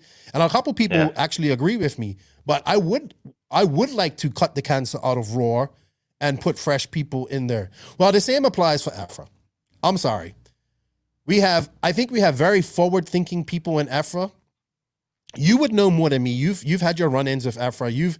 You've had your own issues with EFRA yourself. But what I see is, the first thing I took from this video, heritage. We need to remember the heritage and this and that. And I said, absolutely, we must remember where we come from, but we must not live in the past. We must go forward and proceed forward. And as we know, the RC industry is 10, 15 years behind the times as it is now. and the federations are just starting to, EFRA just starting to realize this. I'm all about heritage. I'm all about that stuff. But you know what? In order for things to change, that old guard needs to be gone because they don't want to change. They want to focus on the past and keep it in the past and allow and get fresh, new, younger blood in her that want to do things, that know how to attack this social media life, this social media, what's the word I'm looking for? The social media life or world that we are in now. And I'm just going to flat out fucking say it. They had 1 year of COVID. 1 year of COVID. Europe's been on complete lockdown. There's been no racing. When I watched this video, I thought I was going to see something like mind-blowing, and all I got was a fucking logo. So you're telling me it took you a year to do a logo. Well, I'm getting a logo for the NNRC Cup, and I'll have it in 2 days. You know what I mean? And it's going to cost me not much, So to say all of this, let's bring up the logo. It looks great. I think it's awesome. I love it. I love the logo, but it shouldn't have taken a year to come up with that. The year they spent on this logo, they could have spent absolutely doing the plans and things that they wanted to do. No. Well, they've been doing plans. Okay. But there's a big difference between a plan and an idea and something in reality. So I think there are two main problems, really. So I guess, one of them has to happen, and then the other one can also happen. And if only one of them happens, nothing will change. If both happen, okay, things will start to change. So one thing is what you said, the old guard, that they have just been there forever, and this is how they want to do it, and they don't see another way, or they don't accept another way. For example, the fact that EFRA should be raising money and then using that money to promote the hobby and build up the hobby to something bigger. There's a lot that EFRA could do, especially if they had more money. But one view that EFRA members have is that EFRA shouldn't be too professional. This is an amateur hobby, so this isn't professional. There shouldn't be money involved, and that includes them. So they shouldn't be raising money and spending money on this, apparently. So that's one way of thinking that just isn't compatible with today's world if you want to have something like we have in RC racing. And also, it's not even compatible with the associate members that they always brag about and talk about. So associate members are the RC companies, the RC brands themselves. Well, RC brands today, unlike before, have paid professional drivers. Also, the RC companies today are professional companies with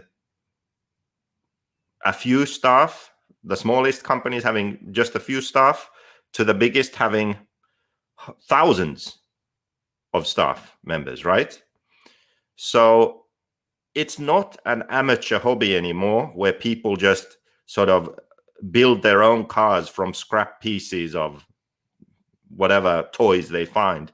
It's not like that. These are professional companies with paid professional drivers, with engineers designing cars and producing them, and then with professional race organizers these days and professional companies covering the races. This is a whole different beast to back in the day, in the 70s or 80s, right?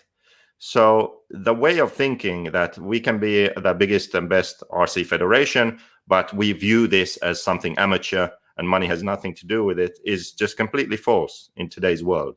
So they have to accept this, for example. Now, that was just one problem with the old way of thinking. So like you said, the old guard needs to be replaced, or they need a lobotomy, something, Then the second problem is that even if every single member of EFRA was replaced with a clone of Matt, Matt being the guy from Control that does videos and was in this video too, is sort of forward thinking. Even if all the members of EFRA were him, there would still be the problem that the way they work is also not suitable for change.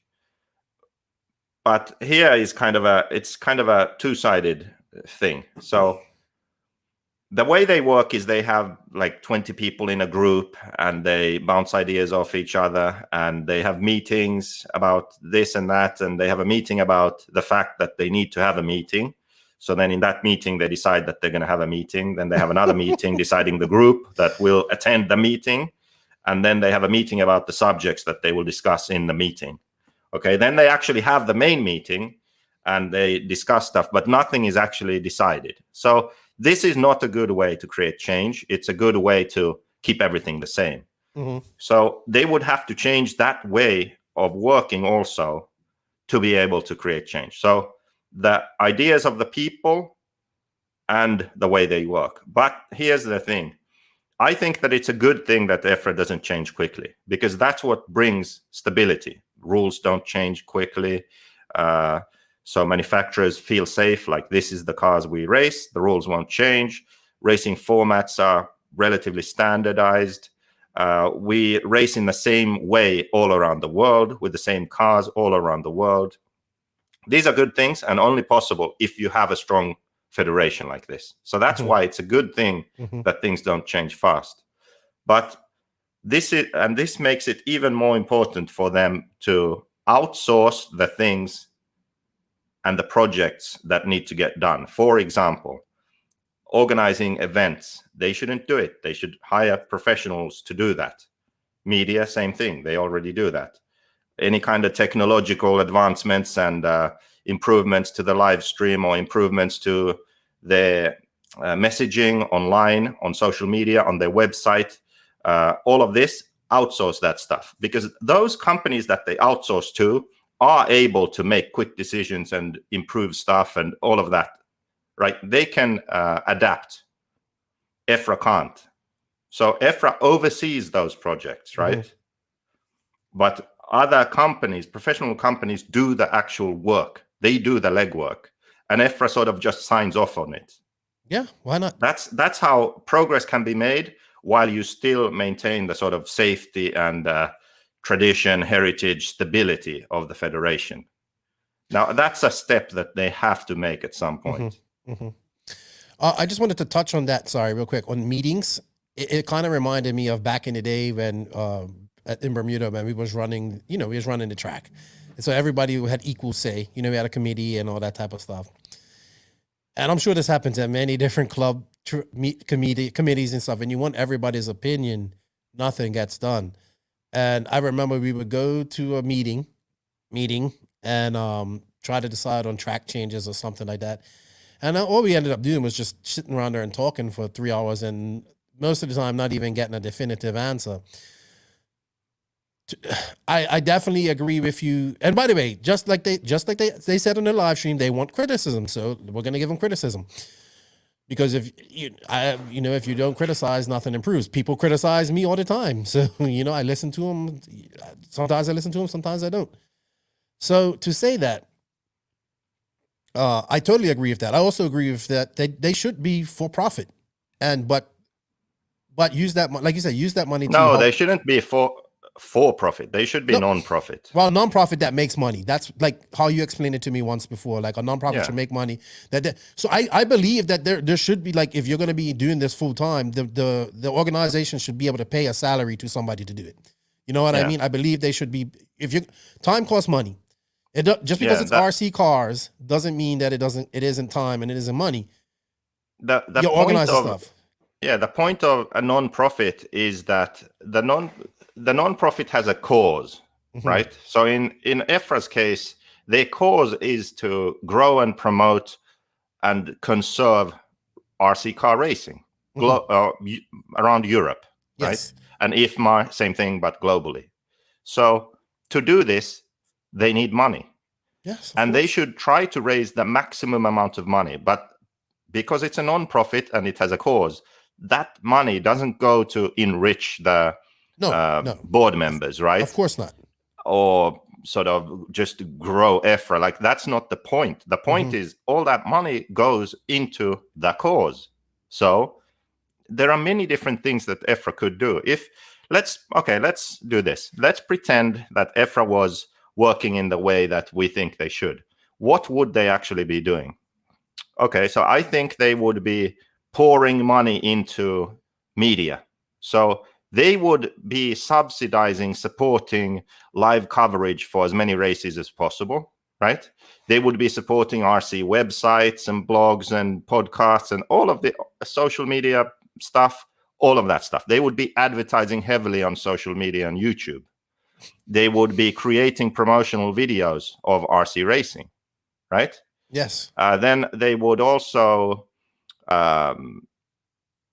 they would use the funds to create RC races at big events, because that costs money. So you go somewhere to an event with 100,000 people, right, over a weekend.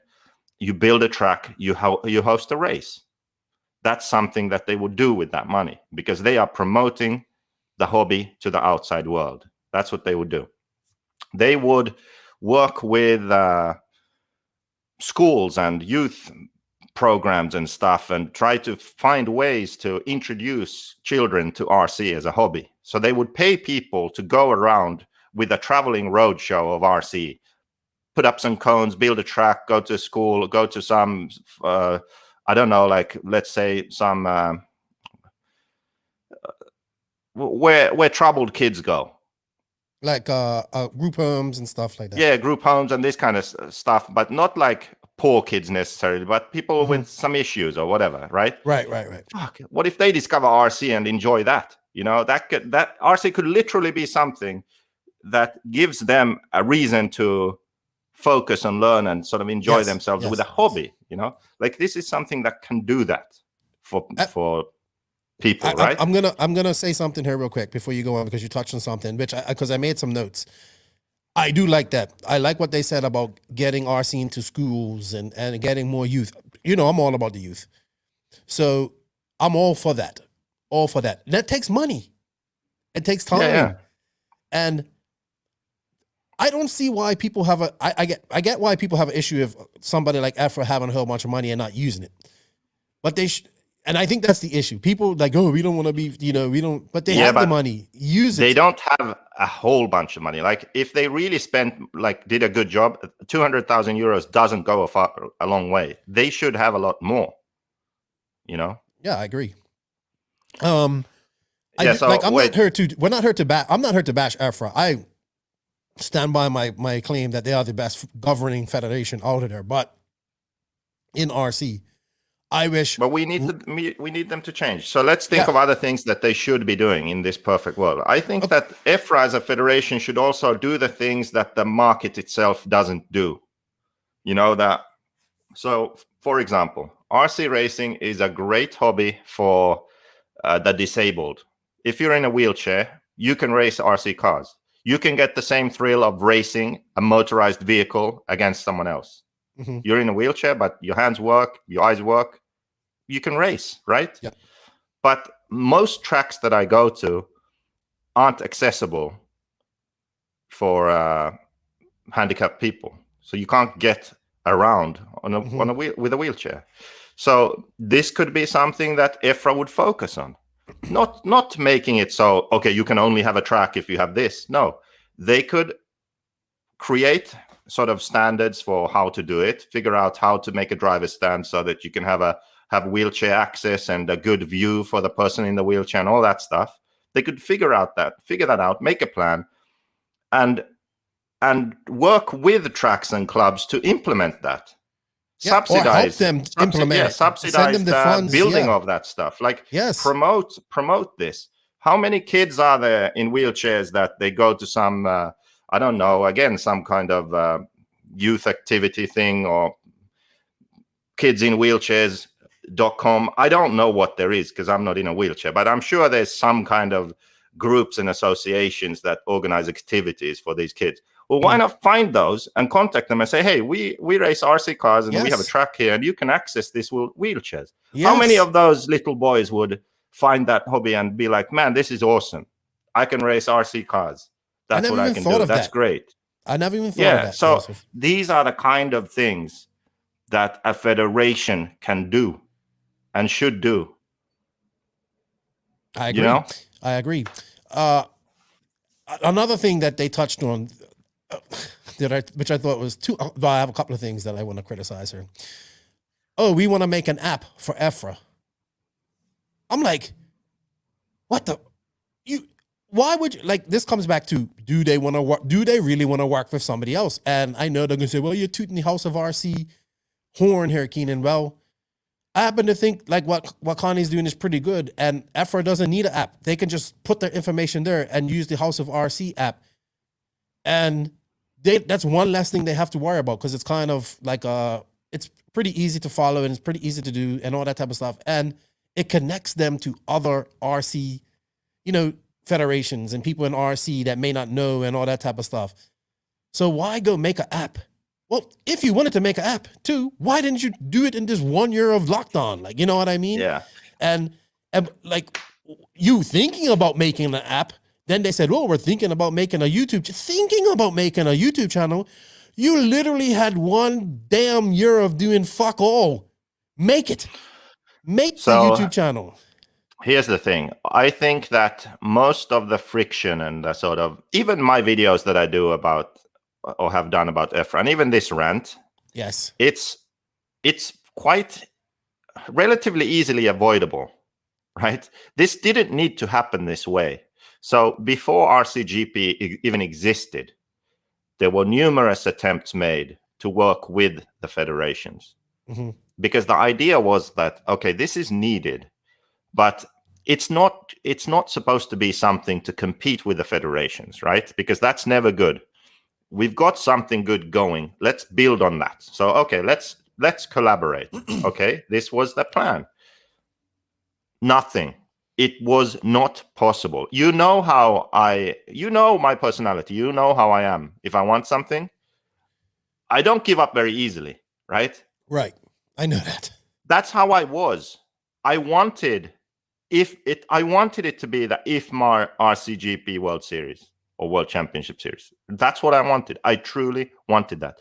Then after IFMAR was absolutely impossible, I'm like, at least we can get EFRA, because they seem to be more open. They talk to us.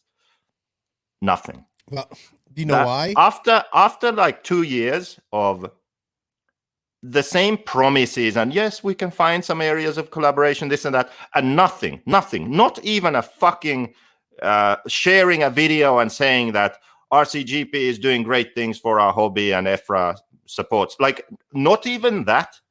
Like, absolutely nothing.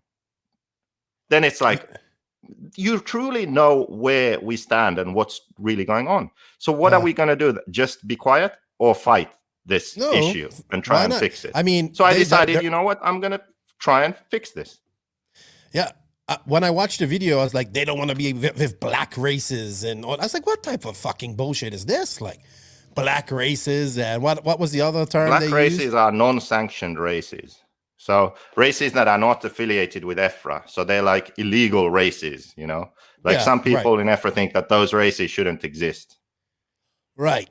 That's not going away. And those race like Neo Buggy is better than any race EFRA ever puts on. So, and that's what they don't like that. So you can see in the meeting notes, they are thinking like, why do these non-EFRA races, why do they have more participants than the EFRA races?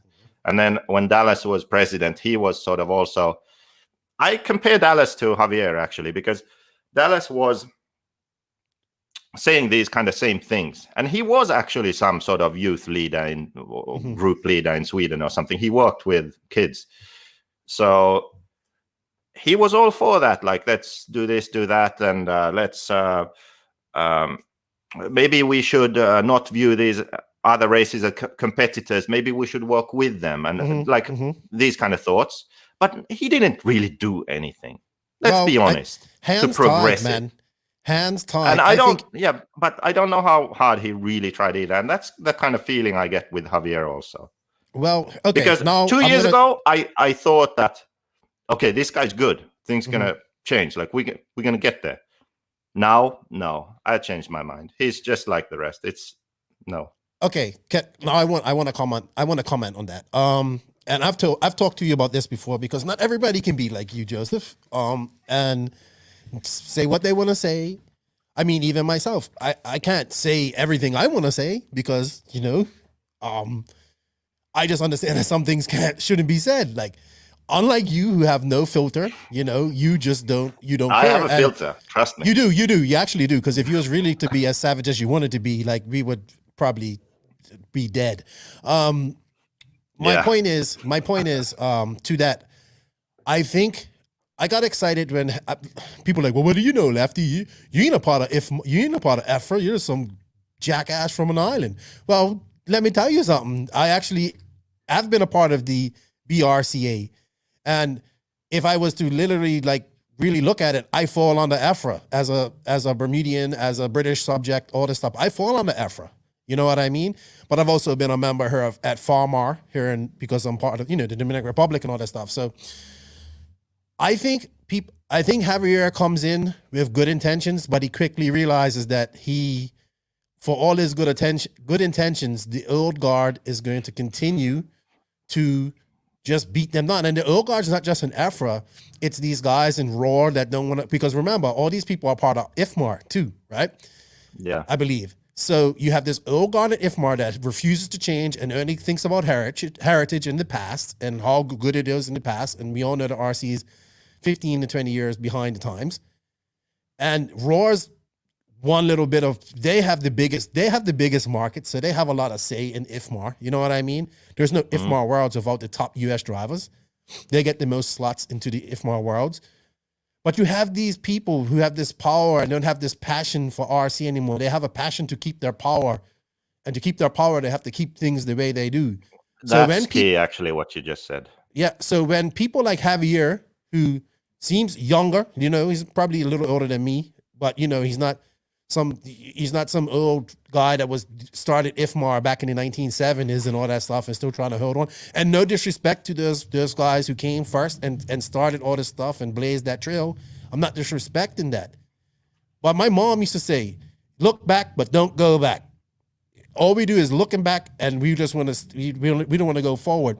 So I feel when people like Javier gets in there, he has ideas, but he quickly comes to a conclusion that, man, if I shake too many trees and I rattle too many hornets' nests here, they're going to kick me out of her. And I don't want to, and if I'm out of her, then I do no good. So that's okay, Yeah, you Javier. could be right. It's That's just okay. the feeling I get. Yeah, that's okay. I understand that. But you know what? It's just bullshit. And this isn't just unique to RC. This is unique to lots of things. You know what I mean? But I just feel like, man, I just think for me, at the end of the day, you're talking about a year. You had a year, no racing, no nothing. And you came up, and when they showed me the picture of the people that are involved, I saw a mixture of young guys. I saw who was it? Oh man, Nicola was in there, and I think he's very forward thinking and progressive. I saw Mao in there, and then I saw some gray hair, old guys in there. So I'm guessing that's part of it. Maybe they're forward thinking. I don't know them, but I don't see it happening. And I'm just like, EFRA has the chance to change. EFRA has the chance to change or help change RC and help change IFMAR. And they took a year to produce a logo, and I'm just like, fuck the yeah. And then but hold on, I finished my rant. They made this big deal about it. We had a study group come in here. We did this and we did that and we blah, blah. I think that money and time and effort they spent on that damn study group, they could have spent on trying to promote RC. By the way, that was a scam. It was deceptively edited. Really? When yeah. So the logo they chose. So They chose these logos, but the comments they got, it's racing, it's remote control stuff. They want about this logo. I swear, I will put big money. I don't see anything that makes me say radio control. Because the one guy was saying that's a remote control, even showing it with his hands. Okay, they had all these different ideas, but they made some which were like this right. Also, right? So if you show something like this, of course people are going to say oh, it's car racing, something like that, and then there's a remote control. Is it RC a car? So. Yeah. There's that too. I just thought that was pretty funny. Mm-hmm. They got caught. Well, you would know more than me. I'm sure we're gonna get a shit ton of flack for this rant, but I think they're in the heart's in the right place, but they're still stuck in that damn it's us against the world, and it doesn't have to be like that. They're not going to stop these but I think, quote unquote black races and illegal races from happening. And they're not, what they're going to do is just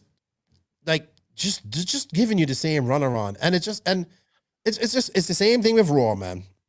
If you ain't going to, sorry, go ahead.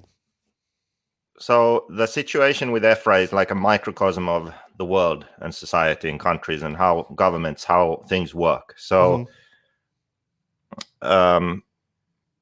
for change to happen, positive change to happen, you need two different types of fights to happen, right?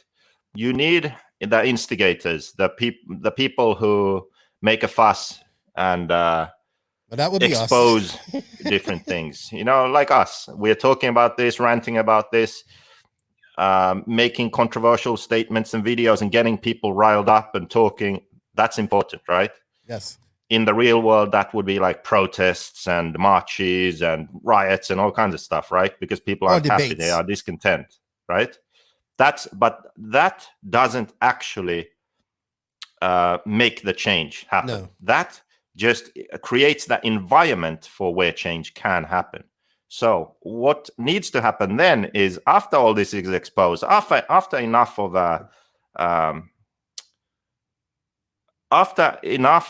people raise their voices against the current status quo, the situation, then what happens is people like Javier, people like Matt, who are on the inside, who play by the rules, who aren't disrespectful, who aren't yelling and screaming, who are on the inside in the machine.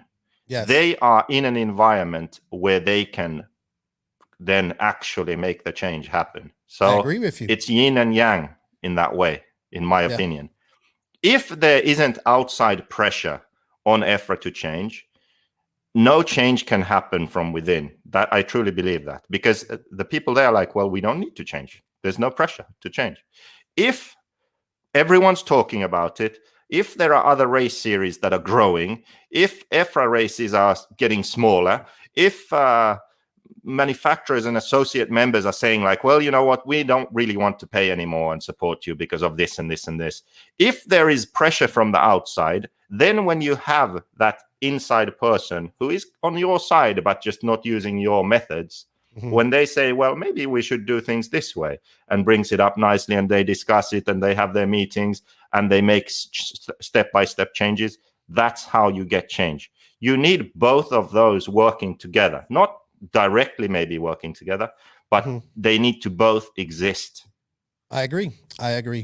So we're definitely our the podcast disruptors. Isn't going to change EFRA, right?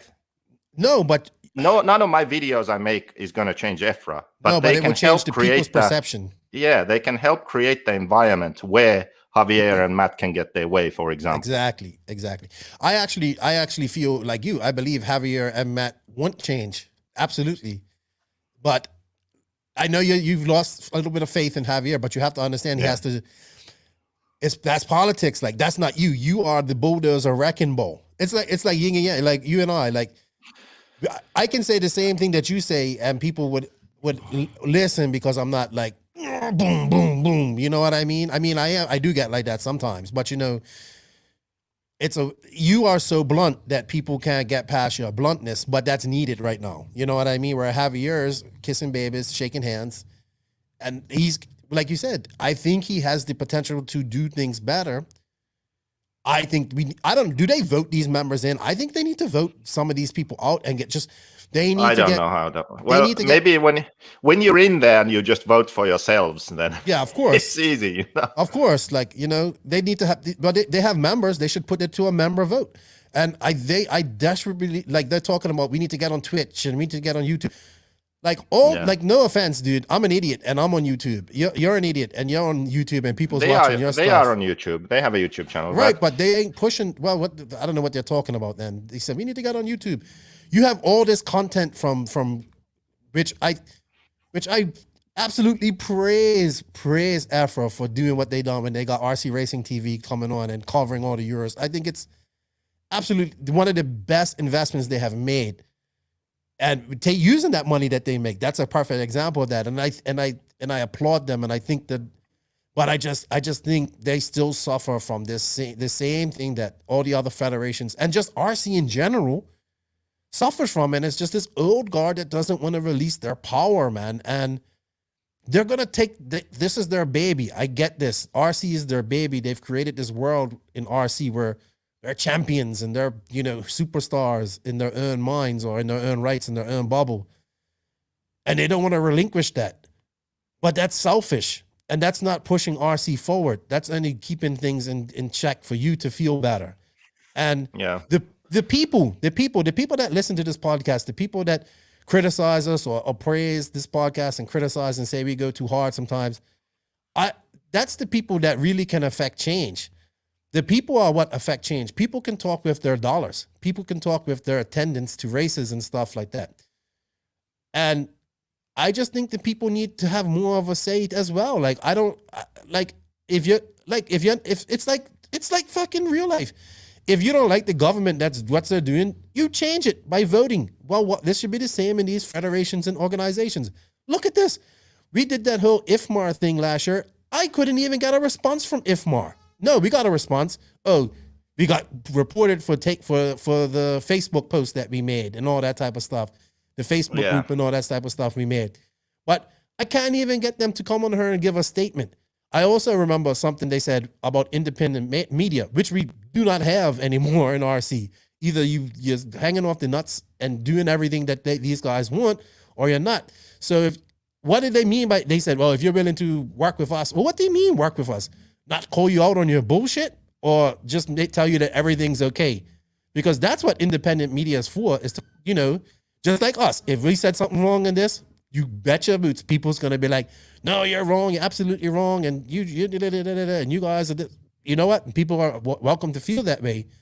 But I'm just a little bit disappointed. When I was going to this live, I wasn't hoping that it wasn't going to be just a logo reveal.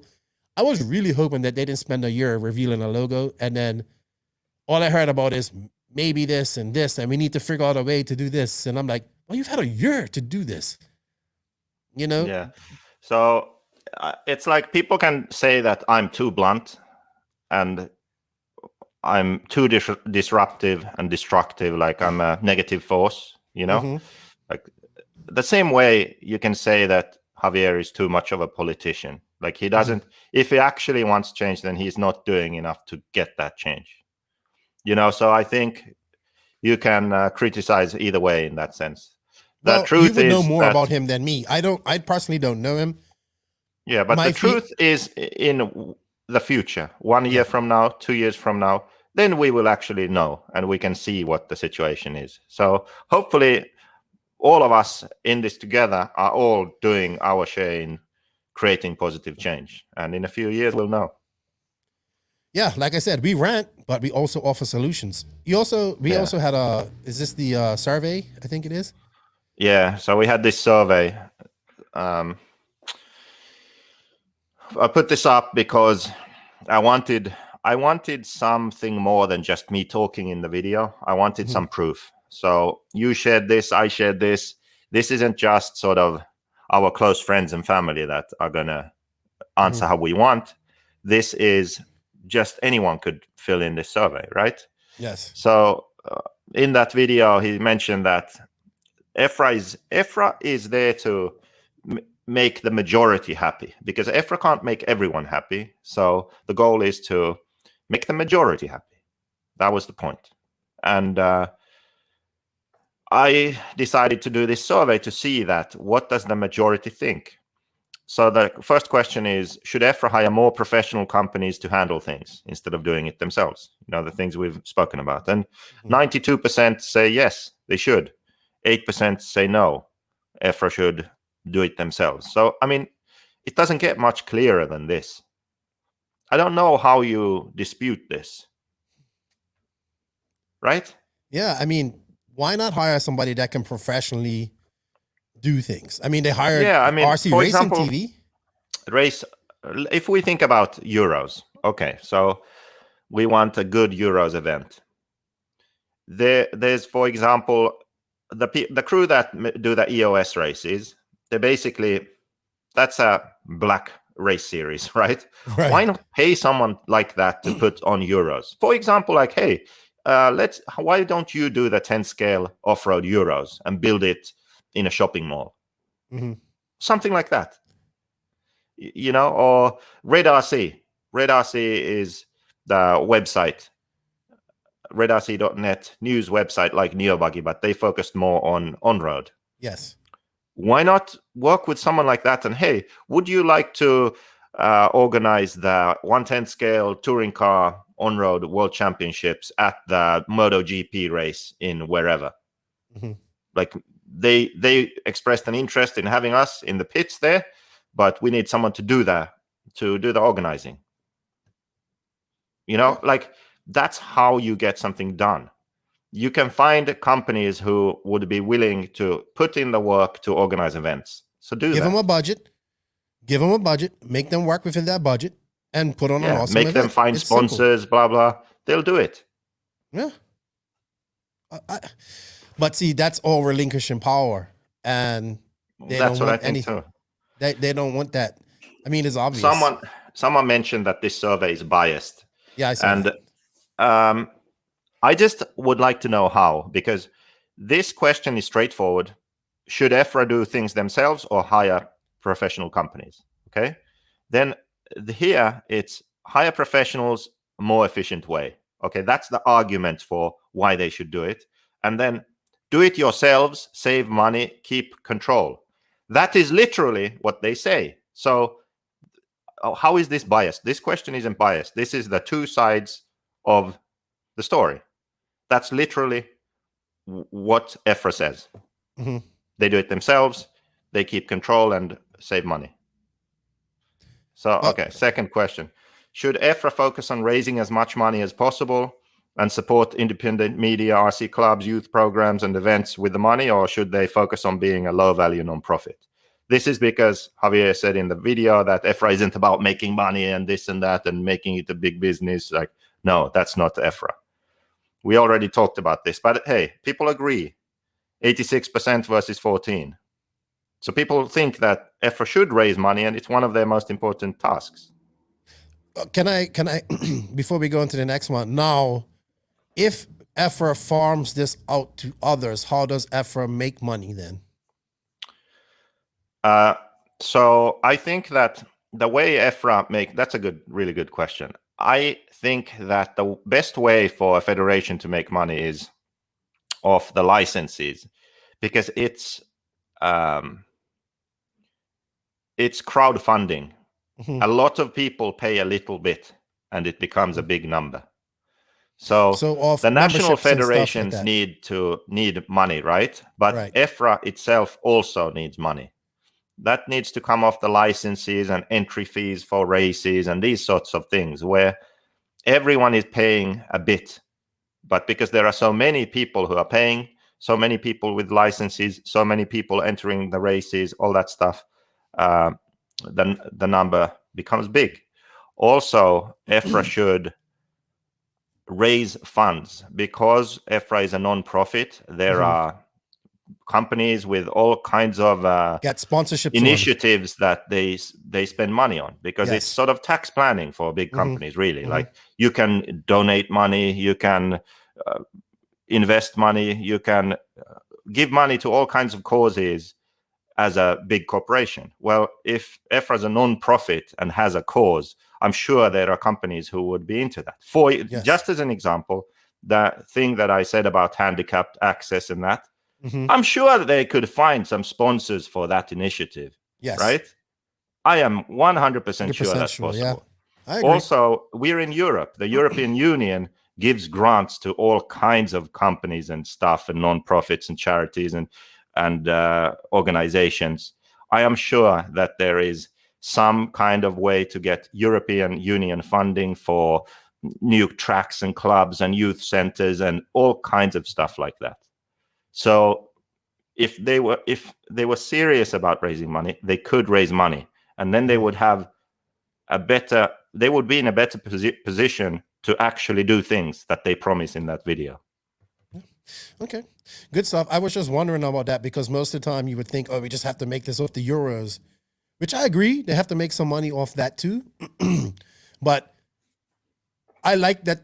All right, so if they start focusing on the youth and stuff, that's the key, is getting the youth, getting children with disabilities or whatever, using RC as a, what's the word I'm looking for? Some form of treatment, I want to say. Not treatment. People can think I'm crazy. But RC is some therapy. RC is some form of therapy for these kids, kids with disabilities. Yeah, people need a hobby. Yeah. It's just like, when they take dogs into prisons for convicts and stuff like that in America and whatnot. So not comparing kids, not comparing disabled kids and convicts. I'm just saying using the RC to dogs. Yeah, or RC to dogs. Dogs make more money. So next question. Okay. Next question on the survey. Go ahead. Yeah, so should EFRA collaborate with other events and organizers? Again, I think not. How is this biased? It's a direct question. Yes or no? Should EFRA collaborate with other events and organizers? Yes, everyone benefits from a strong and open federation. 97%. 3%. Only 7 people said no. Other events threaten EFRA's heritage and status. And heritage. This isn't biased. I am literally saying what EFRA says. Go and read their meeting minutes, the documents. This is an opinion that is stated there. No collaboration because they are competitors. They threaten EFRA. But look at what the majority think. 97% say yes, they should. That 7% is the old guard, man. That's the 7% who consider these races the 7 illegal. People, 7 people from EFRA board. These and let's say 100% of these people absolutely hate you. So it doesn't. But okay, let's think about this. This is actually not something we've spoken about. We've just said that they should collaborate. What does that actually mean? Yeah, what does it mean? I think, okay, let's think about it from RCGP's perspective. Okay. If RCGP was IFMAR affiliated, I think it would bring a certain level of, I don't even want to say this, but in some people's eyes, it would bring some credibility to it, okay? Or if not credibility, then it would bring some prestige in the way that these kind of manufacturers like Mugen and Kyosho, they would join. Mm-hmm. I really believe they would join. Because IFMAR could be like, we have the IFMAR World Championships, which is like the Olympics every 2 years.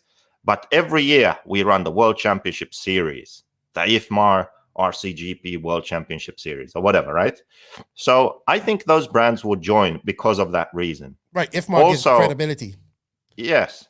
So also, I think that if the federations were working correctly and that collaboration could bring some subsidies, some funds, like, okay, so we have more funding now, we can do more stuff, we can reach more people, we can join full-scale events, we can be in front of 60,000 people, I think those things become possible when you collaborate on this level.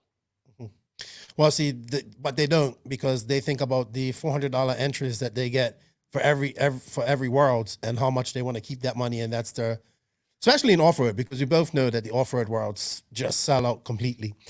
So, and I think the same is true for the smaller series and smaller independent races, just on a smaller level. Maybe they could get like better media coverage and better sort of promotion of their events by the federation helping them. Well, it sounds to me like if EFRA needs to actually be a non-profit charity and act like one and look for funding not outside. A charity, just a non-profit organization. Okay, well, you know what I mean. Sorry, I keep thinking non-profit charity, but focus on getting like you said, getting these companies in Europe to write off their taxes by donating money to them and showing them what they want to do and how, like, hey, we're going to take a percentage of this money and put it into wheelchair access for tracks that don't have it, and we got this program that's going to go and get into this. We would like to get RC clubs into the schools, which they probably have all these ideas. I don't know. Ideas are worthless, though. Ideas are only worth something when they are reality. Well do it. You know what I mean? Yeah. Stop talking about it and be about it. Yeah, and another thing actually that collaboration helps with is if they truly were open and like open-minded and willing to work with national federations, RC clubs, races, everything, like all together. If they were open, then what could be created is this really good information resource. So if you want to build a track, this is what you do. If you want to build a club, run a club, these are the procedures, this is what you need. So information bank of everything. And maybe sort of even basic stuff like we need to, all clubs need something, right? Whatever it may be, right? So EFRA could have someone figure out, hey, this is a way for all clubs in Europe to get something much cheaper because it's like a collaborative effort. Right. Now, maybe do you see what I mean? Like instead of everyone, like every club in every country trying to figure everything out for themselves, there's one place like the Federation of Europe that has it all figured out for them. And also like, okay, in the Czech Republic, they did this thing with schools and got so many new kids into RC. This is the program they ran. This is the schedule. This is how it worked. They did it every week on Wednesday nights. But they noticed that Wednesday nights are the best because of this reason. And they also noticed they have to do it one time a week, every week during the week, because then it's like a routine that parents and children get into. So let's say that they just did this in Czech Republic over 5 years and figured out that this is the best way to do it. EFRA should be the federation, the organization gathers this information and promotes it and shares it with all the national federations, all the clubs. Everyone says, look, this is a really good way of getting new people into RC. This is a done, proved, tested system. Do this. That's what they should be doing. Exactly. But no, they view that as a threat. Yeah, growing the hobby is bad. People, anyway, we're going to get a lot of flack for this rant. Why? We are literally telling the truth. The truth gets flack, but it's fine. That's what we're here for.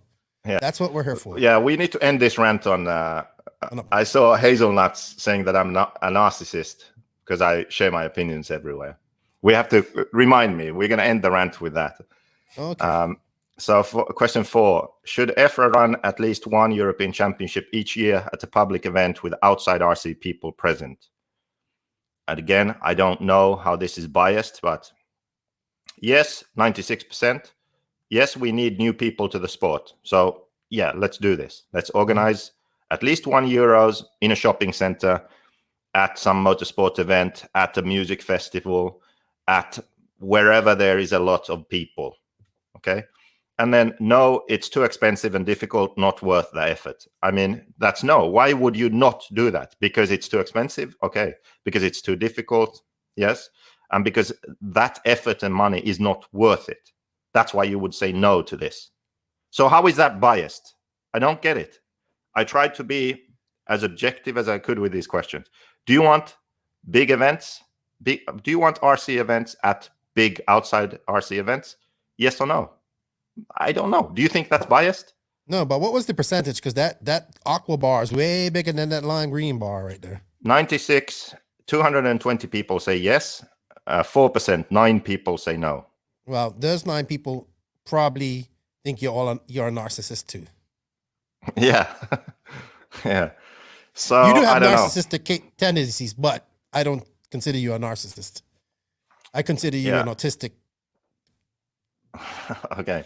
You like Rain Man type of guy. Let's imagine this happens. Let's imagine that we run Euros at big events. How does that benefit us? Why should we do it? Well, you know me, I'm always about getting what we do in front of thousands of people that don't know what we do, who are in the same. If you're going to a full scale race, you're into racing, I would assume. If you, let's say 99% of the people that go to full scale races are into racing and follow it. So now you get to see racing on a smaller level. Yeah, my argument would be that this is the best way to get new people in because they have seen firsthand what's possible. Seeing a video is one thing. Hearing about it is one thing. Seeing a car in a shop is one thing. Seeing an actual high-level race is a completely different thing. because you see what's possible. You see the kind of racing that you can do with these cars. If you witness a race live in person, if you are the right person that can have this as a hobby, you will want to join. That's it. Many people in RC now have joined RC because they saw a race somewhere, including me. I saw a race live. I was like, this is amazing. Right? Yes. A lot of people, I've met a lot of people in RC who got into RC because they saw a race. Somehow, some way, they stumbled upon an RC car race, and that was it. They were at the town fair, and at the town fair, there was a RC car race, and that's how they got into it. So I just think that this is the best way. And as a federation, they should figure out the concept to get together with the professional race organizer over the next few years, make it a seamless transition or something like you find an interested person and boom, they scan a QR code and they got the info and we got their email. And after 1 week after the event, they receive an email. You remember the RC car race you went to? Check this out. Boom, buy this, blah, blah, blah. Join the local club. That's how you do it these days. But these guys are fucking trying to figure out how to make an app. You know? Fuck, dude. I know. If we go much further, I'm gonna get mad. No, we've been going for about 56 minutes now. It's been we was only supposed to go for half an hour, but this is a passionate rant. Hey, this is a passion. Don't forget these. What's that? Oh, comments. All the comments people have made. I can't read them. I shared the link. We can share the link to this in the description. I'm sure. Yeah. So a lot of people have left comments.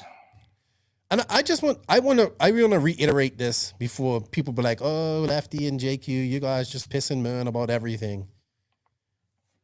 Well, I give EFRA lots of props and I've many of the year I still consider them the best governing federation there we have in RC, better than IFMAR, and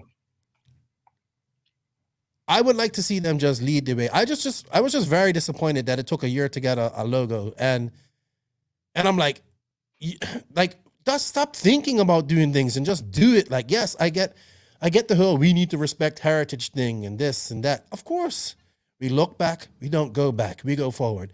And the people that don't want to go forward, then they need to get out.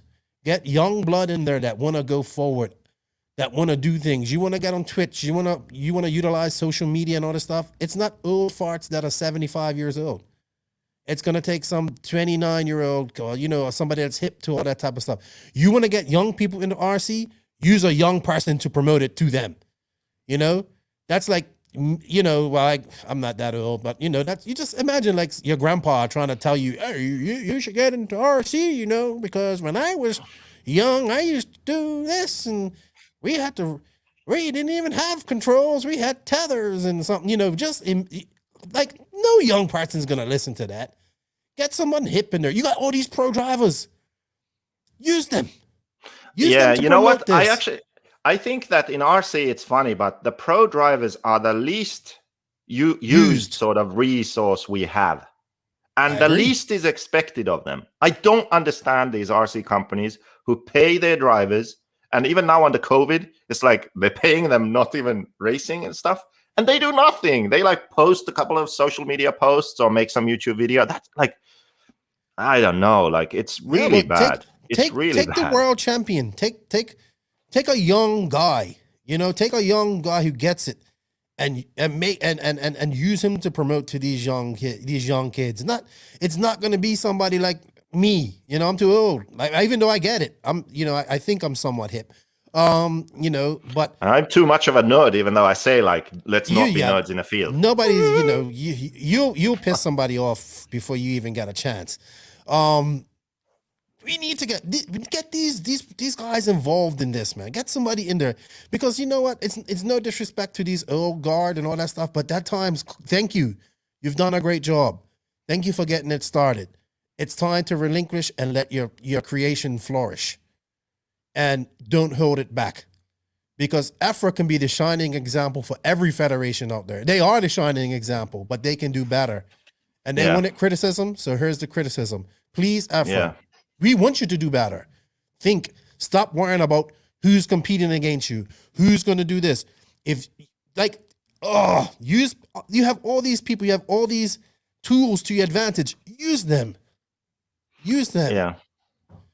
Okay, so let's end on this. Someone sent me this video. John Hazelnuts from Nemo Racing was. No, he's not if Nemo Racing anymore. By the way. Oh, John Hazelwood. I keep getting him confused with Yeah, so he owns it. Right. He was saying that. He was saying they were talking about the Bruno Coelho video where he tunes an engine and he says a double idle is a good thing. And then I went in the comments and I wrote that my opinion of the double idle. So then Hazelnuts just made the comment like, "Oh, what a surprise that JQ's there sharing his opinion, his narcissistic opinion." So his opinion was that I'm narcissistic and my opinion is right and other opinions don't exist. You know what, Joseph? You do come across like that at times. Yeah, but so here's the deal. This is a perfect moment to discuss this. Oh, God. First of all, narcissism, the definition is the pursuit of gratification from vanity or egotistic admiration of one's idealized self-image and attributes. Right? And, okay, so I guess it's somehow tangentially related to the fact that you think you smell your own farts and think you're always right and that kind of thing. Okay, I get that. But here's the thing. There's a reason why I have very strong opinions. And people like Hazelnuts, who they complain or they make these kind of sarcastic remarks and they belittle people like me. So hear me out. I'm listening. I have strong opinions on subjects that I care about and I know a lot about because I think about those things. I make up my mind and I have an opinion. So to change that opinion, which has taken a long time to develop, is hard. I won't just change it overnight, right? So like the double idle thing, I thought about that a long time. I tested, I researched, I made a video about it, right? Mm-hmm. So it's not just an opinion I sort of suddenly had and someone says something else and I'm just going to change it. No, it doesn't work like that.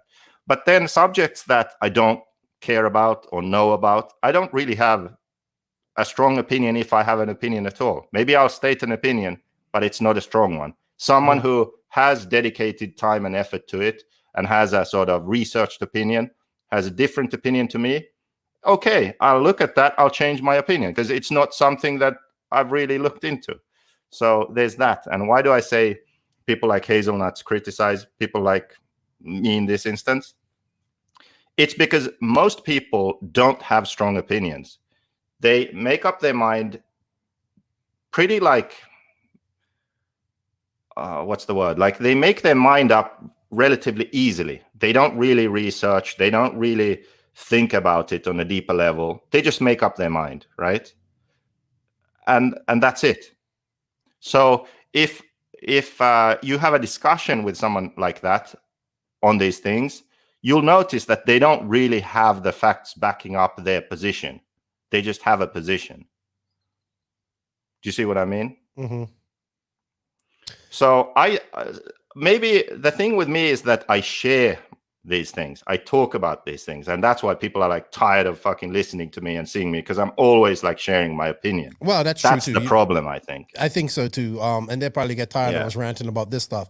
By the way, the No Name RC podcast and Lefty do not disclaimer because I like John Hazelwood and I want to get him here on the podcast. So the whole nickname that Joseph just gave him does not stand for the NNRC or myself. Yeah, I don't really have a problem with him either. He can. I think he's got a great story. I've tried to get him on here. We was talking for a minute and then it just ghosted. And he's got a great story and I want to tell it.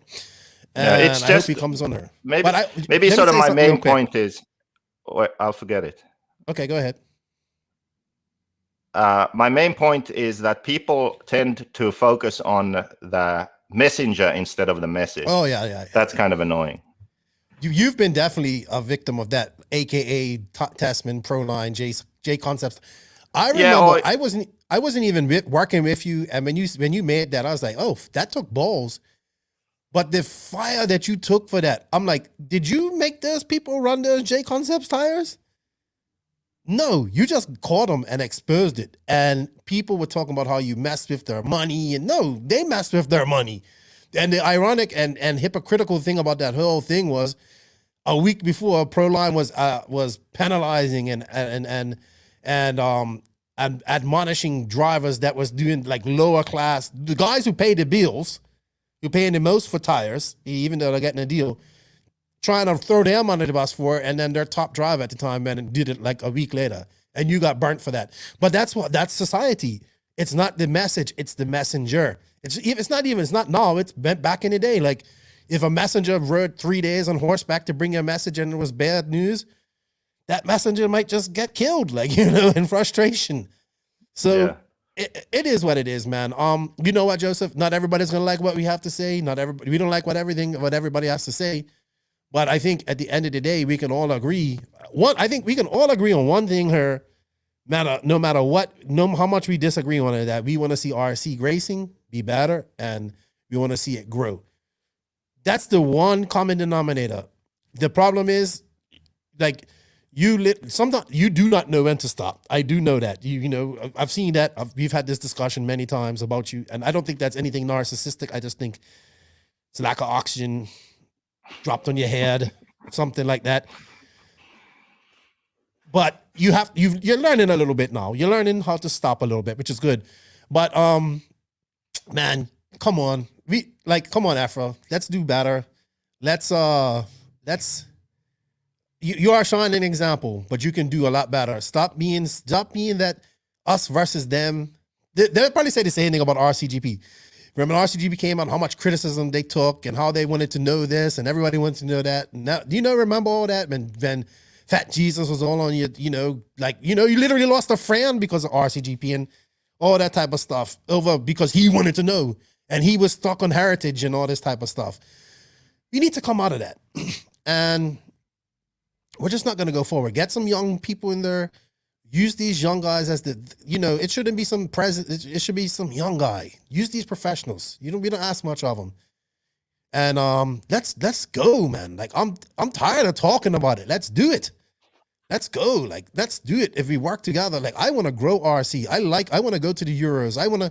Yes, I dislike Raw and what they do, but it's not stopping me from going to the Raw Nationals in June because I think it's a great race and I can't wait to go. Hopefully I don't get kicked out of there. But I just think, yeah, fuck it. We ranted for an hour. I'm not ranting anymore. Let us know what you guys think. Do you think EFRA wasted a whole year and on a logo, which I think most people do? Can EFRA be the shining example and move RC forward and make the other federations up their game, which I would love to see? And or are we just pissing and moaning? Which I'm sure 7% will agree that we are pissing and moaning. But if you want some more info, go check out Joseph's video that he dropped yesterday, JQ Racing TV, because it's really good. Go check out the EFRA Live if you haven't seen it. It's on their Facebook page. And let's come together and have a voice. That's how it works. You know what I mean? If we can change things if we speak loud enough. We can not change things. We can start to change. Does that make sense? If we all start talking. We can create the right environment for change to happen. Exactly. Us, the people yeah, of the RC. people and the manufacturers. Yes. The manufacturers have the most power, but they don't use it. They complain, but they don't use it. Yeah. One manufacturer can't do it. They have to all be together. I agree. Joseph, this turned out into an epic long rant. Oh, excuse me. Thank you for your time. I'll see you next week, I guess, on the podcast. Well, I'll see you before that, obviously. We need to do some videos too. We need to do a team ranking video because now the dust is settled and we need to see who's the top teams, 8 scale and stuff now.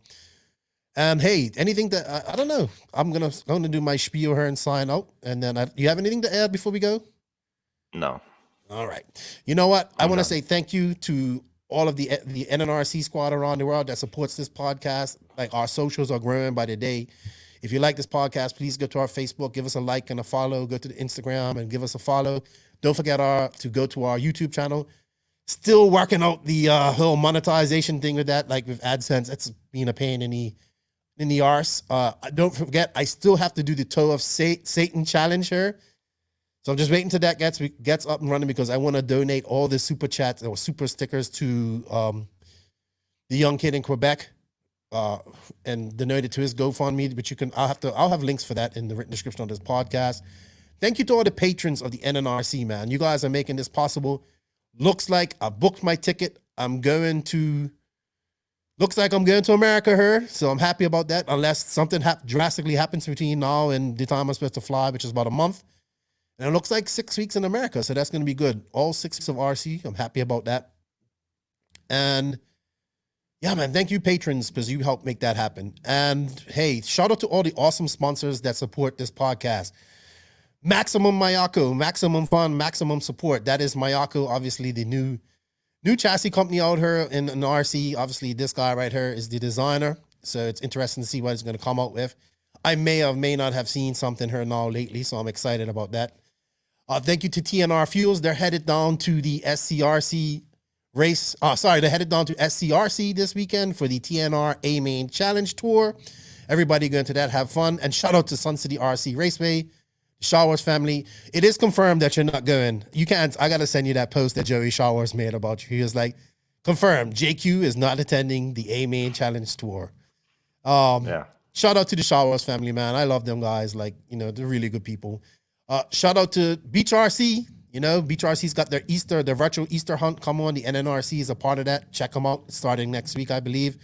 So thank you to Beach RC. Go show them support. We have an affiliate link in the written description that you guys can use. Show them some love. Help show us some love. Tekno RC. Ooh, Tekno RC is on top of my list for team rankings right now, Joseph. I'm sorry. But Tekno RC, shout out to you guys. Been a long time supporter of the podcast. Thank you for your support. I need to get Danny send me a Tekno track so we can get one of his personal Tekno tracks on the ad read. That'd be cool.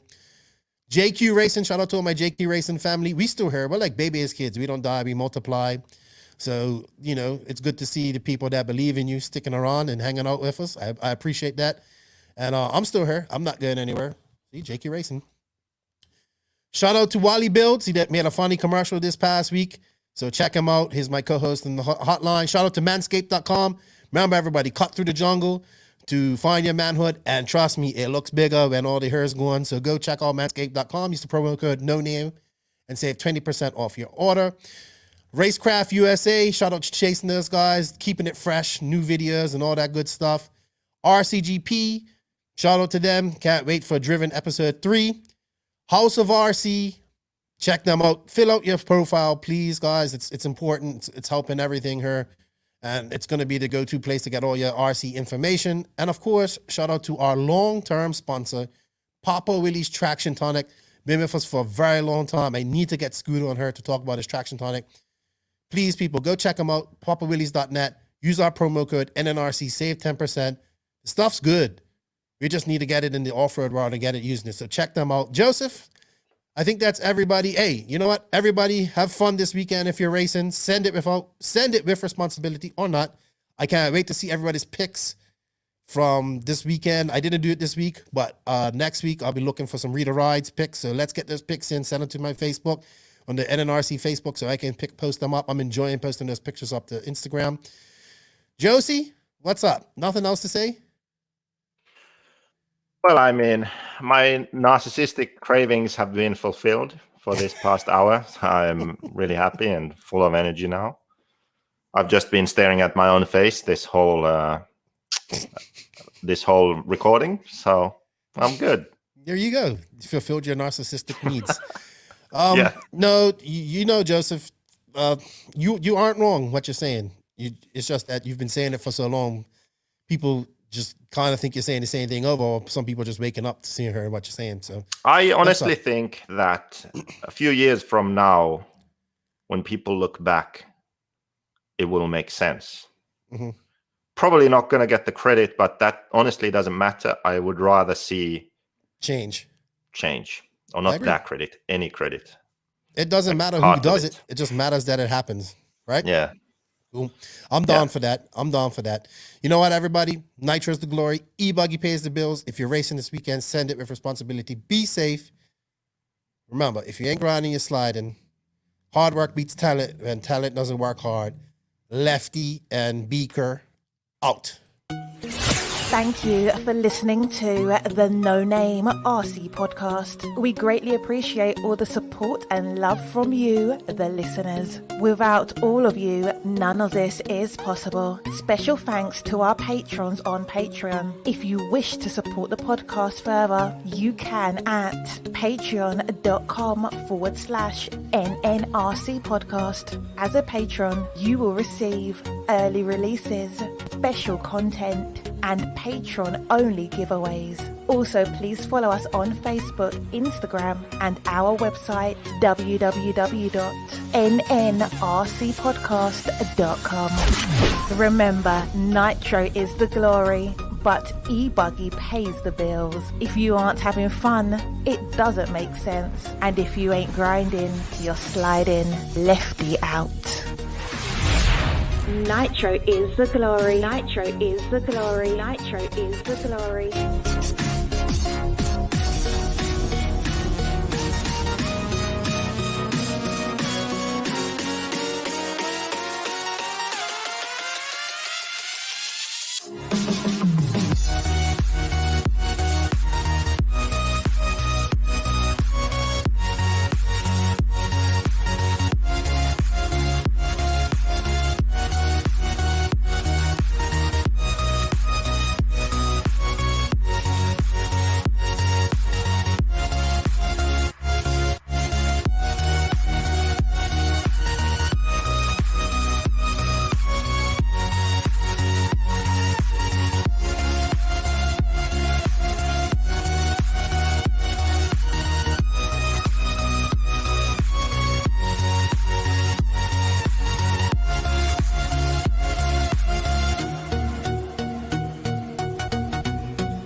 That wasn't so bad.